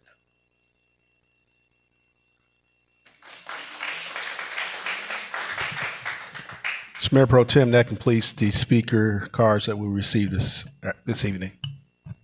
All right, thank you, Mr. Clerk. Thank everyone for their comments and their advocacy. Mr. Clerk, please on the next item. I think we have council comments. Yes, sir. All right. We're going to start with District 1, who's online. Councilmember Rowe. Thank you for allowing me to address the body. Just a couple of updates, just to make you aware. For November 25th, we have the District 1 holiday food distribution for our senior communities. Information will be forthcoming for the times that we're going to be visiting multiple communities on that day. It'll be featured in my newsletter. I wanted to make individuals aware that Cascade BM is hosting its virtual open house on Wednesday, November 20th. You can sign up for that. That has been included in my newsletter. You can also check the Cascade Business Merchants Association to register for that webinar. Last but not least, we have a recycling event coming up in District 1. This is the Alpha Beta Omega chapter of AKA and the Kappa Omega chapter. We'll be hosting the National Recycle Day on November 23rd from 10 to 1 p.m. at Zion Hill Church. And last but not least, well, I'll leave it right there. So those are my main updates.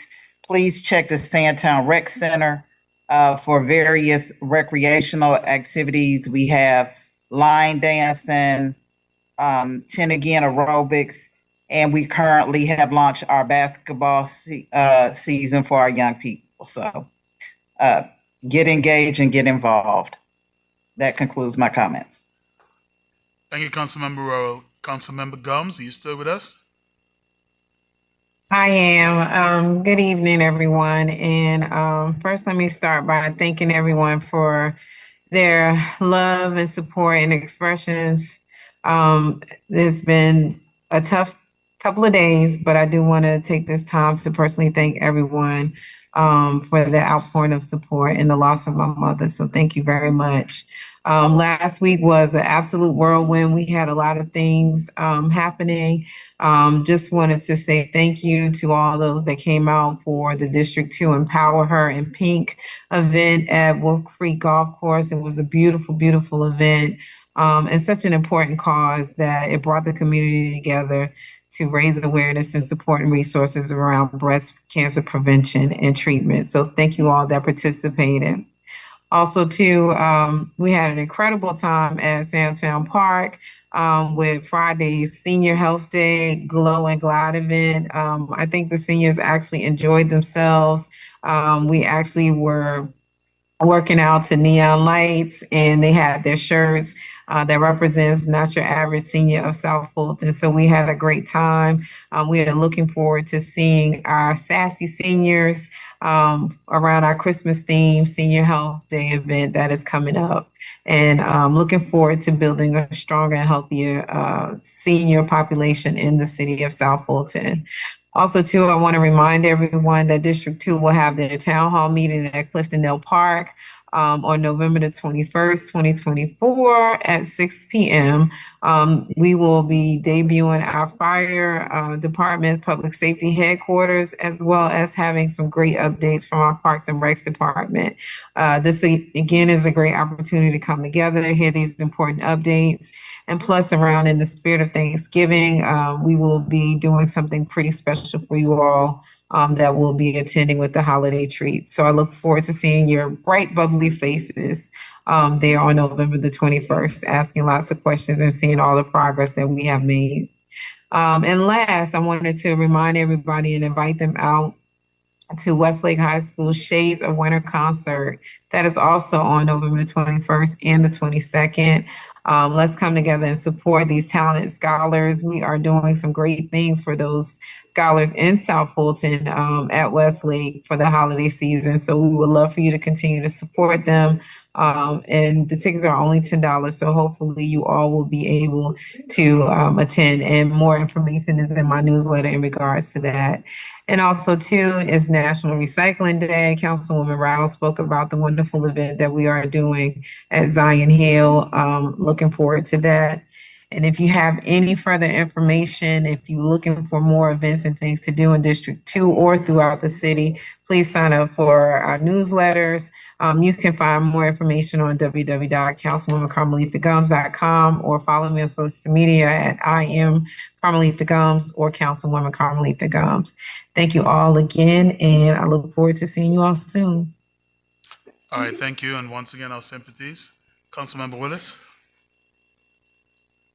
Thank you. I just want to remind everybody about the Thanksgiving's food distribution at Walkmore Park that will be hosted here on Friday, November 22nd. You have to be registered. You have to be a City of South Fulton resident. We have 1,500 slots. So it's first come, first 1,500. We only have 200 slots left. And you have to pick a time. You can either come at 1 o'clock, 2 o'clock, or 3 o'clock. At 4 o'clock, it's first come, first serve, with whatever is left. I think the 1 o'clock slot may be full, but we do have some 2 and 3 o'clock. 2 o'clock and 3 o'clock slots left. We are doing meals. So we are giving you meals to go home and cook. So in your meal bags will be turkey breasts, a bunch of collard greens, sweet potatoes, cream corn, kernel corn, dressing crumbs. So we are doing meals, and we've been doing meals for the past 5 years. So we knew that everybody was giving turkeys, but we knew that a turkey was not something that you only wanted. You need the whole meal. So the city is using their we're using our opera funds to address food insecurity during the holidays. So please go ahead and sign up because we only have 200 spots left. And we have increased it every year. We went from 500 to 700, from 700 to 1,000, to 1,000 to now 1,500. I want to thank all of our partners, Omega Psi Phi. I want to thank the Sheriff Office. I want to thank the government for giving us ARPA funds, and everybody, all of the volunteers who come out and make this a festive event. I want to also remind you that we will be putting out information about the annual Christmas extravaganza here at Walkmore Park. Last year we had Shaquille O'Neal to come through. This year we're partnering with Ben Crump and Friends. And so we'll let you all know who his friends are, but I'm one of them. Commissioner Arrington is one of them. And he has some other friends that will be coming through. Once they are confirmed, we will update the community. But the main thing is we want to make sure that we have our disadvantaged and our families who don't have the means to make the holiday festive for their kids. We want them to come that day and have a festive good time. It's the week of Christmas. So the 23rd will be 2 days before Christmas. We will have the ice skating ring here again. We will have some carnival rides outside. Omega Psi Phi men will be cooking on a grill. We will have barbers and nail technicians, and we'll have activities in here for your kids to partake in. We'll have Santa, and then they get to go shopping in the gym and pick out toys without their parents. They get to pick what they want. We don't allow parents to come in unless they really need to assist their kids, because we don't want parents trying to tell kids what they want, what they should get for Christmas. So stay engaged. We got a lot going on this next 2 months for residents. And if you're not getting my newsletter, please send me an email at helen.willis@cityofsouthfultonga.gov. And my newsletters and my email is universal. I am elected to serve District 3, but as many of you know, if you call me, I'm going to help anybody. Thank you. Thank you, Councilmember Willis. I just want to say from the 4th District, a heartfelt thanks to all of the volunteers that came out and helped with last Friday's food distribution. We gave turkeys and a whole lot of the groceries. And, you know, my community always amazed me because, you know, and sometimes you think you don't have help. We have the Alphas who showed up. We have the AKAs who showed up, the Deltas, men and women from the men from Axtad, and we also had community members. We had our own police department who showed up, as well as some of the sheriff deputies from the sheriff's office. And also the captains showed up as well. Thank you. And so, and one of my recent District 4 residents, Earl here, showed up and was like the Energizer Bunny, helping me out when I got tired. So again, that's the reason why I really love my community, because we always show up. We don't talk a lot and make a lot of noise, but we show up and handle business. This coming Saturday is going to be our shredding and recycle event at Cedar Grove Park, and that starts at 9 a.m. in the morning to 12 p.m. So don't show up at 11:45. Come earlier. The line tend to get long out there. All right. Also, we're going to have our very first senior appreciation dinner, and that's going to be on Friday, December 13th at Elegant Occasions, and that's going to be at 5 p.m. Check out our newsletter or send us an email, jc.sebastian@cityofsoutfultonga.gov if you're unable to access the registration online, and we'll get you registered now. The event center maybe hold 120 20 folks, so do not wait at the last minute, because it might be full. But before we even get to the seniors dinner on December 3rd, we're gonna have our annual Christmas tree lighting and toys giveaway. So that's gonna be at the City Grove Plaza at 6000 Landmark Way at 6 p.m. on December 3rd. Again, thank you very much for all your support. Staff, I know it's been a long year. You guys have been working very hard to support all of our events, although I think District 4 has the least, and we kind of like it that way. But thank you. Thank you, Assistant City Manager, and to your boss in her absence. All right? And with that, I call on Council Member 5, Keosha Bell. Are you there, Sister Keosha? I am. Thank you so much, MPT. So this is the holiday season, and just as a reminder, we are gearing up for the first annual Thanksgiving turkey giveaway and full meal, a community effort, community partners. Special thanks to Walmart, special thanks to All American Food Network, and as well as my assistant, Philip Watley, who has been helping countless hours with making sure that we get registration.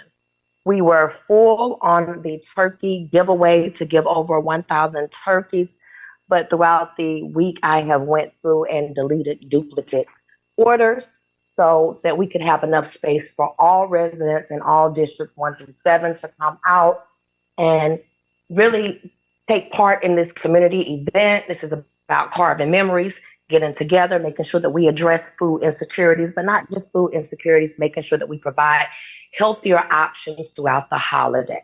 So again, there are some spaces available. It's probably maybe 50 spaces available. I do encourage you to go online tonight. If you are in need of a turkey and a full meal, you'll have options again for fresh produce. You'll be able to pick cabbages, collard greens, and all the wonderful fixings for you and your family. This is definitely a community event. It's going to be at Burdette Park, a drive-in, on Saturday, November the 3rd, beginning at 12 p.m. noon until 3 p.m. So it's very important that you are registered. Only registered attendees would be allowed to participate in this event. So thank you so much for that. Please come out, share this wonderful opportunity, and get ready for the holiday season for you and your family. We are also sponsoring a Raising Queens Empowerment Summit for teen girls. So I encourage everyone in our community, come out, bring your nieces, your daughters, anyone that you know that really needs encouragement, empowerment from our very own. This is a collaboration with Parks and Recreation. It is scheduled for Saturday, November the 23rd, beginning at 4:30 p.m. at Burdette Park. It is free and open to our community. So I do encourage you all, no need to sign up. Just bring your youth, bring your teenagers, bring your beautiful teenage girls, and come on out for an afternoon of fun. As we are gearing up for the Christmas holidays, we are so extremely happy, Districts 5, 6, and 7 to partner with Old National Merchants Association for the Toy Drive and Heat Up Atlanta, which is scheduled for Saturday, December the 14th from 1 p.m. to 4 p.m.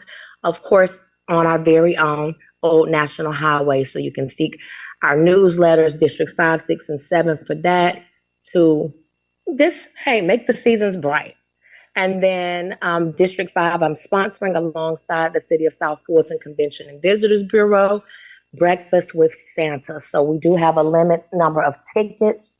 There are 100 tickets available for children as well as parents to come out, grab a nice cup of hot cocoa, have some wonderful arts and crafts, sit on Santa's lap, and tell him all of your wonderful wishes for the holidays. So be sure to register for the Breakfast for Santa on Eventbrite. We just released that 2 days ago, and we have 40 spaces available. So again, it's super important that we just spend this season, spread the love, spread the cheer, spread the holiday giving, and letting you all know that as a community leader and servant, we are here for you. So please be sure to sign up. And hey, it's the season to be jolly. Thank you so much. All right. Councilmember District 6, Ms. Brown.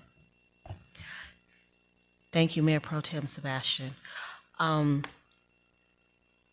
In keeping with the theme of the holidays, this coming Saturday, November 16th, is going to be the regular monthly food distribution that I've been doing in partnership with the Atlanta Community Food Bank for the past several months. You will note that I am not giving away turkeys because everyone else is giving away turkeys, so no need to have turkey overkill by having a seventh one. On December the 13th, District 6 and 7th will be having their annual Christmas party at Crestwood Event Center. Please do check both of our newsletters for that information, as well as on the 14th, prior to the Old National Merchants Association Christmas Toy Drive, District 6 will be having, in partnership with Heritage Walk and the Heritage Walk HOA, and Chaplain Joyce Armster, will be having its annual Christmas breakfast and toy giveaway for the kids. So please do look out for that. We will do that, and then we will just take a short drive up the street to go do more toys with the Old National Merchants Association.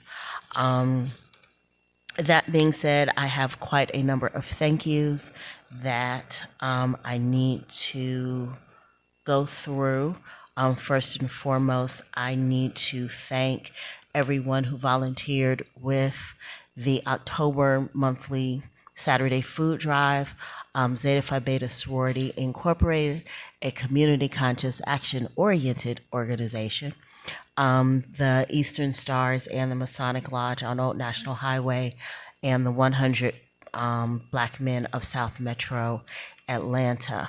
Definitely want to extend kudos to the South Fulton Police Department, particularly Deputy Chief of Staff Kayvon Arnold, along with our Director of Public Affairs, Shaheen Solomon. I was not able to attend Pink Power, but heard nothing but good things and rave reviews, and certainly do appreciate them for their efforts, along with the South Fulton PD and Fulton County Police Wives, as well as the South Fulton Police marketing team for making that such a successful event.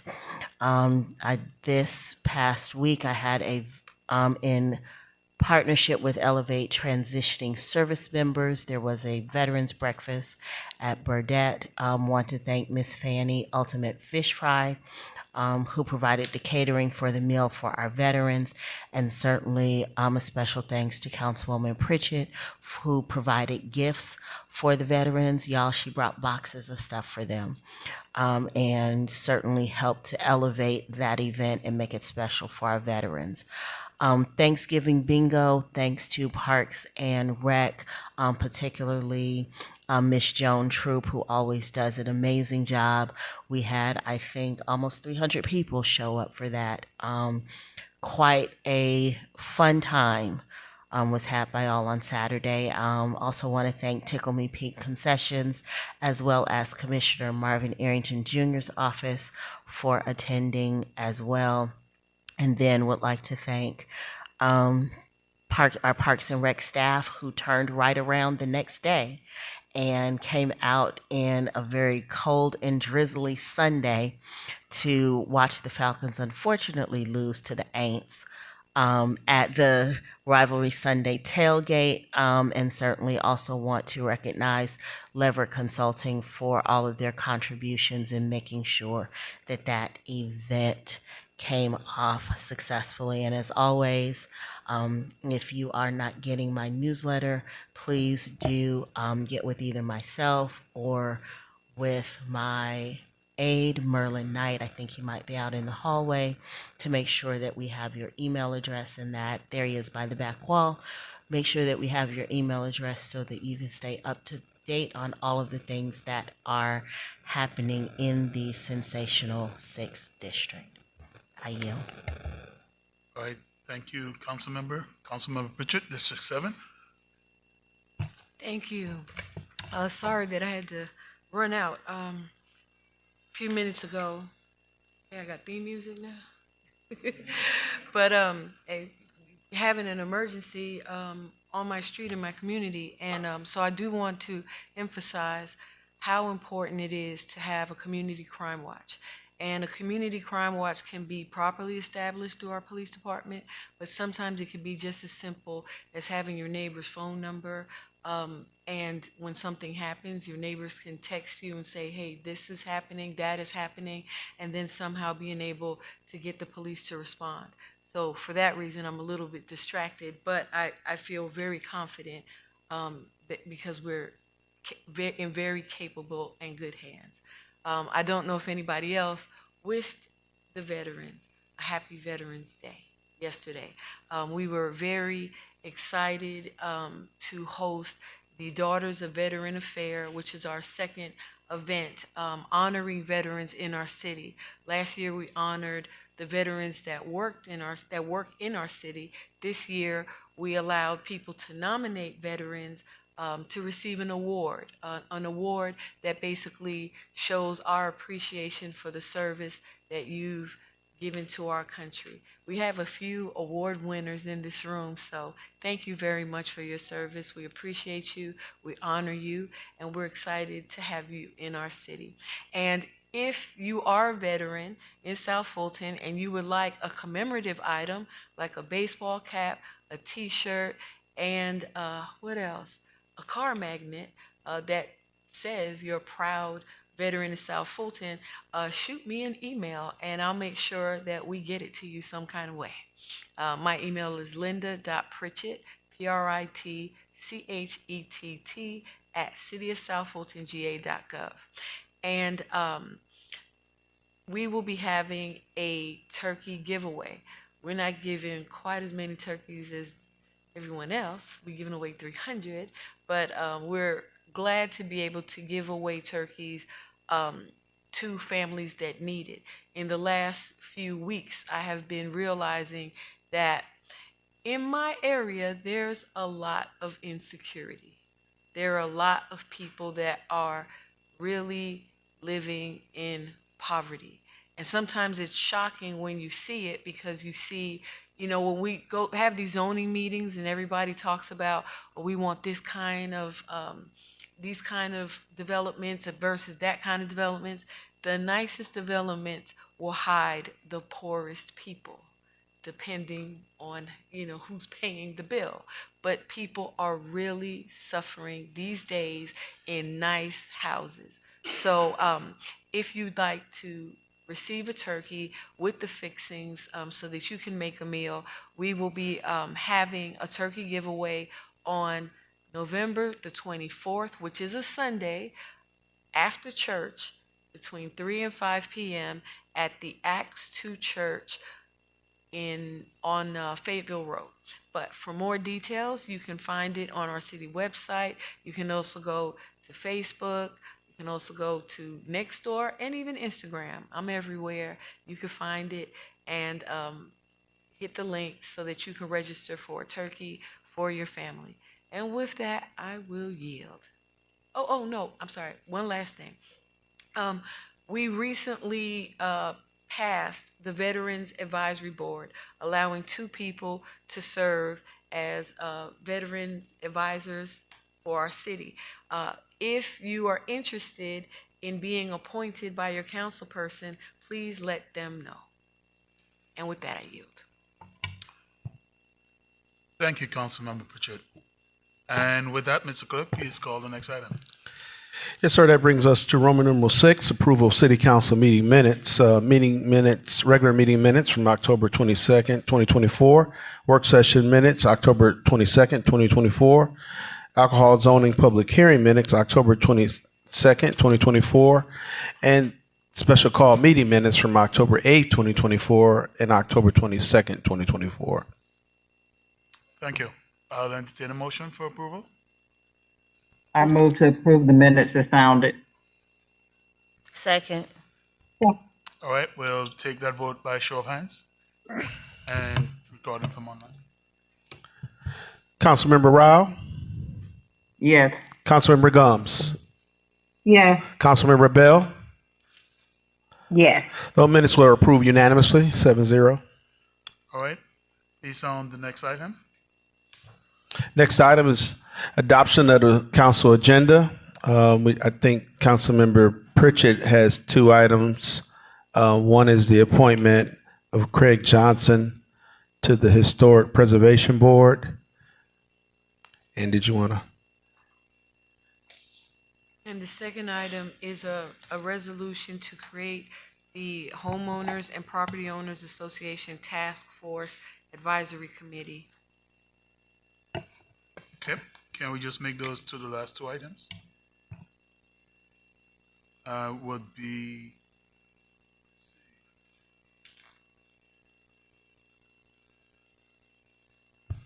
Make it D3 and D4? D3 and 4? Yeah. D3 and 4. Okay. I have one more thing. Okay. For the Veterans Committee, what do you need? Do you need like a resume or just a name and information so you can contact and reach out to them? Yeah, I think according to the resolution, the more information, the better. But definitely we can get the name and then we have to have the contact information. Okay, so I'm going to go ahead and appoint David Williams.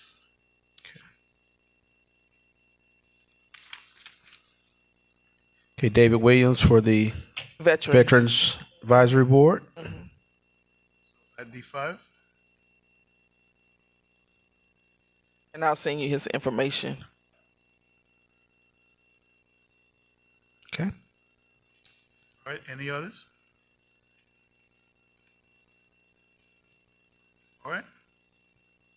If not, can I have a motion to approve the agenda as amended? I move to approve the agenda as amended.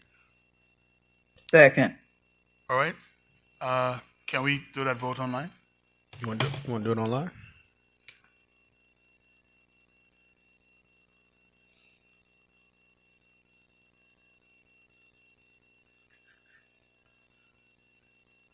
Okay, the vote is open.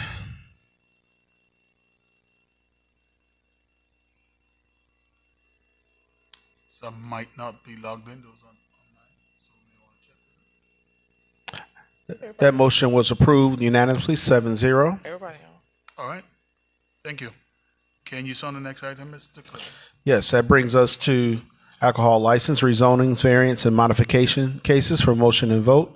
The first is letter A, request council approval of a resolution, case M24-004, an application by Jeffrey Teague for property located at 2580 Springbox Drive, requesting a modification in MIX, Cliftondale Overlay District, to zoning conditions within zoning case Z03-0020 to allow 48 townhomes, 15,000 square feet of retail space, and 28 two-bedroom apartments. It's located in Council District 4.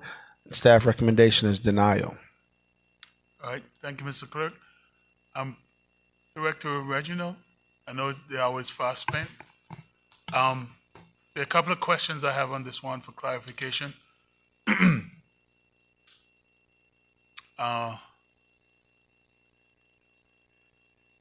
First of all, again, as a reminder, it's a modification, so no need to go before the Planning Commission. And what is this?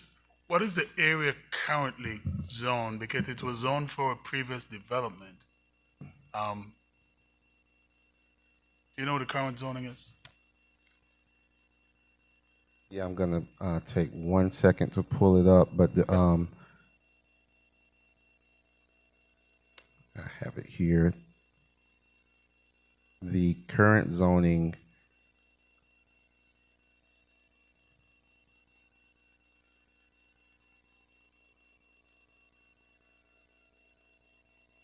is CUP. Yep. And so there were some modifications made and some additional conditions that the developer brought forward since our last meeting. Are those currently reflected in the official documents for the project? They are. Okay. And did they help staff in terms of their position? Because I know that was part of the reason why we had them go back and make some changes. Where does staff stand currently on this? So we acknowledge that with the changes that they have made, the reason why we recommended denial was based on the density of the modification or the modified area as far as residency goes. With the changes they have made, they are now below what the density is, the recommended density for the comprehensive plan for the future land use character area designation. So the reason for the denial, in essence, have been handled. That's correct. Okay. And I saw the conditions. Is the applicant here or representative? Okay. So one of the things that I did not see in the changes was something that they stated several times during our last conversation on this, was about the whole informing the community about the builders, right? And to be transparent as to who is doing the building and to post the information. They said that several times, but I did not see that in the latest update. Was there any conversation at all about that? I don't recall any conversation about that, and I'm trying to recall was this during the last public hearing? Yes. They had said specifically they were going to post the builders, because one of the concerns that the community had was about who was going to be constructing the development. Is there any information that you haven't, that representative? Can you come forward, please?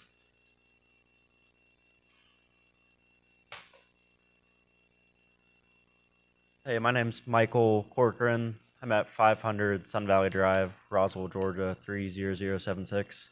I'm the engineer on the project. The last public hearing, the contractor that will be doing the building was at the meeting. I do not recall his name, but I know he was here, and I believe he spoke. At least I thought he did. Okay, thank you. Can I just state that that's while I don't particularly remember that conversation, I don't believe that's something that we would make a condition to zoning that they post to. I'm not even sure how they would accomplish that condition, but I'd be more than happy to speak with you, Councilmember Sebastian, about how we can ensure that we're doing whatever notification process you'd like to see to let them know who is doing the building. I always want to be careful to say that we don't control that. So if residents are upset about who the builder is, then I can't really help them. Thank you. All right, those are all the comments I have. Are there any other? Anyone in the queue? Any other comments? Go ahead. So, Mr. McClendon is correct. We can't regulate who the builder is, but the residents can have a very strong opinion and encourage the builder to bring a quality, can encourage the developer to bring a quality builder, because it happened in my community with Michelle McCauley. They weren't pleased with their first builder, and the residents were very honest and transparent about that. And so she basically went and got another builder, and that went over very well. So I just want to put that on the record. Yep, thank you. If there are no other comments, I move for approval. All right, we'll take that vote by show of hands. Are you already popped up? Well, Let's do it in the system. It's okay. All right. I couldn't hear the motion. There's a motion by for approval with the conditions as listed.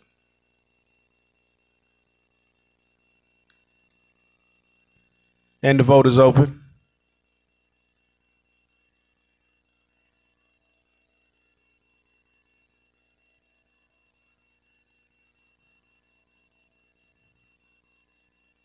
Okay, the vote is closed.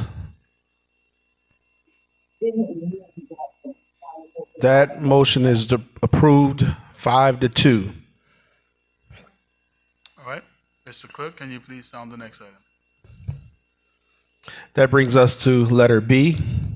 Second read and request council approval of a zoning ordinance, KZ 24-018, application by Jagannath Chowdhury, care of Battle Law PC, requesting a rezoning from AG1 to CUP to develop 84 single-family detached homes at 3665 Union Road on 28.16 acres of land.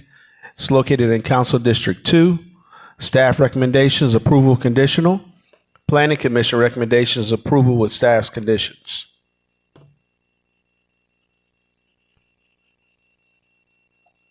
All right. With that, we'll entertain a motion for approval. So moved. All right. Mr. Are you able to hear me? Okay. Mr. Clerk will take that vote online as well. Vote is open. There wasn't a second. I didn't hear a second. Its second was from Councilmember Williams Brown. Okay, thank you. Vote is open.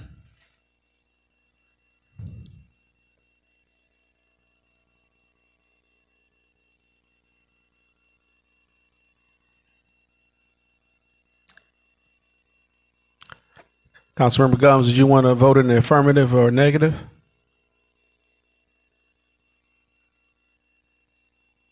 I'm voting, it's not showing. Yes. Let's vote in affirmative. Okay, I have it now. That motion was approved unanimously, 7-0.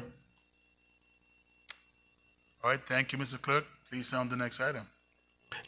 Next item is item C.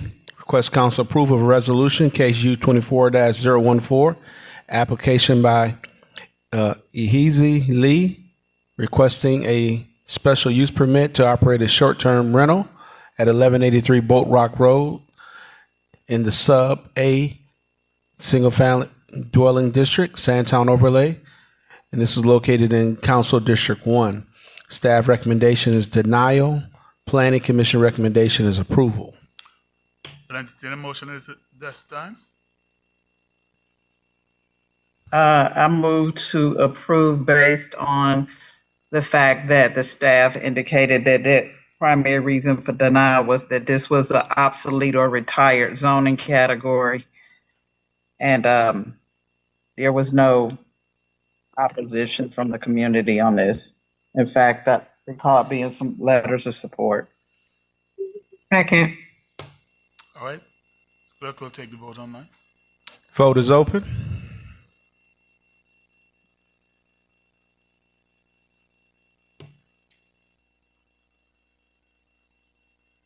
That motion was approved unanimously, 7-0. All right, Mr. Clerk, so on the next item, please. That brings us to the consent agenda. Items A, B, A and B. All right, can I get a motion to approve? I move to approve the consent agenda. Second. All right. We'll Second. take that vote online. Vote is open.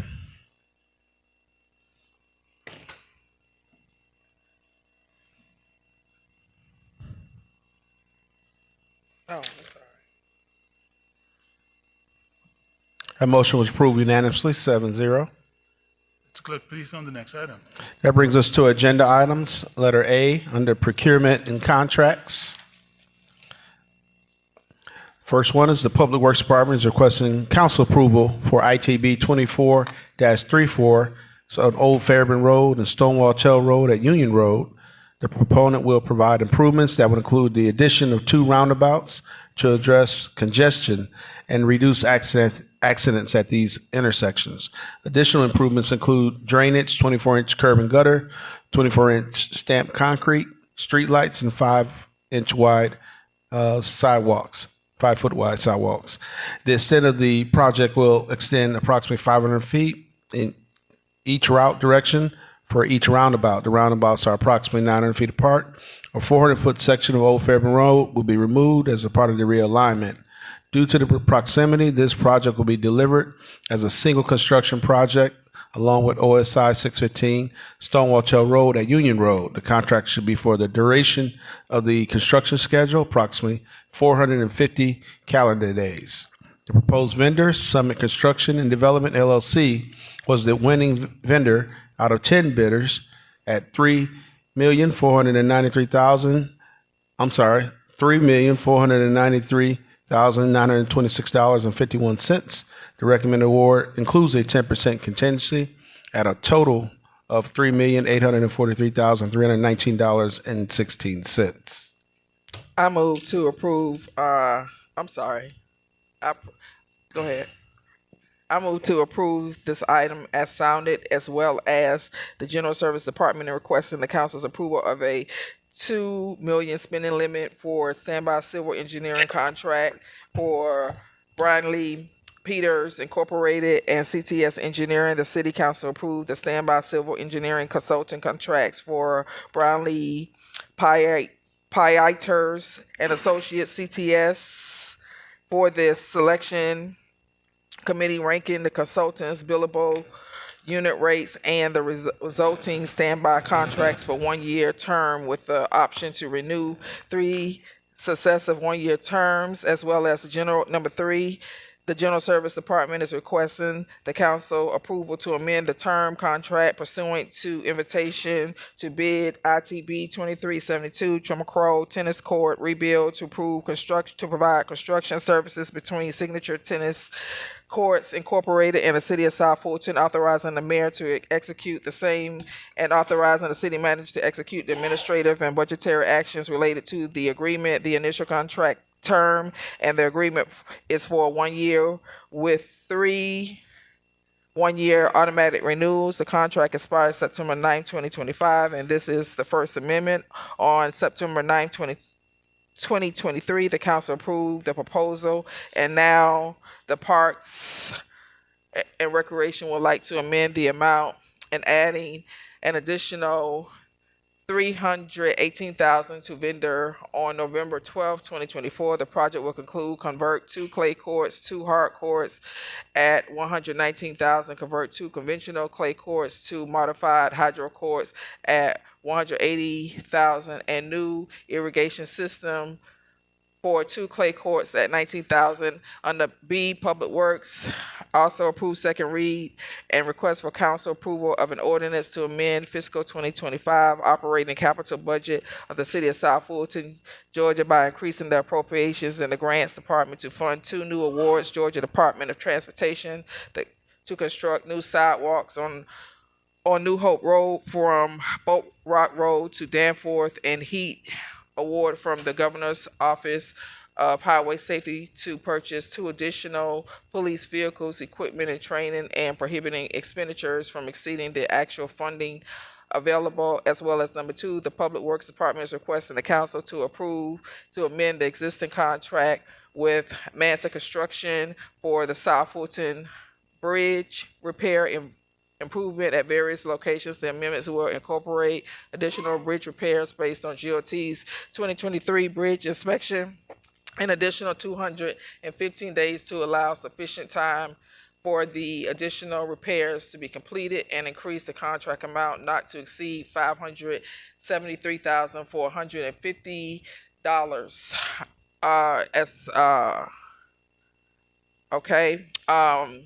Flat Shoals Road, Morning Creek, 1 job, $15,027. Short Road, Pea Creek, 1 job, $30,054. Scarborough Road, Wolf Creek, 1 job, $18,592. Mallory Road, CSX Road, 1 job, $15,216. Kimberly Mill Road Creek, 1 job, $73,812. Old Fairburn Road, Wolf Creek, 1 job, $36,283. Beseda Road, Morning Creek Trib, 1 job, $15,027. Flat Shoals Road, Morning Creek Trib, 1 job, $7,115.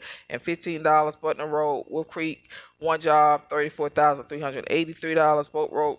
Boat Rock Road, Cascade Creek, and FCRR, 1 job, $112,500. Green Tree Trail, Wolf Creek, 1 job, $58,773. Great Southwest, PY North, Utoy Creek, 1 job, $124,888. Welcome Road, South Fulton Parkway, 1 job, $28,023. Cascade Road, branch of Utoy Creek, 1 job, $3,757. Total of $573,450. As well as number C, Public Safety, second read and request council approval of ordinance to amend Title 13, Fire Protection and Prevention by adding a new chapter numbered designated as Chapter 6, Electric Vehicles, Charging Stations, off the Code of Ordinance in City of South Fulton, Georgia, to modify provisions, descriptions, auto shutoffs, and that's sponsored by Councilmember Rao. As well as number 2, requests council approval to amend and update piggyback cooperative source agreement related to Axon contract for police department previously approved on September 10th, 2024 for body-worn cameras and related products and services. Total cost not to exceed $1.700 million per year or single combined occurrence. A 10-year period, as well as administration. Number D, second read and request for council approval of an ordinance to amend Chapter 3, Mayor and Council, Title 1 Administration, Section 1-3003, vacating council members of ordinances. I take that back. I'll stop at number 2. I take that separate. Do I have a second? Second. I have a discussion. Second. All right, there's discussion. Discussion. For the record, in C, public safety, number 2, that's $1.7 million. That's what I said. It's a $700 million. Oh, I'm sorry. I appreciate it. Yeah. All right, Councilmember Willis, and then I heard, did I heard 6 and 1? Yes. Okay, I'm going to Councilmember queue. Willis. If possible, I would like Chief Meadows to come up. I have a question about under public safety, number 2, the $1.700 million per year. Thank you. $1.700 million. No, we cannot give the chief all I'm that sorry, money. 1.7 million. Yeah, that's what I said. $1.700 million. What am I saying wrong? 700 million. I said 1.7 million. 700,000. It's late. It's late. It's a 10:27. Tired. Can you explain why we are? What do you all currently have for body cams? We have utility currently, and we've been trying to transition over to Axon for quite some time. Okay, so what's the difference between utility and Axon? So Axon right now has several platforms that we're in the process of utilizing. Utility has some functionality, but right now it's just a superior product. Okay, thank you. Okay. That was Mayor Pro Tem. That was the only question. Oh no, I have one more question, not for you. Okay. Under item procurement and contracts, number 1, Mr. Valenzuela. Can you please tell me when we having a ribbon cutting for this? Because I have been, residents have been on you and me about this dual roundabout for going on 8 years, but they really been waiting on it for about 10 years. And so we need to, when are we going to do the ribbon cutting? When are you all going to move forward with construction? Good evening, Council. Antonio Valenzuela, Public Works Director. Yes, indeed, this project comes from T+1 that was approved in 2017, so about 4 years. Right. Right, so as soon as the contract is executed through our procurement process, we're going to follow with all the details, and I would assume that we can do a ribbon cutting ceremony in the next 45 days. Okay. Yeah. Attorney Kelly, it's going to take 45 days to execute this contract. Depending on if everybody does what they're supposed to do. All right. Thank you. I need y'all to do what y'all supposed to do. Thank you. We'll down our part. Thank you, Mr. Venezuela. Yes, ma'am. All right, Councilmember Roro. Yes, a couple questions related to item number 3, invitation to bid. What courts are being done with that? Is this for another location? Is that why we are amending it? That's a question, I guess, for Parks or Rec or procurement. And in the meantime, I want to also correct what was stated for Public Works item number 2. The total is $573,450. I think you said 50 cents. Yeah, that's what I thought. Okay.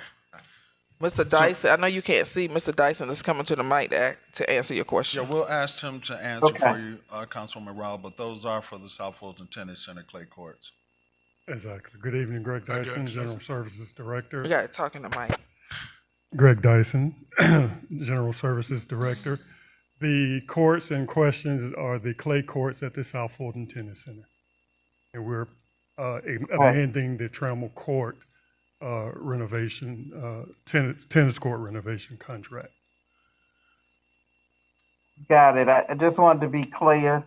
Because I was like, I don't think we got any new courts out there, so I just wanted a point of clarification. Thank you, Mr. Dyson. You're welcome. All right, thank you, sir. Did I hear District 6? You said you had? No. It's late. Tell me All when right. to vote. I got to be at the airport at 5 a.m. Me too. Mr. Clerk, please sound the next item. Well, we got to carry the vote. So the Sorry. vote is open. Vote is open. Come on, let's vote.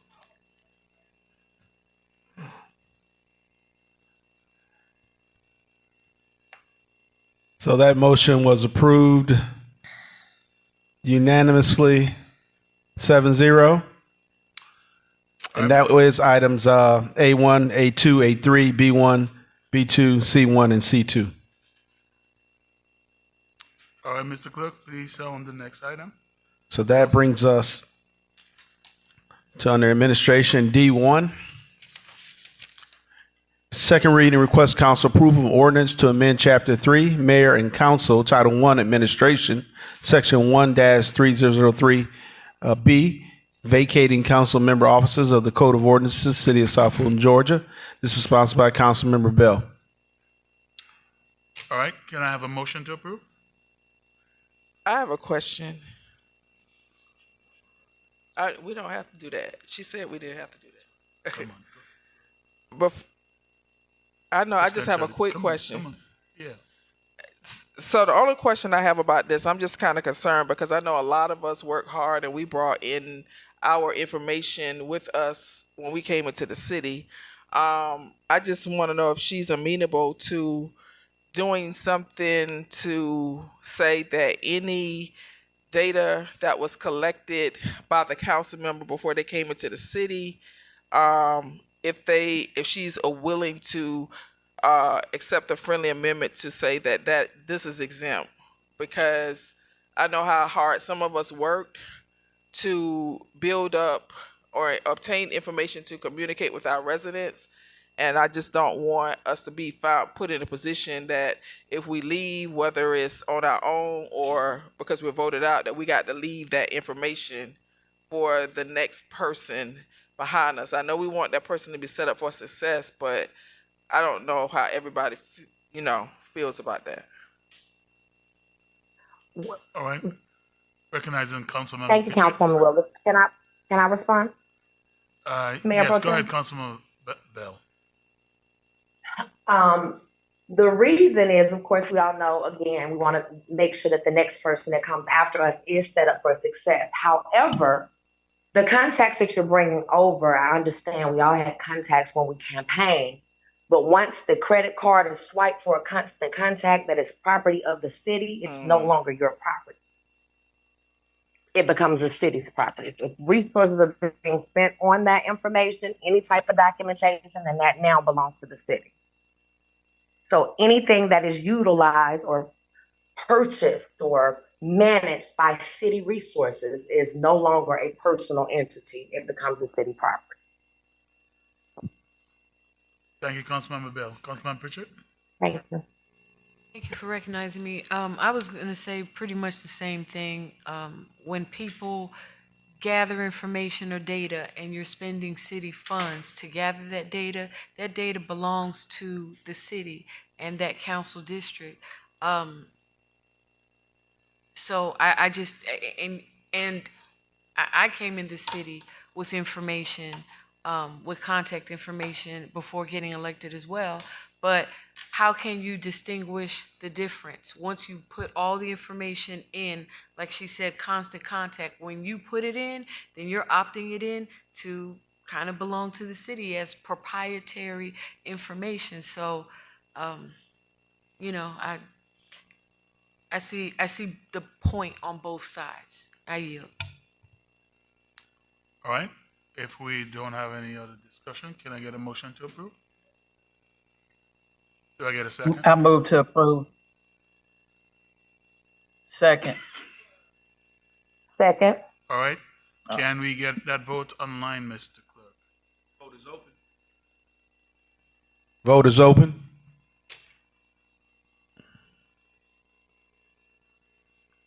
Show that motion approved unanimously 7-0. Clerk, please on the next item. That brings us to item D2. So request council approval of the 2025 city council meeting schedule and city holiday schedule. All right, gonna get a motion to approve. I am assuming we planned around all our major conferences and so on. Yes, they're listed on there. All right, thank you. Motion to I approve? move to approve the, Go I ahead. move to approve the 2025 city council meeting schedule and holiday schedule. Do I hear a second? Second. All right. Second. Mr. Clerk, please let us vote online. The vote is open.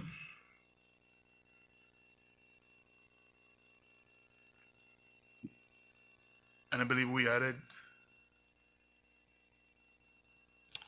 Show that item approved 6-1. all right. Thank you. Mr. Clerk, I believe we added D3, 4, and 5. Yes. All right. So Can you read those into the record for us and let us motion to approve them? yes, so D3 is a resolution authorizing the creation of a homeowners and/or property owners association task force and/or advisory committee, establish the qualifications for membership, membership composition, and membership term of the advisory committee, sponsored by Councilmember Pritchett. Item D4 is approval of a appointment to the historic board by Councilmember Pritchett. And then item D5 is appointment of a appointment to the Veterans Advisory Board by Councilmember Willis. I move to, Go ahead. I move to Ask for a approve. motion to approve. I move to approve as sounded. All right, we have discussion. Councilmember Willis. So how long is the HOA advisory board? Is it for indefinite or is it for only the General Assembly period? The advisory board is to run for 2 years, which would be concurrent with the legislative session that the General Assembly has. The first year, sometimes bills don't pass, and then they are up again for the next year. So, if you were asking me. So I do have 2 questions for the city attorney and the city manager. The city manager, I want to go on record. Ms. Subanan expressed to this entire body that she did not want us, she wanted us to hold off creating an additional task force because of the lack of staff capacity and so this committee is for 2 years. And has that changed? You know what, point of order, I- Mr. Mayor Pro Tem, point of order. Point of order. Can I see a point of order? The point of order is, today it has been customary that the person who introduced these measures are allowed to speak first. I was not given that courtesy just now. You don't have courtesy. No, but Well, everybody else did it. Why? I really want to understand. As late as it is, I'd like to understand why I have to continually be disrespected, and you think that this is funny. No one treats you like this. And I would like the same courtesy and respect as every other council member. I'm not speaking to you, I'm speaking to her. I'm saying it to her. Point of order. Just like as she addressed the citizens in the audience earlier. I'm saying it as a statement. I would like to not be disrespected, and I yield saying that. But I would like the opportunity to address what I have introduced as everyone else has. Councilmember Pritchett, the motion was sounded, seconded, and Councilmember Pritchett said she had discussion. That's how we started I'm here. Pritchett. Sorry, Councilmember Willis. said she had Normally discussion. people ask, the mayor did it the whole night. Everyone who introduces these things get to speak. We have done that particularly with the zoning cases, right? And I'm not saying you're wrong, but I am just following the regular process. A motion is made, it's seconded, and someone on the body says discussion, and we recognize that person first. Now, if you're asking after she has asked a question of our city manager to speak on your item, I have no problems with it. Okay? I understand. But I think she got in the queue, so to speak, by discussion, and she had a question for our city manager, and I think we should allow him to respond, and then we can come back to you, so you can address your letter. No, I'll be respectful of you, and that is okay. However, if you allow the author of legislation to speak, some of the questions that people want to bring up can be answered by the person who introduced the legislation. Again, I agree with you, but But we will thank- just, but thank I'm you. just following the regular process. Thank you. Yep. Mr. City Manager, can you address the question? from No, wait a minute. Point of order. I don't appreciate being disrespected. First of all, I'm not the chair. I did not recognize me. And Robert Rules of Order does not say that the author or the sponsor of any legislation has to be recognized first. You just explained that is up to the chair. I have the floor. I have not yielded. I have not yielded. That's fine. If I want to laugh instead of crying or cry instead of laughing, that is my prerogative. ignorant like you do. Dr. Cooper, as I stated, Ms. Subadan has requested that we not create any more boards for now because she did not have the staff or capacity to staff them. I asked a question, it's a reasonable question, because the chief operating officer of the city said that to us. Also, we have encountered some challenges, because I can't discuss, with our boards. Some of our boards having a lack of quorum because people are not showing up. Also, some of our boards, I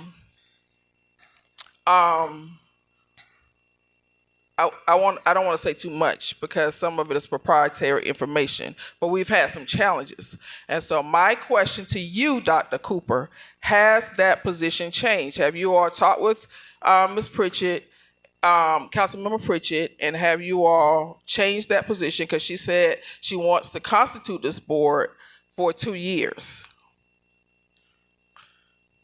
Speaking on, I have not had a conversation with Councilwoman Pritchett about the capacity, but the city manager and I, as well as other executive staff, have had conversations. And yes, her position has not changed. We do still have issues of capacity when it comes to staffing around monitoring and managing many of these boards. My second question, I haven't yielded, is to the city attorney. As it relates to HOAs, what is our legal capacity? My HOA, I've experienced issues with my HOA. I mean, our declarant did not pay property taxes, and our common area almost got sold on the courthouse step. And we, as the residents, we had to get together and sue.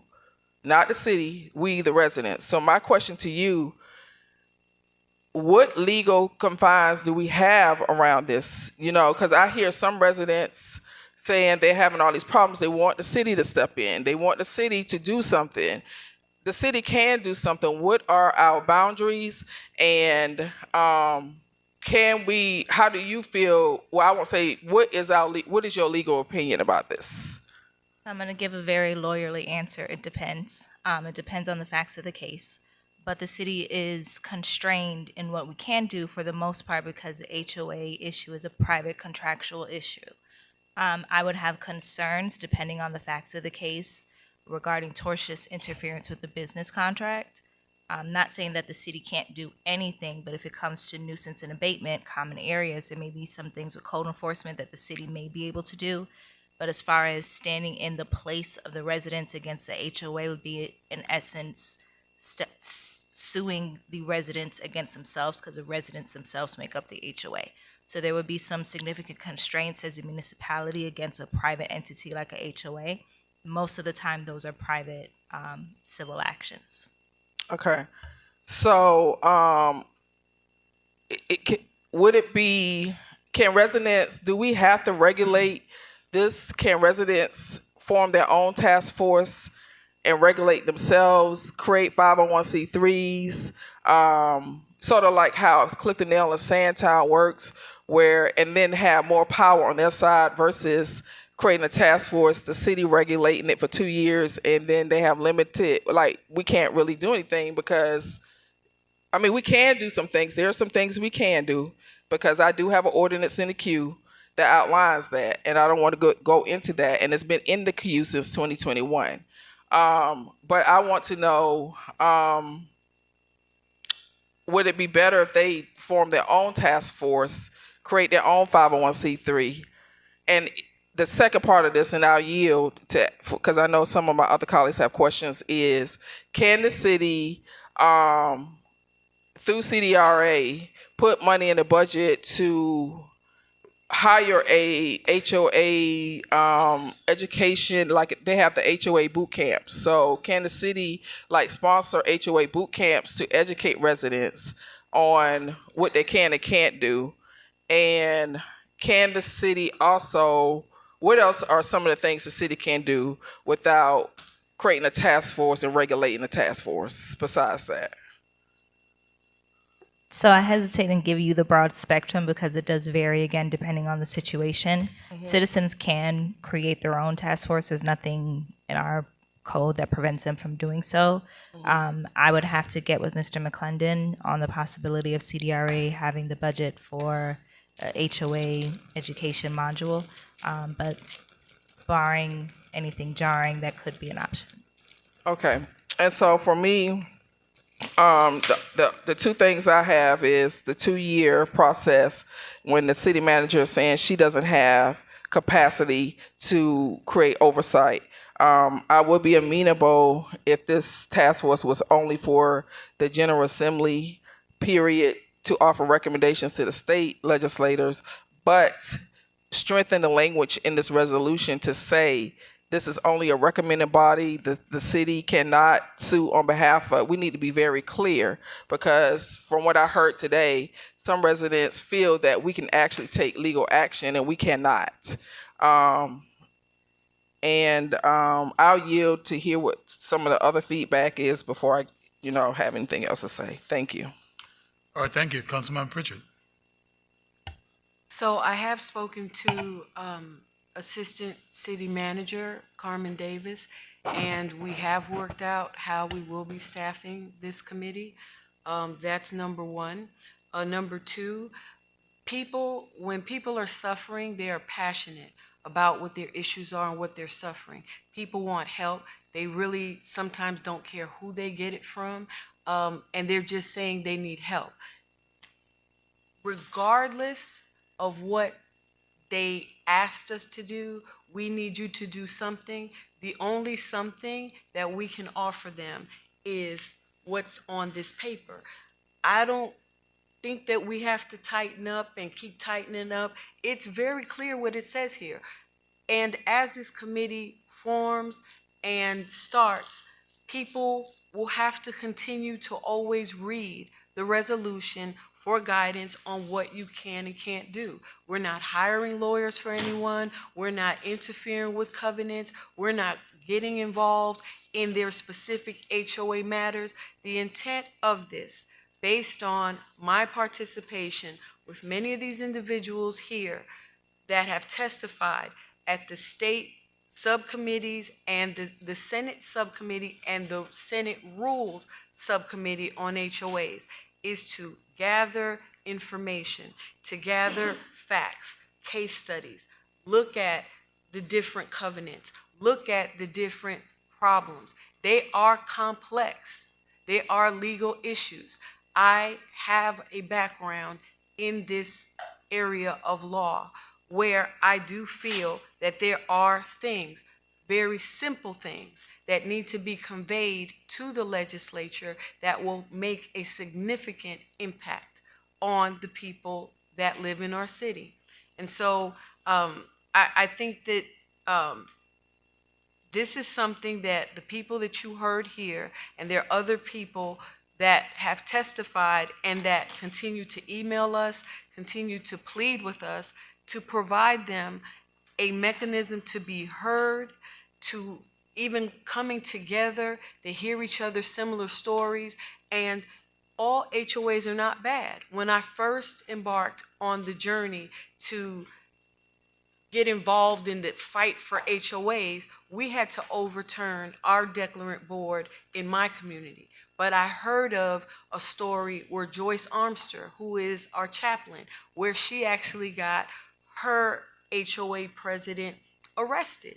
And the process that she went through to do that and then take the holds of her HOA, it allowed us to learn from what she did and actually do the same thing without arresting anybody. But people need to come together when they share common interests and when they have common suffering. And I think that this will provide that venue for them, in addition to having a space for workshops to happen with people like the HOA boot camp to come in and educate people. Many board members in my old community, people, they hated the board, the last board that was there. They voted them all out. And then within a month, they had to resign because they didn't know what to do. So you complained about everything that you didn't even understand, and then you had to let it go. And now they're at a deficit on board members. So sometimes it's even a situation where people need support and education. The camaraderie of this type of group, I think that it will severely alleviate a lot of the woes and allow people to feel like the city actually cares. Although, and I will say this just to make this part clear, the city cannot take any action that the state does not authorize by law. The state doesn't have any law to authorize any action, but they want to. There are certain things that we discuss that they would like to see the cities help in and assist in that would alleviate very pesky little issues. And this is why we want to talk about this. There is no regulation with HOAs. There are no laws that the Secretary of State can enforce.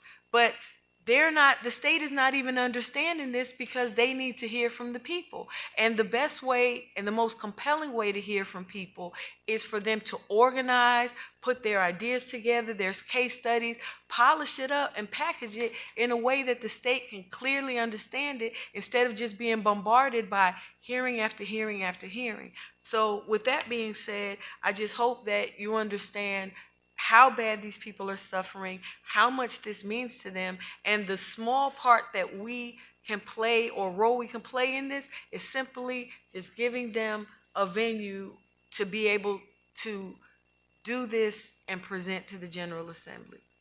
Thank you, Councilmember Pritchett. Councilmember Williams-Brown. Thank you, Mayor Pro Tem Sebastian. I call for the orders of the day. All right. Point of order. Calling for the orders of the day, correct me if I'm wrong, does not move this, does not prevent people from asking questions. It's not that. It is getting back to the subject that is on, that we're discussing. We're already on that, we're already discussing that subject. Madam City Attorney. That's correct. All right. Do we have any other discussions around this topic? Is this your second time? Yes, it is. All right. I think Catherine, and then I'll go after Catherine. I'm in the queue as well. I don't know why All it's right. not showing. Councilmember Royal and then Gums. Yes, I'm not staying here with y'all. a couple things. I want to make sure we're not giving residents the impression that we're going to be intervening with their HOAs on behalf of residents. That's my concern. I will say, though, I did read through the resolution. Most of it, I feel very comfortable with the language till I get to section 2. And I would like consideration for, I think it's 1, 2, 3, 5th line down. After it says an appointment shall be for 2 years, I think that except for the initial term, I would like that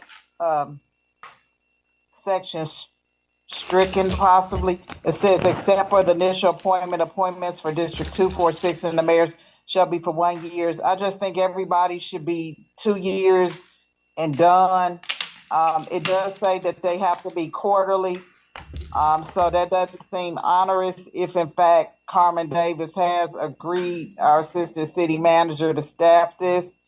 And then I think that following, there are no limits to the number of times a member may be reappointed. I think that should be taken out, because if it's 2 years, why are they reappointing? And section 3, creating bylaws and his own guidance, I think they should just prepare the report and give it to the General Assembly.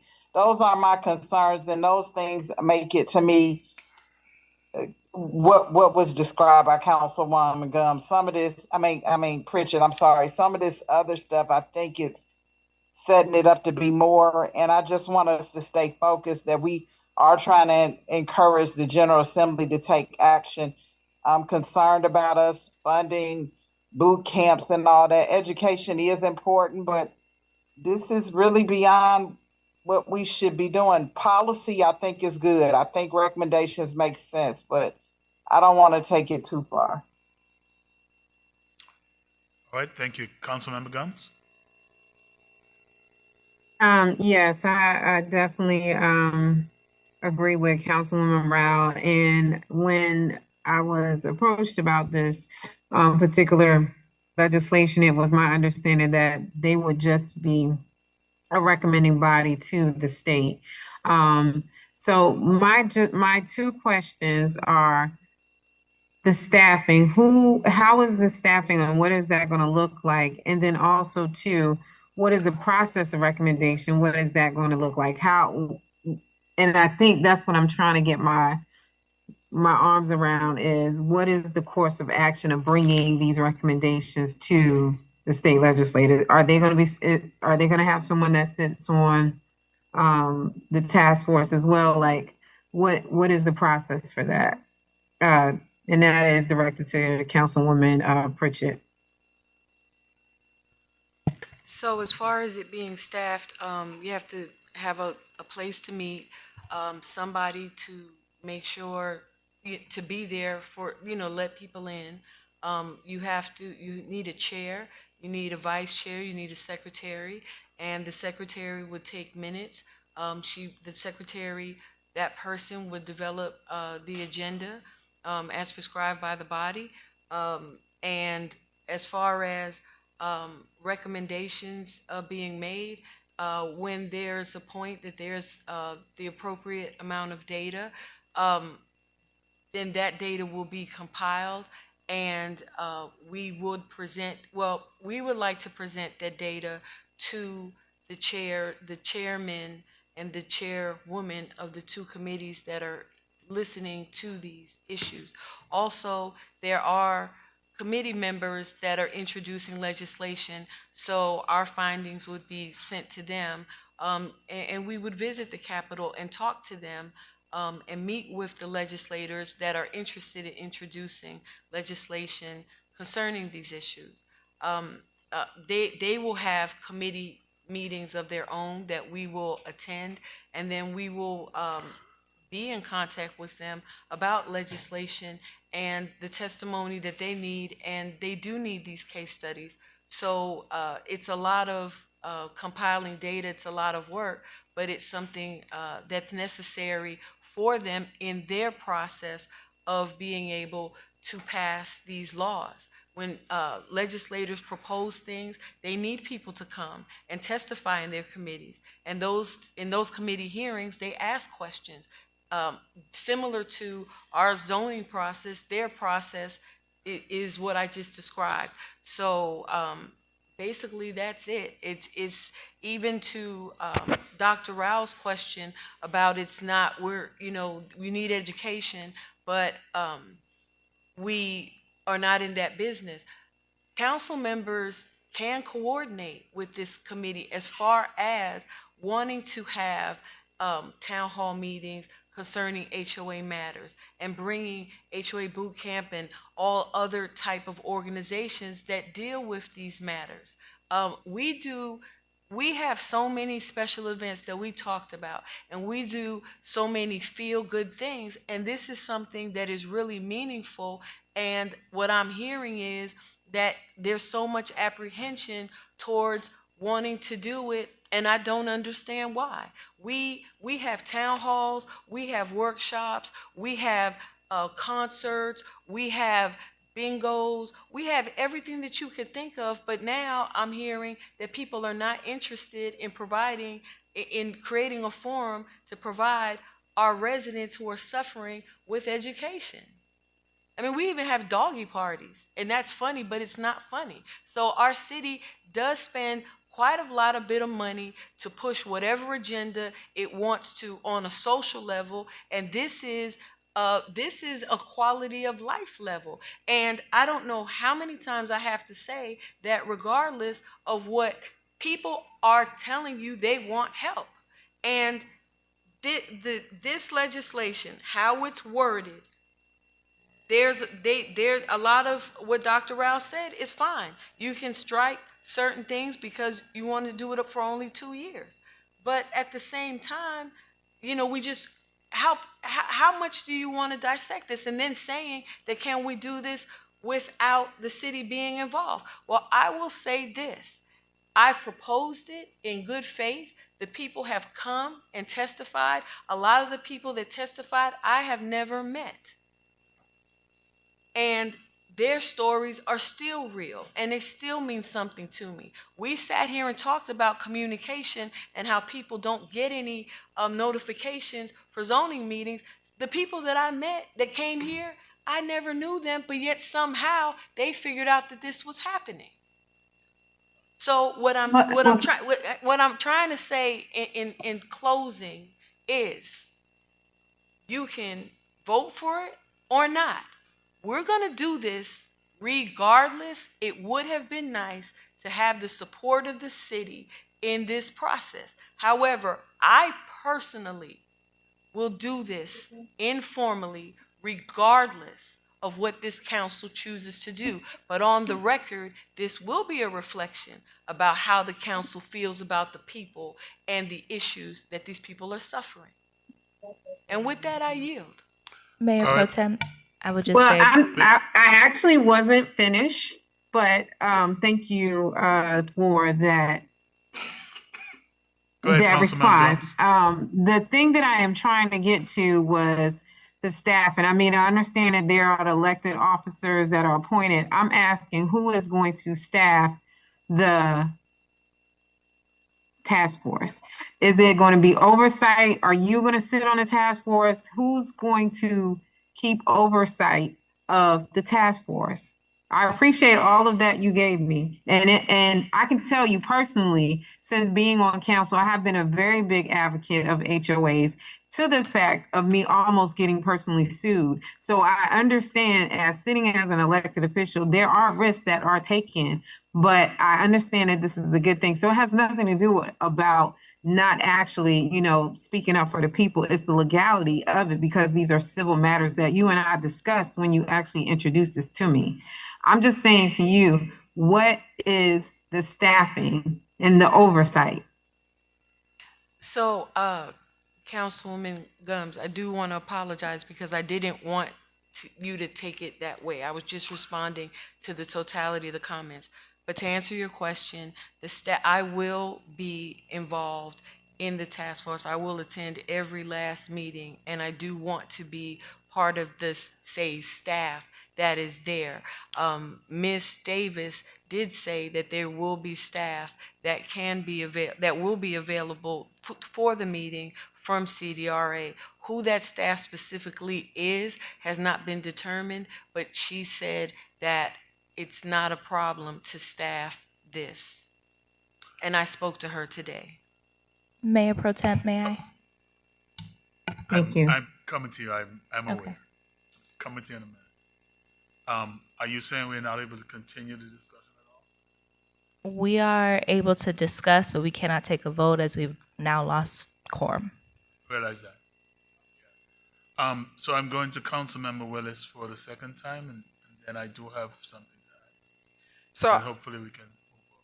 I know what it is. I know how it feels when you are passionate about something and you feel that other people are listening, but it's just not true that we don't care.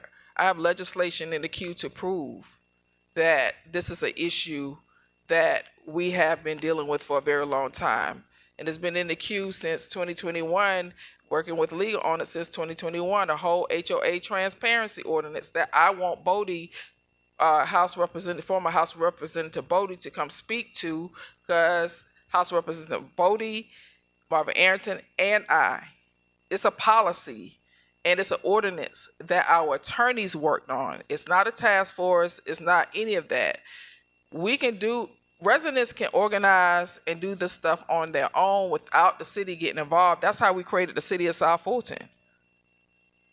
The residents organized, they created 501c3s, they created organizations, and they advocated and worked with the General Assembly, and there was no government involved. We had more power doing that versus a government getting involved, because we were able to form 501c3s, we were able to hire attorneys, we were able to raise money. And so to say that we're not listening to residents and to compare this to community events is not fair, because there's actual legislation in process and that has been sitting on the table, and we have worked on this before. And I'm not discounting anything that Councilmember Pritchett has said, but the city manager and the city assistant city manager is in conflict. You got one city manager who's been here as long as the city manager, who even said himself that there's staffing concerns. We've had our problems with council members being involved with task force. Every time we go against the recommendation of our legal team, we find ourselves in hot water. And so I would ask that we at least hold this, because unlike, let me not say that. When I wanted things, when I was passionate about things, people didn't listen to me. They just voted against my stuff. Called people that had nothing to do with this municipality. I am willing to figure out how, if we can make this work. If we can, if we can't, we can't. I think residents are more powerful if they go out and they form their own organization. And we got to be careful about residents speaking on behalf of our government. And so I just think this needs to be cleaned up. I want to make sure Ms. Subanan and Carmen are on the same page, because they're not. We was just last week discussing issues with another task force or organization that we had. And we just got to be careful, because, as you say, we can get sued for interference if somebody does the wrong thing, and the city of South Fulton has formed a task force. So I would ask that we just not make a hasty decision. Let's let's bring it back, vet it with the city manager, with Subadan, and let's just be honest. Let's get everybody on the same page. And I am against this for 2 years. I think it just needs to be for this General Assembly, and it needs to be stricter language in it. Recommended body. No legal action will be taken. People cannot speak on behalf of the city. It needs to have all of that in there. I just want to make sure that we are not putting ourselves in a liable situation. And we do care about residents. I have legislation to prove it. Thank you. All right, thank you, Councilmember Willis. All right, so in closing, I'm going to add a piece here that Councilmember Pritchett, you might be unaware of. I haven't heard anyone who's totally against what you're doing. I haven't heard that. What I've heard is concerns.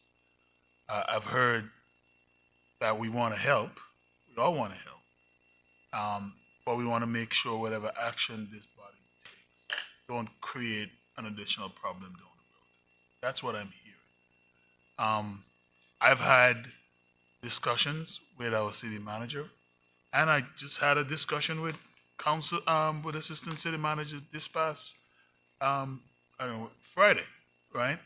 I haven't dropped that legislation yet because I know we had something going through the works, right? And I'm waiting to see how this comes out before I decide what I do with the ideas that I have around HOAs. And this is something that I talked about on the campaign trail. So this is not a new issue for me either. I've been dealing with this for almost since the day I moved to Georgia, right? And I've had these ideas before I even got elected as a council member. And I've discussed these ideas with several of the HOA leaders in my district. And they think that they're great ideas. But there's a little similarity. They're not the same, a little bit of similarities. But again, we are all have this as a concern, and we all want to help. So I think where we are now, what I'm hearing, is not a no, but let's clean this up. That's what I'm hearing. And with that, Madam City Attorney, I think we're in a position now where even if we wanted to take action, we cannot because we've lost our court. Is that correct? That's correct. All right. So we would have to defer D3, 4, and 5 until the next meeting. We cannot vote on these items tonight. That's correct. Okay. And can we even do the first read, the last item that's left? No? All right. So in essence, meeting is over. So we will, I guess we'll just move for an adjournment. Can we even do that? Yeah, I think Can as we the chair, vote he for can an adjourn. adjournment? He can adjourn the meeting. As the chair, you can adjourn the meeting. Okay. So we adjourned. Wow. Adjourn.